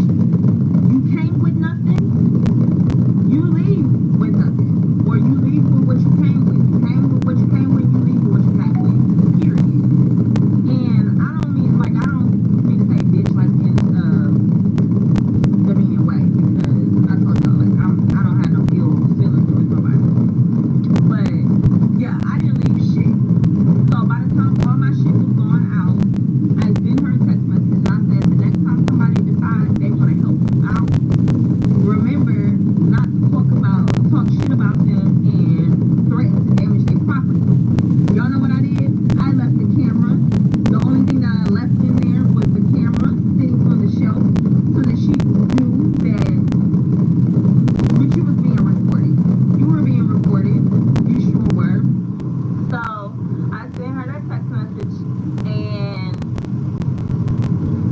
she responded back. I think she made her responded back and was like, what am I supposed to do? How am I supposed to pay the rent? Because again, like that apartment was on CPN. So I was just like, I don't know, like you can pay the rent to the leasing office if you want to continue to stay there. Again, I wasn't putting her out, but at the same time, I'm not gonna keep paying bills for somebody who is ungrateful and when I have the capability to get up and get the fuck on. So that's what I did, is got up and got the fuck on. Like, I ain't gonna never let nobody hold me down. So I wasn't putting her out. I was just like, you gotta figure it out on your own. You couldn't figure it out, so I figured it out for her. Period. I'm not moving. I ain't gonna lie to you. I'd have kicked her the fuck out. I guess a couple weeks later, or like a month later or whatnot, the leasing office, they contacted me thinking that I was the lady who had the other apartment. And they were like, we haven't received the rent. We went by the apartment and the locks were changed. And I was like, well, I no longer live in the country. That my cousin is staying in that apartment. She was supposed to be taking care of it. You know, I'm not sure if she changed the locks or why she would have. Whatever. So they were like, well, we're gonna have to, you know, file for an eviction. So they ended up filing for eviction. One day I drove past the house, we drove past the apartment just to see.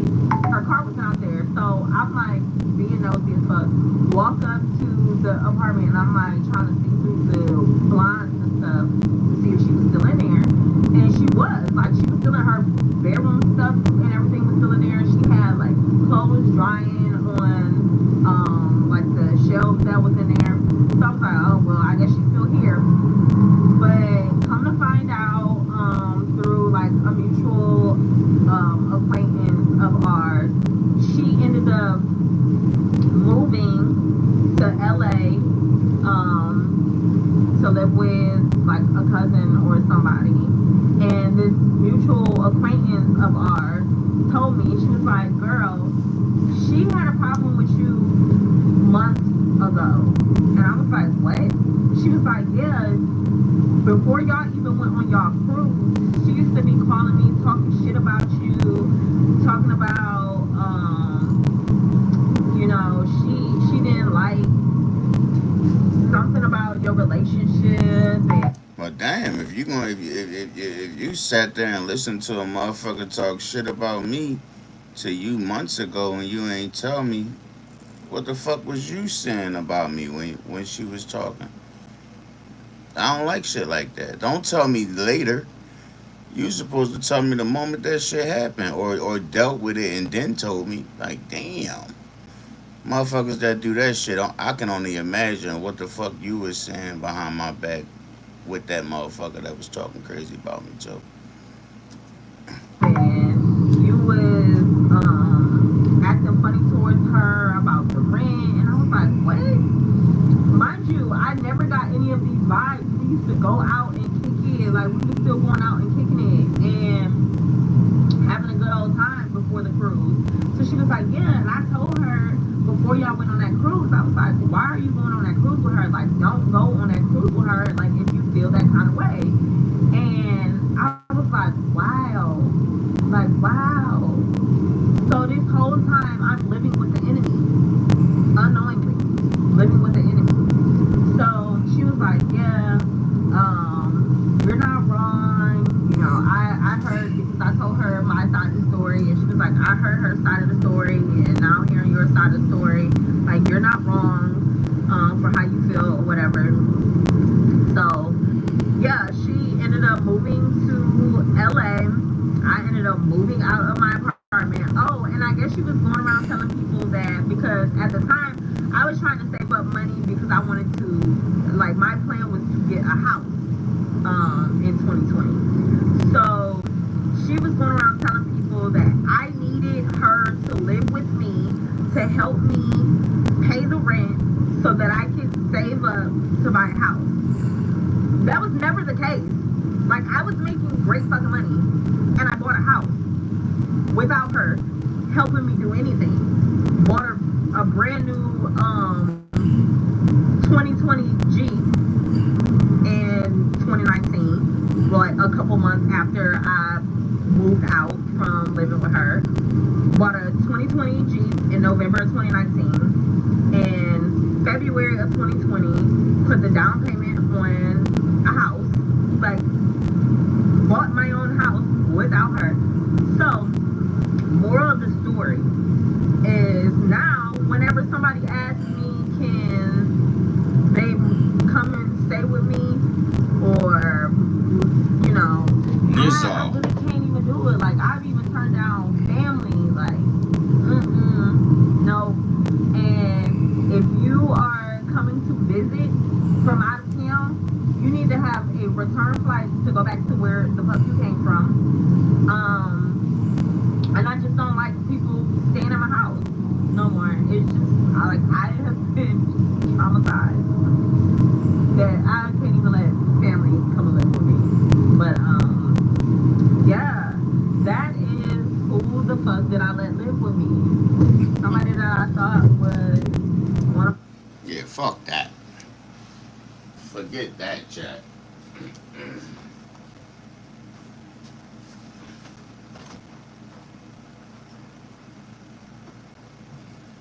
Forget that. I'm not moving out my motherfucking spot. You think I'm about to move out my motherfucking crib for you? Shit. Got another motherfucking thing coming. I'm not moving out my crib. I'm not moving out my spot and all that for you. You got me messed up. Hell no. You got the game tangled and twisted like an Annie Ann's pretzel. Alright, chat. It's damn near 6 o'clock in the motherfucking morning. I didn't even know it was that late. That's crazy. I just having to look at how long I was on live. I'm like, damn, 4 hours, 31 minutes. It's crazy work. But yeah, chat. It's fun. It's been great. Y'all already know how we vibe. It was a good vibe. I'm going to see y'all later, though, for sure. I'm going to be back on live in a little while. You know what I'm saying? Gotta catch some type of Z's, though. You feel me? You feel me? You know what I mean? I know Rabbit tired. if she's still up. I know she tired as hell. So, you know what I mean?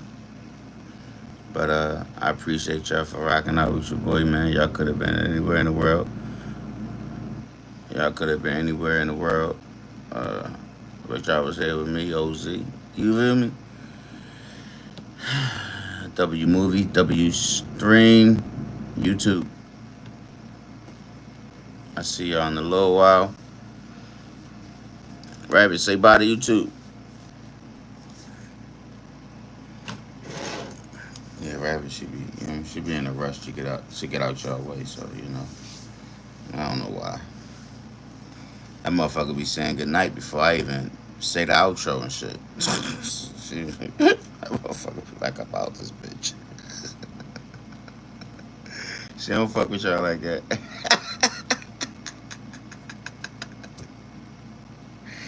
I just said, man. that motherfucker crazy as hell, ain't she? Alright, YouTube, man. I'm out, man.